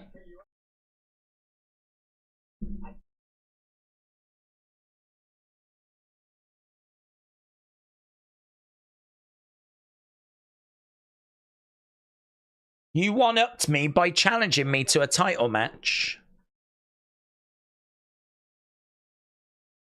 But I'm going to one-up you. Okay.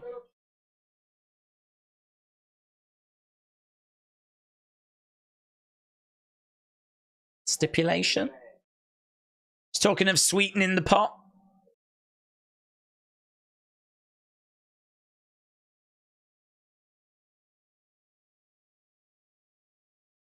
Side bet. A gentleman's agreement.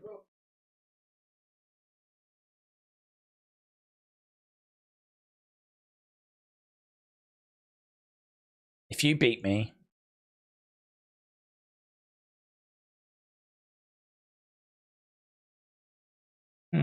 so whilst you're champion, I'll never challenge for the title again. Okay. Okay, but what's he want in return? He wants that new TV, doesn't he?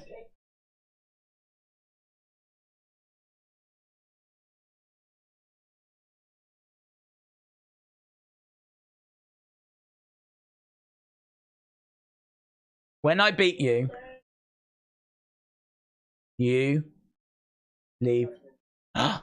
If I beat you, you leave the Judgment Day. Well, how's that? How's that even? How's that even? If I beat you, you leave the Judgment Day. If you beat me, I can't challenge for the title whilst you've got it. Well, Damien's not going to have the belt forever. But Damien has to leave Judgment Day forever.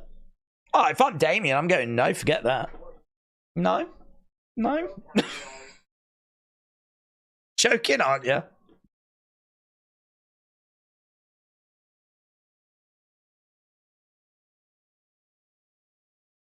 I would say throw Becky in as well. Throw Becky in as well.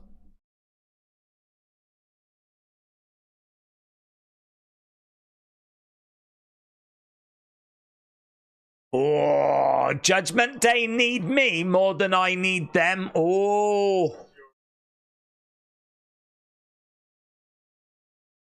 Oh, he's accepted. I reckon he could have got Becky, you know. I reckon he could have got Becky. He should have said, if I win, you can't challenge for this, and I get Becky Lynch. Oh, Gunther!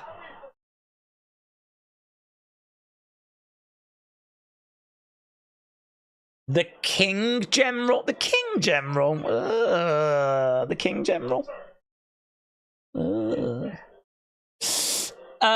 Seth is a trickster. That was a big moment, man. That was a big moment.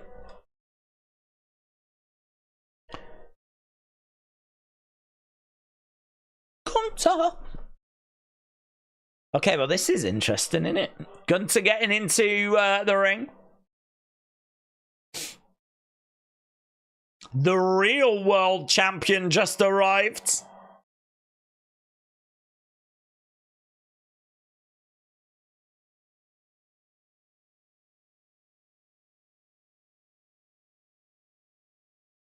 What's he going to say there? I don't know what he's going to say. Does he know what he's going to say? He's standing there like...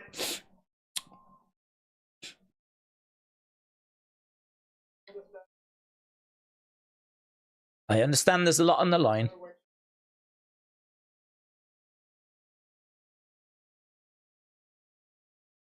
At Money in the Bank. Seth Rollins. The workhorse.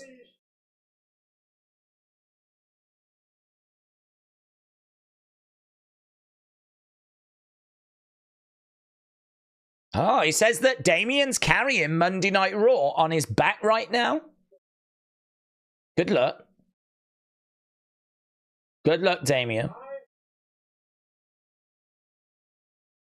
I can't wait to see this match.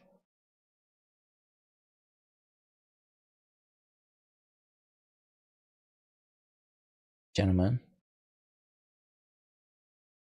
May the better man win. But don't make any mistake. At SummerSlam,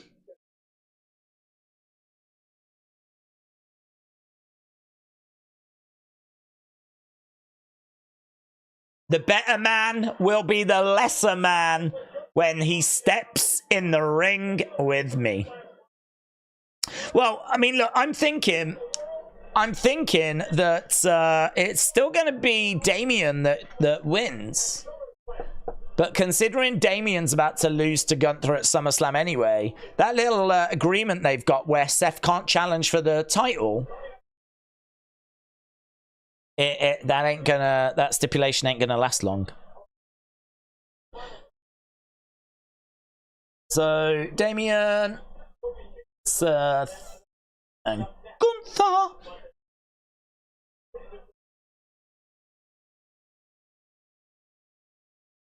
Okay, here we go.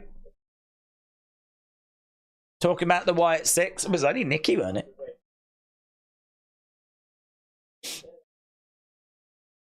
Okay, they've sent the videotape. Okay, here's the contents.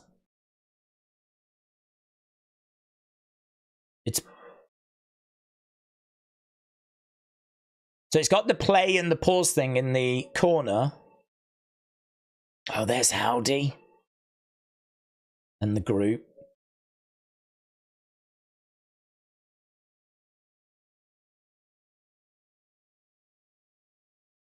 Are you happy?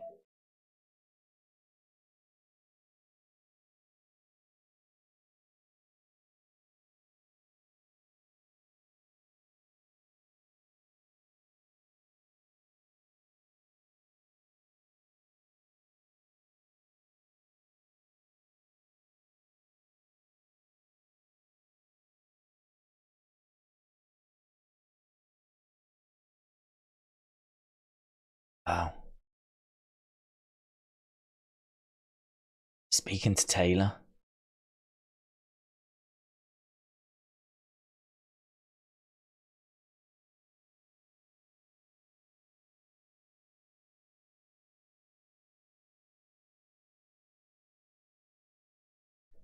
How did it feel when your brother died?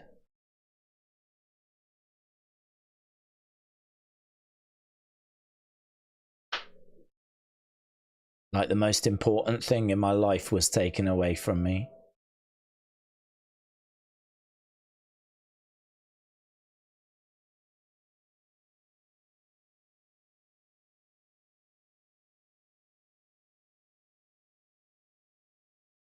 Like nothing would matter again. Brilliant.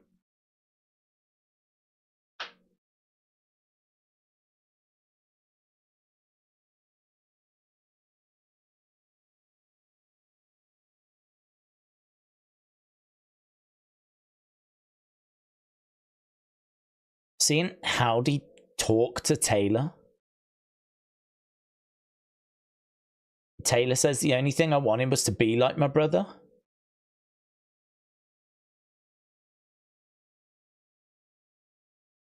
This is that personal promo that we were looking for.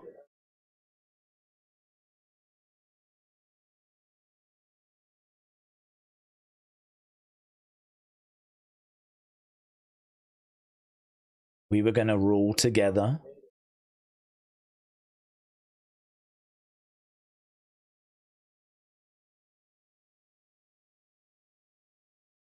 Promos on videotapes.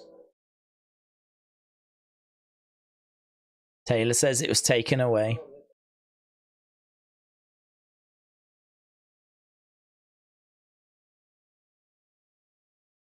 Not one person feels what I feel.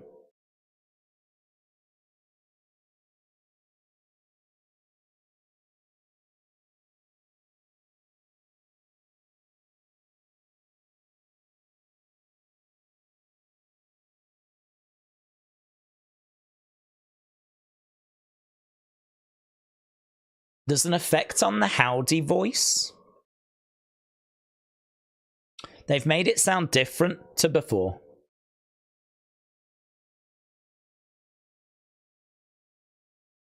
We made them remember.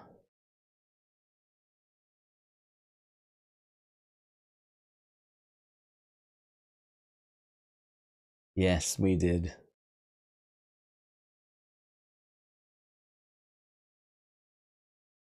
Wow.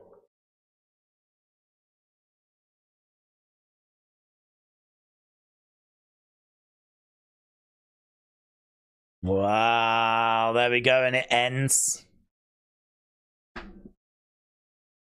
I mean, that is the kind of promo that we were looking for. It's a kind of promo that you can really kind of chew over. Really feels like there's some substance there. And I think if you didn't know, for example, who was Uncle Howdy, I think now seeing that it's Bo Dallas, Taylor, hearing him talk about his brother,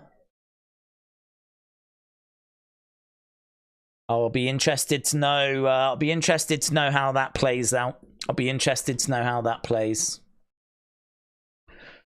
Look, I mean, was it? That was the Funhouse. It looked like there was the Funhouse door in the background, so it looks like it was the set, but with the lights off. Yeah.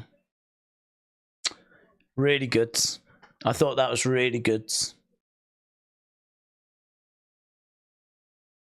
Thought that was good.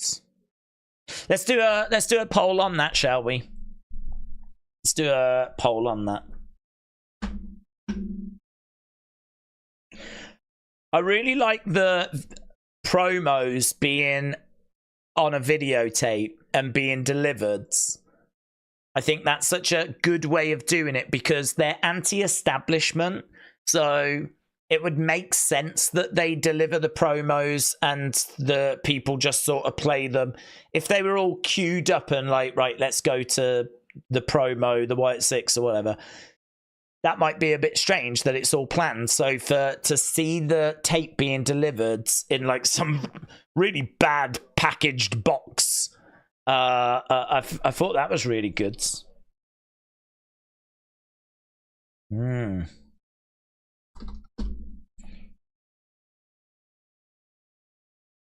Anna said, I wanted a vignette and I got one. It pushed the story along. We got the backstory. I loved it. Marco said, we need to let this thing cook. That was the fun house. It was time for the chills. It is so time for the chills immediately. It was really good. I really thought that delivered. That was good.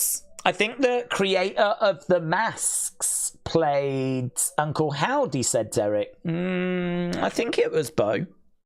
I didn't get the sense it was someone different.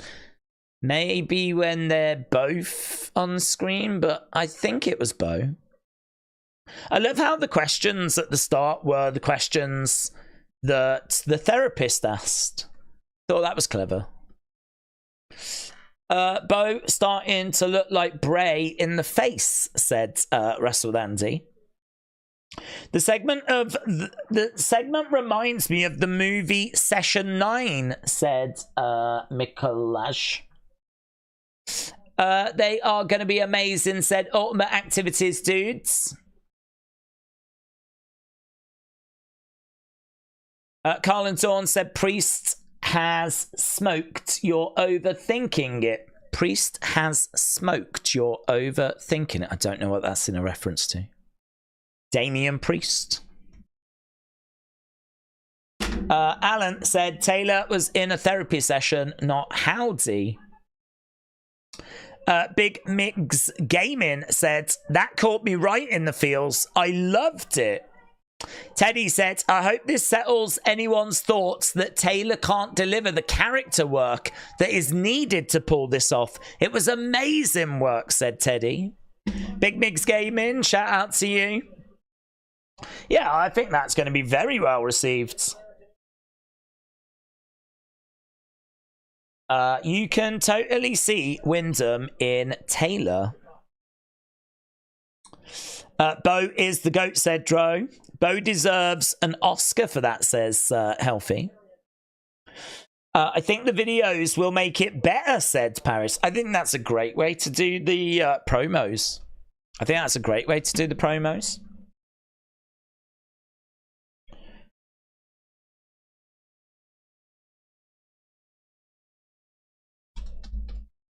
Okay, Karrion against Kofi. That was amazing. Hope he wrestles as Howdy and Bo. Thomas said they gave Bo his heart-to-heart inside kayfabe, says Thomas. Denzel, shout out to you. I don't really think he was acting so much for that, said Joe. Bo showed why he can be the driving force behind this story, the central character. It was brilliant stuff from him. Really impressed. I think they're done for the night now. I'm going to head to Culver's to catch the Wyatt 6. Uncle Howdy most certainly deserves cheese curds. Right, we are underway with Kofi against Karrion. Kofi goes over the top to the outsides. It was so interesting. It was the funhouse, said Jake. I enjoyed it. I was a bit disappointed with the initial segments. I'm thinking this is all we get tonight, said Aaron.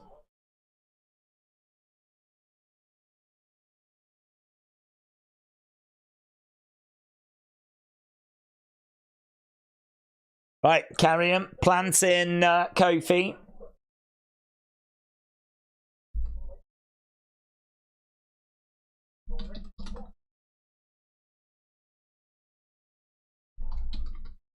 Commercial break.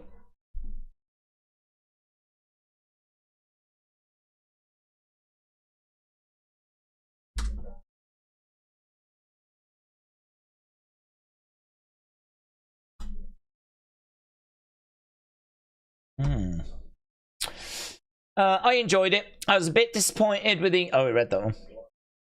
Chad asked for help. We might get one more segment.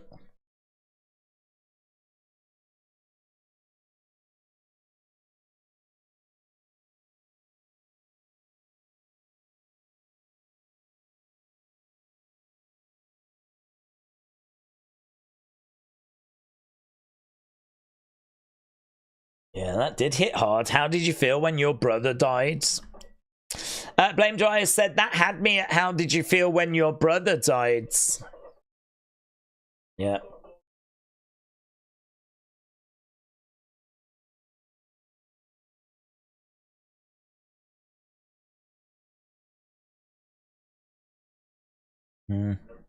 It's very well received. Very well received.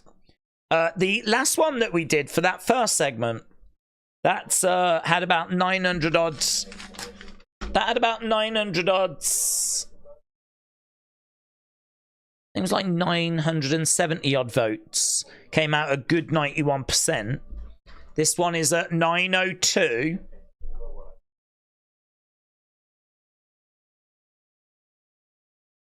So we'll get a few more in. We'll see what this gets. But I can already tell it's a lot better received. That's all this week. A promo. After last week, more destruction should happen, said Beastman. That was nerve-wracking. Never thought I'd say this, but I can't wait for Netflix with no ads. The commercials are killers. Right, let's go down. Denzel said he will interview everyone in the Wyatt 6. Yeah, man, and I'm looking forward to it as well. It's going to be brilliant. Short Clip Gaming said it was a fine line they have to walk with this, but that was great. They could cross to bad taste easily, but this was good. Just concerned about it going too far with the death angle. Well, I really don't think anyone died. And and it shouldn't be me that has to keep saying this. WWE really dropped the ball by not making that clear after Raw. You know, the next day on Tuesday last week, they should have told us what happened. Like, you know, there was producers and security guards that were caught up in this. They've all been treated at the local medical facility, and everyone's, like, you know, on the road to recovery. No serious injuries to report. Something like that, you know. There was no reports of murders or deaths or anything like this. It was one of those things that just got out of control. People joked about it, and then it just all of a sudden started to get believed that people had been killed.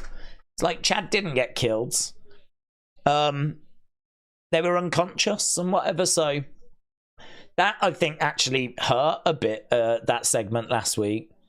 I never took it that way, and so it didn't hurt my appreciation of it. I loved it, but it seems like others did. It seems like others did take it that way, and I think it became a bit of a joke, joking how people had died. But yeah, just a bit of a shame that, really. I think WWE could have brought some much needed clarity to that, like on Tuesday last week. New Day are going to break up. Bree said your mic's not working. Yeah, this I don't know that it's me, to be honest. I haven't got anything telling me there's any issues. I don't know if there's a YouTube issue, but I've had no drop frames tonight. No lag has hit tonight. I've got no issue my end. Kofi is back in the corner. Oh, hello, and they're attacking Xavier. Xavier is being attacked. Against the ropes. Kofi Kofi continued wrestling, you know. Kofi continued wrestling. Wow, that could be interesting. Karrion picks up the victory. Karrion.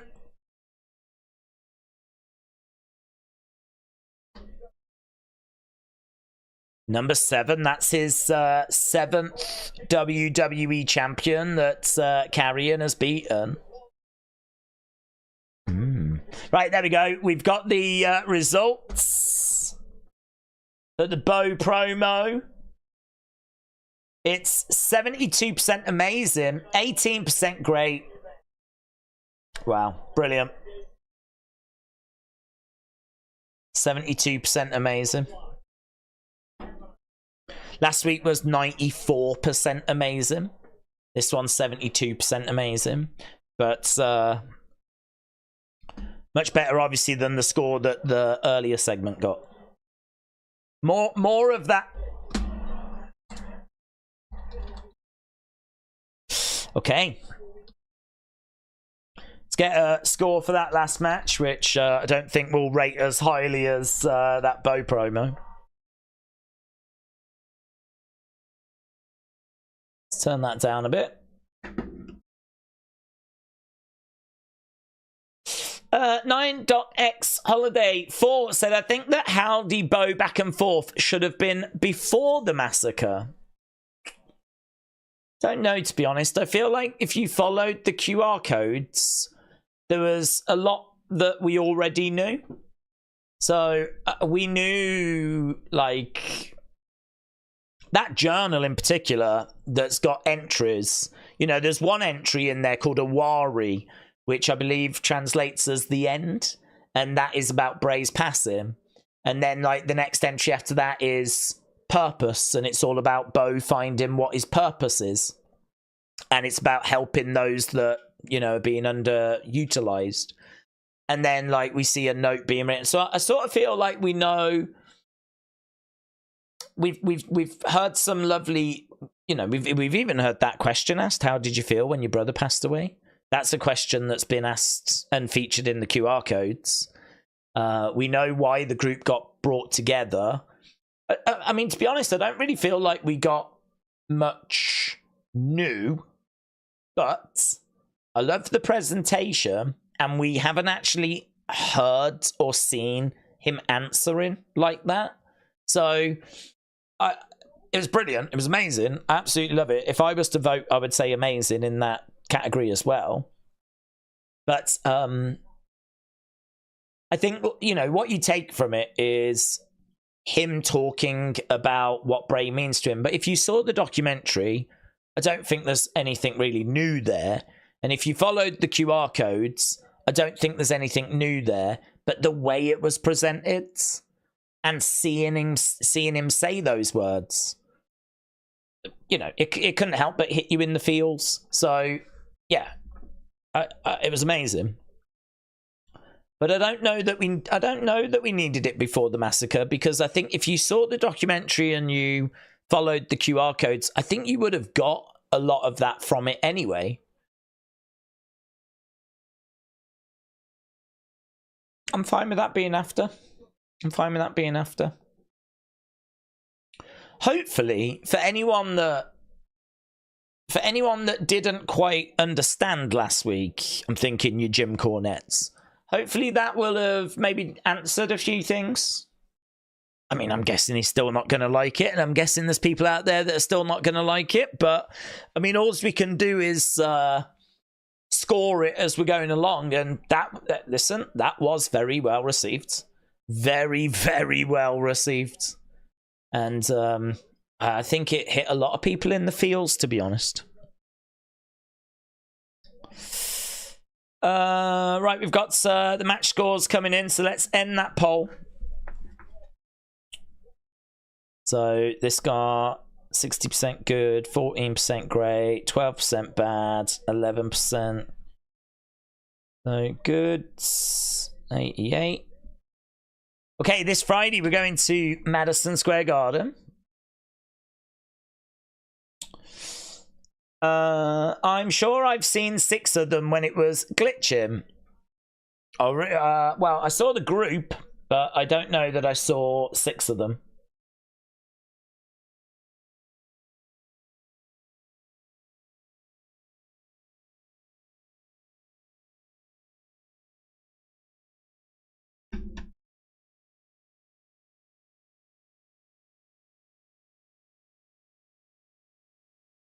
Sixth member, Alexa. Want to see the family portrait? There they are. Look. There's the family photo. I can't see a 6th person there.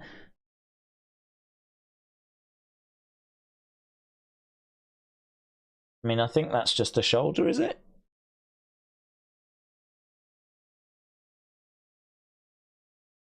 I don't know what that is, actually. What is this?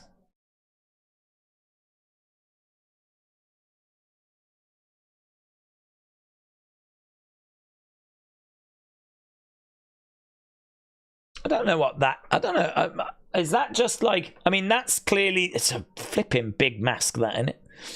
And then I'm guessing this might be the mallet or something, but... I don't know, man.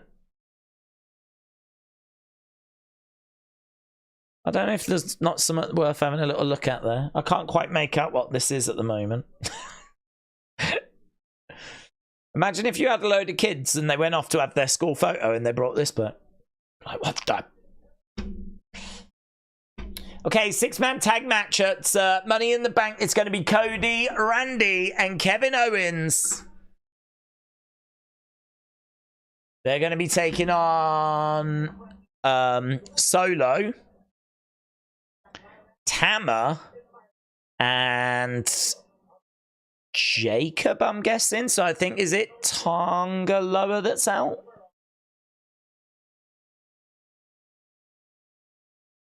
We've also got another triple threat for Money in the Bank next week. And also next week, Ray takes on Dirty Dominic Mysterio.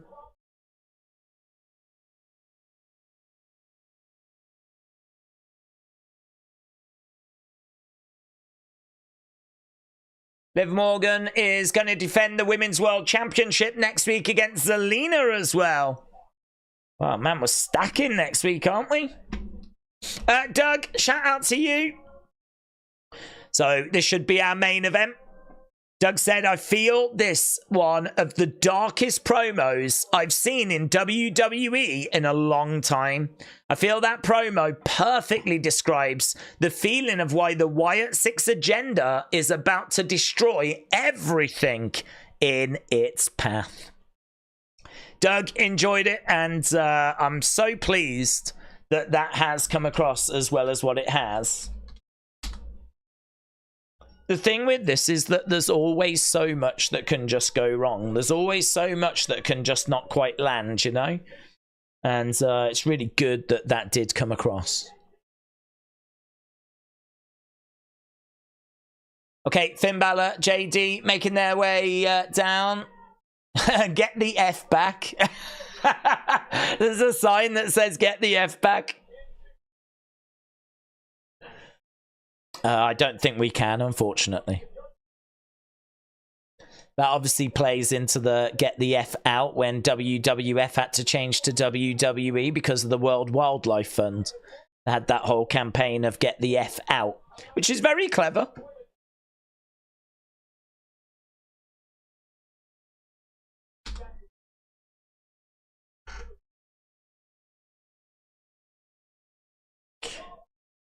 It works because it's real life, said Donalds. Arrow73 said, do we think we'll get one more segment? Maybe. Maybe. I mean, you just never know, do you? I mean, if you want to end the show with a moment, then, you know, you can always turn to them. We ended last week's show with them. So I feel like at the moment I'm not expecting anything else, but we could do. The main event can't end with nothing happening. What do we think? Is Liv going to help Judgment Day win the titles? Said Macarice. I mean, I agree. I feel like something's happening. I mean, I can't imagine that we're just getting this match and Awesome Truth win and that's it. The show comes to an end. So I don't know. Maybe you're right. Get a feeling that we might see the Wyatt 6 again, said David. Dylan said, do we think Xavier Woods joins Final Testament even after they beat him up? I don't know that he'll join them, but I certainly think there's a question to be asked about why, when we saw Xavier being beaten up on screen, Kofi decided to carry on with the match and not go to the back to help his friend. And I think that might be a question that Xavier has as well, but I can't see Xavier joining Final Testament. I think it's maybe more about splitting the New Day. More ads, more ads, more ads. Ads for everybody. Everybody gets an ad. Liv helps Judgment Day win, then bow out to Liv and Dom, said Harry. Help said, I've got to go back and see how many minutes worth of commercials we've had tonight. It's been loads, isn't it? It's been loads. Donald said, have we seen Chad Gable since the Academy turned him away? Have we seen Chad Gable since it? No, but he bumped into the Creeds and said, they asked, are you all right? And he was like, I need some help. So it seems like Alpha Academy kind of closed their door on him, but Creeds have opened that door. John said Kofi tried to leave the ring to help Woods. Kross stopped him and they went to the finishing spot. Oh, I didn't see that. It looked like he just carried on with the match. I'll have to watch it back. But it looked to me like he was getting attacked, and it looked to me like Kofi tried to attack Kross rather than leave the ring. So if you're telling me he did try to leave, then that's interesting. But from what I saw, it looked like he tried to carry on with the match. Which, if that's the direction that they're going in, then that's obviously there's gonna be big, I think, repercussions for that. Doug said, if I was Triple H, I would pass the torch to Strowman to be the Fiend. It just seems fitting, as he was a big part of Bray's life. And he would look badass as the Fiend, wouldn't he? He'd look badass. Chuck said, what if Uncle Howdy is someone else and Taylor is the Nightbird, the 6th member? I didn't get the impression it was someone else. I mean, it looked to me like it was Bo, and we know that that has been Bo. So I don't think it is someone else. Plus, we keep going back to that URL, which has the first letter of everyone's name, and then it just said 1A. So I feel like whoever this 6th person is going to be, their name's going to begin with A because of that URL. Right, we've got 16 minutes and we're at our main event. So Finn and JD versus Miz. R-Truth.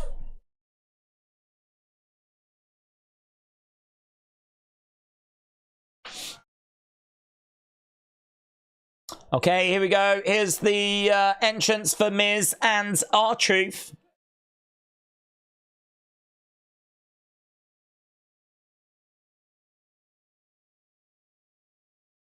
What's up? What's up? No, we ain't got much time for this. Because you know we got to fit in another 3 commercial breaks.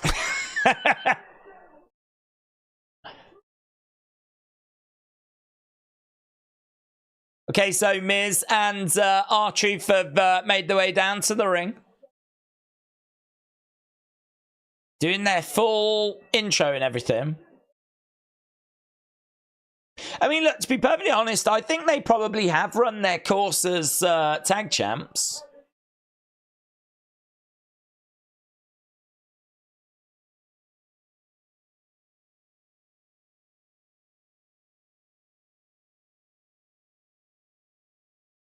I don't know what we do with them after this, to be honest. If they are about to lose their titles. But yeah, I do like that suggestion that, you know, Liv got Finn and JD this opportunity. What if she is about to cost them those belts? She's desperate to do whatever she can to get into their good books.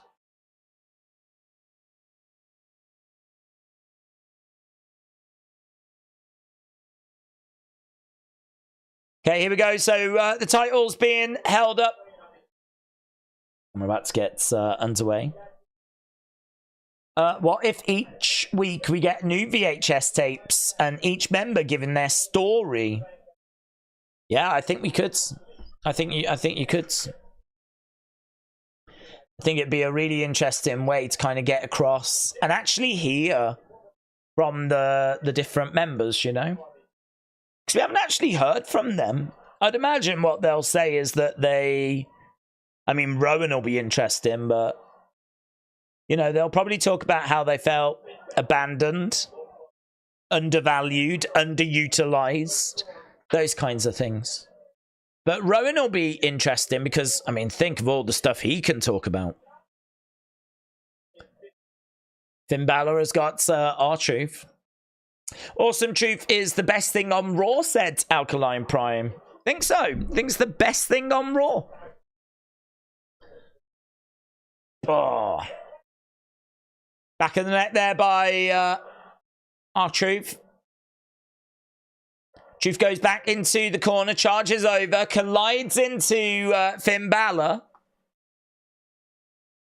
Miz in the ring, against the ropes goes Balor. Double back elbow there by R-Truth and the Miz. Dropping elbows as JD comes in, charges over. He gets flipped over. Goes over to the outsides. Clothesline picked up. Oh, planted face first.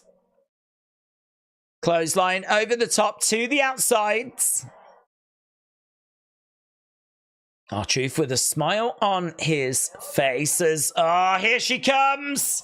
Here she comes. Oh.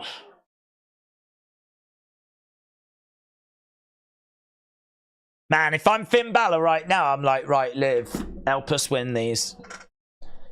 Help us win these. And she will. And then afterwards, I'll be like, go away. You thought you could hang out with us? Go away. So, right, Liv has made her way down. And when we go back from there, I'm guessing this is our own commercial break. Our only one. So when we go back, we've got a very interesting end to this where we may be getting new Raw Tag Team Champs. Liv is a siren. She will lead you to your destruction, says Sis. Just like Linda McMahon. Why? They don't need interference, said Kian. Well, if they want to get the win, they might.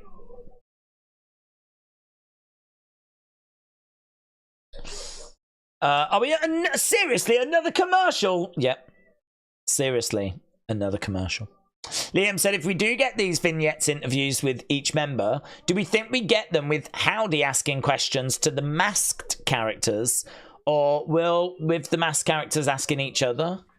That's good. That's a great question. I'm expecting Howdy to ask the unmasked characters. I'm thinking we just saw unmasked Bo, Taylor. So I'm thinking we get unmasked Nikki. And we get unmasked. I don't think each masked one, but that's an interesting one. It's one of those, isn't it? I mean, I don't really have a reason for thinking that, but I thought that it would be a masked Howdy talking to unmasked Rowan. Masked Howdy talking to... I mean, Howdy's the leader. But I suppose it begs the question of they're in the funhouse. The funhouse was in Bray's mind, or at least that's what we were told. So, did we just get a glimpse into Howdy's mind? I mean, I don't think we're trying to do that anymore. But then they were both on the tape at the same time, but I mean, of course, that can be camera trickery. It's tricky, isn't it? It's tricky. I think the honest answer is you can go either way. For whatever reason, I thought that we will still have Howdy, because he's the leader, appearing so that he can ask the questions of the other members. But I suppose in a way it's a nice way of just telling people that might not know, here's the character, here's the person playing the character. So here's Howdy, here's the person that plays Howdy. And it's a good way of doing that. Here's Ramblin' Rabbit, here's the person that plays Ramblin' Rabbit. So I think you've made me change my mind, actually. I thought that it was going to be Howdy that was going to ask all the questions, but actually, it's a lovely way of presenting the character and the person that plays the character. So I think you've just changed my mind. So well done. Right, we are back to the action. Coach Co said, will Loomis talk? I suppose he'll have to, unless he's going to draw. But then how's he going to ask himself questions? That's a good point from Koji Co, isn't it? The irony of Koji Co asking if someone else is going to talk when all you get is gibberish out of Koji Co. But then we just got some sense. Amazing. Right, Finn is down. R-Truth is down. Autumn said, I think Bo is going to be Bo and Uncle Howdy is going to be his own fiend, like Bray and the Fiends. And he brought the puppets to life and set them free from the Firefly Funhouse. I'm just not sure if we have Howdy ask him. I have a feeling that we might get Mercy asking Dexter because it introduces them. I agree. Yep, no, I completely agree. I think you've nailed that one. Puff Dutch said, Mitchell, Seth dressed like a normal person needs to happen. I have shorts and Nikes and no shirt with a joint sounds perfect. Let's go. Why can't Howdy be someone else other than Taylor? Wouldn't that be a knock you on the butt twist? Wyatt 6 is like a cult and Taylor could just be another follower. Well, I think We know that he's the one that's trying to. Well, first of all, we know that he was Howdy. He was Howdy last time, so I don't know why we would change that now. And we know that when Bray passed, Bo wanted to find a purpose, and he found that purpose. So he's the one that brought all this group together, and we know why. And so I don't really know why we would have Howdy be someone different. That wouldn't really fit in with kind of where we've been and the journey that we've been on with the QR codes. I mean, you are right. It would be a twist. It would be an out-of-nowhere twist. But I don't know if that's an out-of-nowhere twist that people are necessarily looking for. Because I think people are pretty happy and satisfied with Fiend being Bray's darkness and Howdy being Bo's darkness. And I think that's sort of pretty accepted. 1, 2... Miz through the ropes. Grabs. Oh, skull crush him. 1, 2, foot on the rope. Oh, just a 2. Carlito gets the foot on the rope. Right, we're getting to the business end right now. We've got Carlito. We've got Dominic. We've got loads of outside interference. Liv is on the outside, but she hasn't got involved yet. She is walking rounds. Oh, no. Braun is running down. Strowman comes down. Running round the outside. Who's he chasing after? He's just chased, I think, Dominic and Carlito away. But that leaves Liv at ringside. So Liv is on her own. Dominic and Carlito have gone. Yeah, it feels like it's going that way, doesn't it? Strowman has just chased away the other members. R-Truth comes in. Finn comes in. Truth against the ropes. Shoulder tackle. And again. Duck underneath, picks up Finn, plants him down. He's going for the 5-knuckle shuffle. Oh, kick there by Finn. Big shot there to the Miz. Nice. Up toe holds. Oh, lovely. STF. Oh, double axe handle there by JD. Miz. Oh, wow. Miz with a springboard, but drop kick there by JD.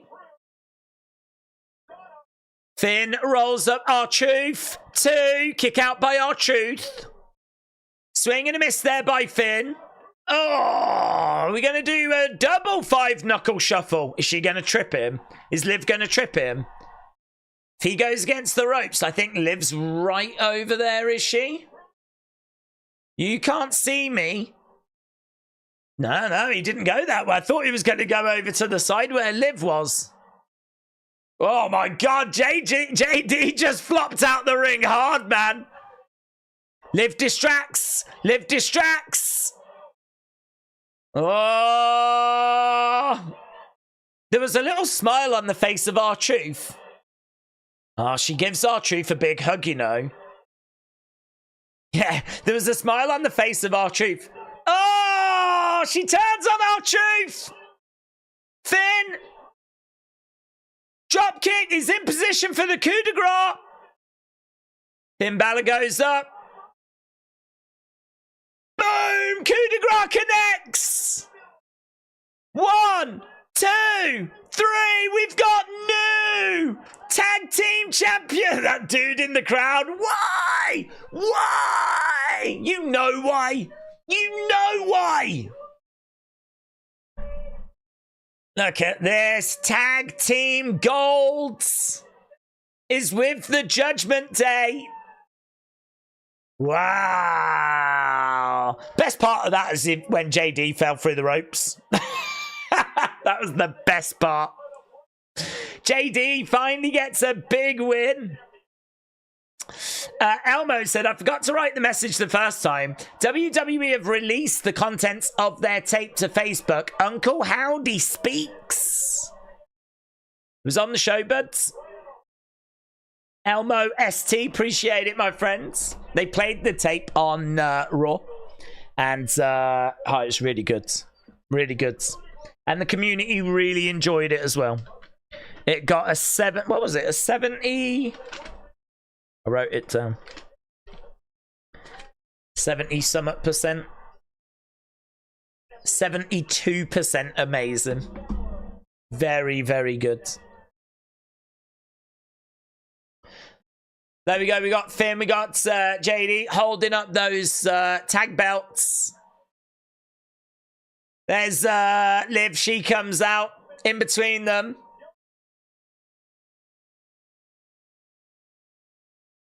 Boom. And the show comes to an end. Well, very good. Very good. There was nothing more from the Wyatt 6. I'm a little bit surprised about that. I thought there might be something else, but to be honest, I didn't need it, to be honest. I think what we got with that promo was enough. I don't feel like, unsatisfied. I think if we hadn't have got that promo, and they made us wait next week for the tape, that would have been a shame. I think that would have been a shame. So I think they did the right thing giving us the tape this week. But yeah, good.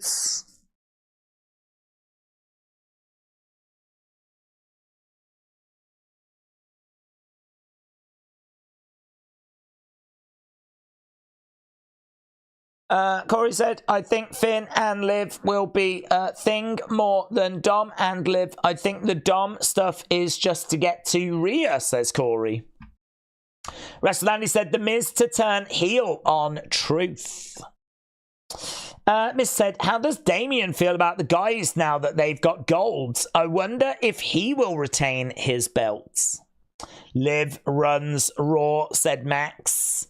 Mitchell said, Damien should say to Seth, if I beat you, you have to wear basketball shorts and a normal shirt every day. I don't know what that would do to him. That might finish him. That might finish him off. Yeah, I didn't think that was a bad episode, to be honest. It kept moving forwards. I thought it was pretty fun. Didn't feel like it dragged or anything along those lines. I thought that was not bad. I'll be interested to know what people score it, actually, and we'll get the poll up soon on the second channel. All I know is that Gunther's time is now, said Daniel. Liv and Judgment Day are full of witches. Leapin' Lucha Larry said, I think all the vignettes are going to be like the one we got tonight, but with the other members. And that'll do, man. I'll be down for that. Word of Wrestling said, real emotions tonight. That VHS tape was the best thing ever. So much to take away. Duffman said, I have so many questions about this Raw. Oh, well, that's good, because we will get... we'll do an opinions thing. We'll get that done as well. I want to get, the Nightbird thing done. I need to have a little look into that. I want to watch it again before I do it. But yeah, I feel like there was a fair bit to take out of it. Mike said the Bo promo seemed like a man struggling with his grief and unholding the legacy of his brother. It was very good, says Mike. Joaquin said the promo felt like the Mankind Jim Ross interview. Oh, that's a classic, though, isn't it? That's a classic. So, I mean, if you're getting them vibes from it, we're eating good, man. We're eating good. But again, for those that weren't here when the promo was on, 72%.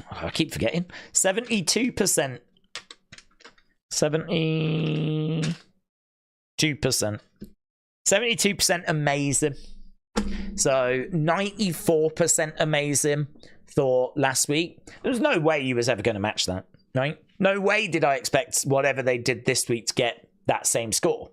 But provider segment that still came out as amazing, 72% amazing, shows that they, in my mind, did follow up last week. They did find a way of providing something that has resonated with people, and that's all you can ask for, really. And I think what's exciting is, as people have rightfully said, you can now do those with the other members of the group, and it's going to make for very interesting TV. Very interesting TV. And as well as that, you're also going to kill a few weeks, if you will, right? And you can always do people in the background and whatever, but you can kill a few weeks, because I don't think we've got any plans for this group at Money in the Bank, but I do expect them to do something at SummerSlam. So, you know, kill a few weeks, get past Money in the Bank, then we can start our feuds with whoever it is we're going to be feuding with. And I don't know who that is at this point. I don't know that it's Chad's. Don't know that it's Chad. Chad might have moved on. But if he's about to get with the Creeds, then maybe that might be a direction we go, but not sure. Not sure. MXXS said Rhea lost her belt. Dom, Judgment Day. What does she come back to? Tiny Trash Stratus really did take... Tiny Trash Stratus. Tiny Trash Stratus really did take everything from her. I cannot wait for her to come back. Very good. Very good. Brenton said, will SummerSlam be where the Wyatt Six debut in ring? I think so. Who joins Gable to fight them? Well, I don't know that it will. I don't know that it will be Gable. It could be Gable, but I think that was a slight misstep for me tonight. I don't think that. I think Gable should have sold last week a little more. I don't mind him being in the match, but I didn't need the bravado promo before he came down. I would have had him like really not wanting to talk about it. And then you still could have had Nikki arrive after the match, you know, and him like, you know, be really concerned. I did like him going up trying to like get the Alpha Academy back on side. I did like that. He's in trouble. He knows he's in trouble. And like he goes back to the Alpha Academy. And they didn't close the door on him, but they sort of did as well. But the Creeds were there to pick up the pieces. I thought that was very well done. That backstage bit, I thought they did that well. So maybe it will be Chad's. Maybe it will be Chad's. Or maybe now Chad and the Creeds are going to build towards a feud with Akira and Otis. You know, I could see Maxine and Ivy. And I could see Akira and Otis against the Creeds. It's just you need someone else. They need to go and get someone else to kind of counter Chad. Well, I suppose Otis counters Chad. Otis counters Chad, so we sort of need another male member, really, to be a part of that group. So you could always do that feuds. And that would make sense considering how bad Chad had treated that group, you know? So that would make sense. Or you go down the road where Creeds and Chad end up on a collision course with the new Wyatt Six group. Thomas said, we voted on Nikki's arrival without full context. I don't think so, to be honest. I don't think that what we did was unfair. I think that because that's what others are going to do, that's what people are going to do. People, you know, we saw her arrive in the ring. There was smoke. I still think the smoke's unnecessary. I think that she goes over, she hands over the videotape, she then walks through the crowd. I think there's enough there to be judged. I mean, that was the in-arena portion of what we got tonight. I think what we loved was what was on the videotape. But was the delivery of the videotape the correct way to do it when you could think of all the different ways that they could have done it? Think of all the different things that they could have done to have delivered that videotape. I don't think it's unfair to question if how that tape was delivered was the correct way, and it did leave people a little underwhelmed. Just because what turned out to be on that tape was something amazing, I don't think it means that we were wrong to ask the question as to how people felt about how that tape was delivered. So I think that for me, I'm not really going to focus too much on that, because I think that it was that bit could have been done better, if I'm going to be brutally honest, right?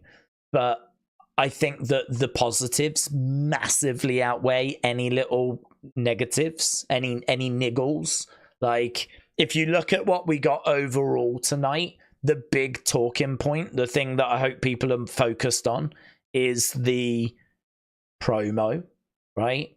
And I already know that people will obviously have comments to make about the Nikki part, and I think there will be a few like little things that people can pick at, but I don't know. I think if you would rather do that rather than talk about the promo, I think that would be a bit of a shame, really. Bit of a shame. I think the promo is special. I think it's really good. Really, really. Well, it's better than good. So I would have voted for awesome. I would have said it was awesome. So for me, I think that's the promo delivered. But so yeah, I mean, if you want to be like off with the way the tape was delivered, that's fine. But I think it'd be a bit of a shame if you took that approach. It'd be a lot better to just kind of focus on how great that promo was, you know? We didn't know how they would deliver it. I do like the fact it's on a videotape. The other way they could have done it was to have not done any of the in-ring stuff and instead just done like a glitch and then just had, like, you know, the video play and interrupt the show. We did wonder if they might do something that way instead, because we knew they'd recorded some vignettes. So this, I'm guessing, is what they recorded like the other week. So we knew these kind of things were on the way, but we just didn't know how it would be delivered. Well, I do like the fact that it's on a videotape. And I don't know. I mean, if they glitched and it interrupted the show, would you then have people complaining like, oh, that's not very realistic? So I don't know, it's one of those, isn't it? You can probably pick holes in lots of different ways they could have done it. But yeah, I think for me the big takeaway is the promo. Rhea, oh, we read that one. Where are we? We need to go anyway. Miguel said El Campeon retains at Money in the Bank and then Gunther wins at SummerSlam. Right.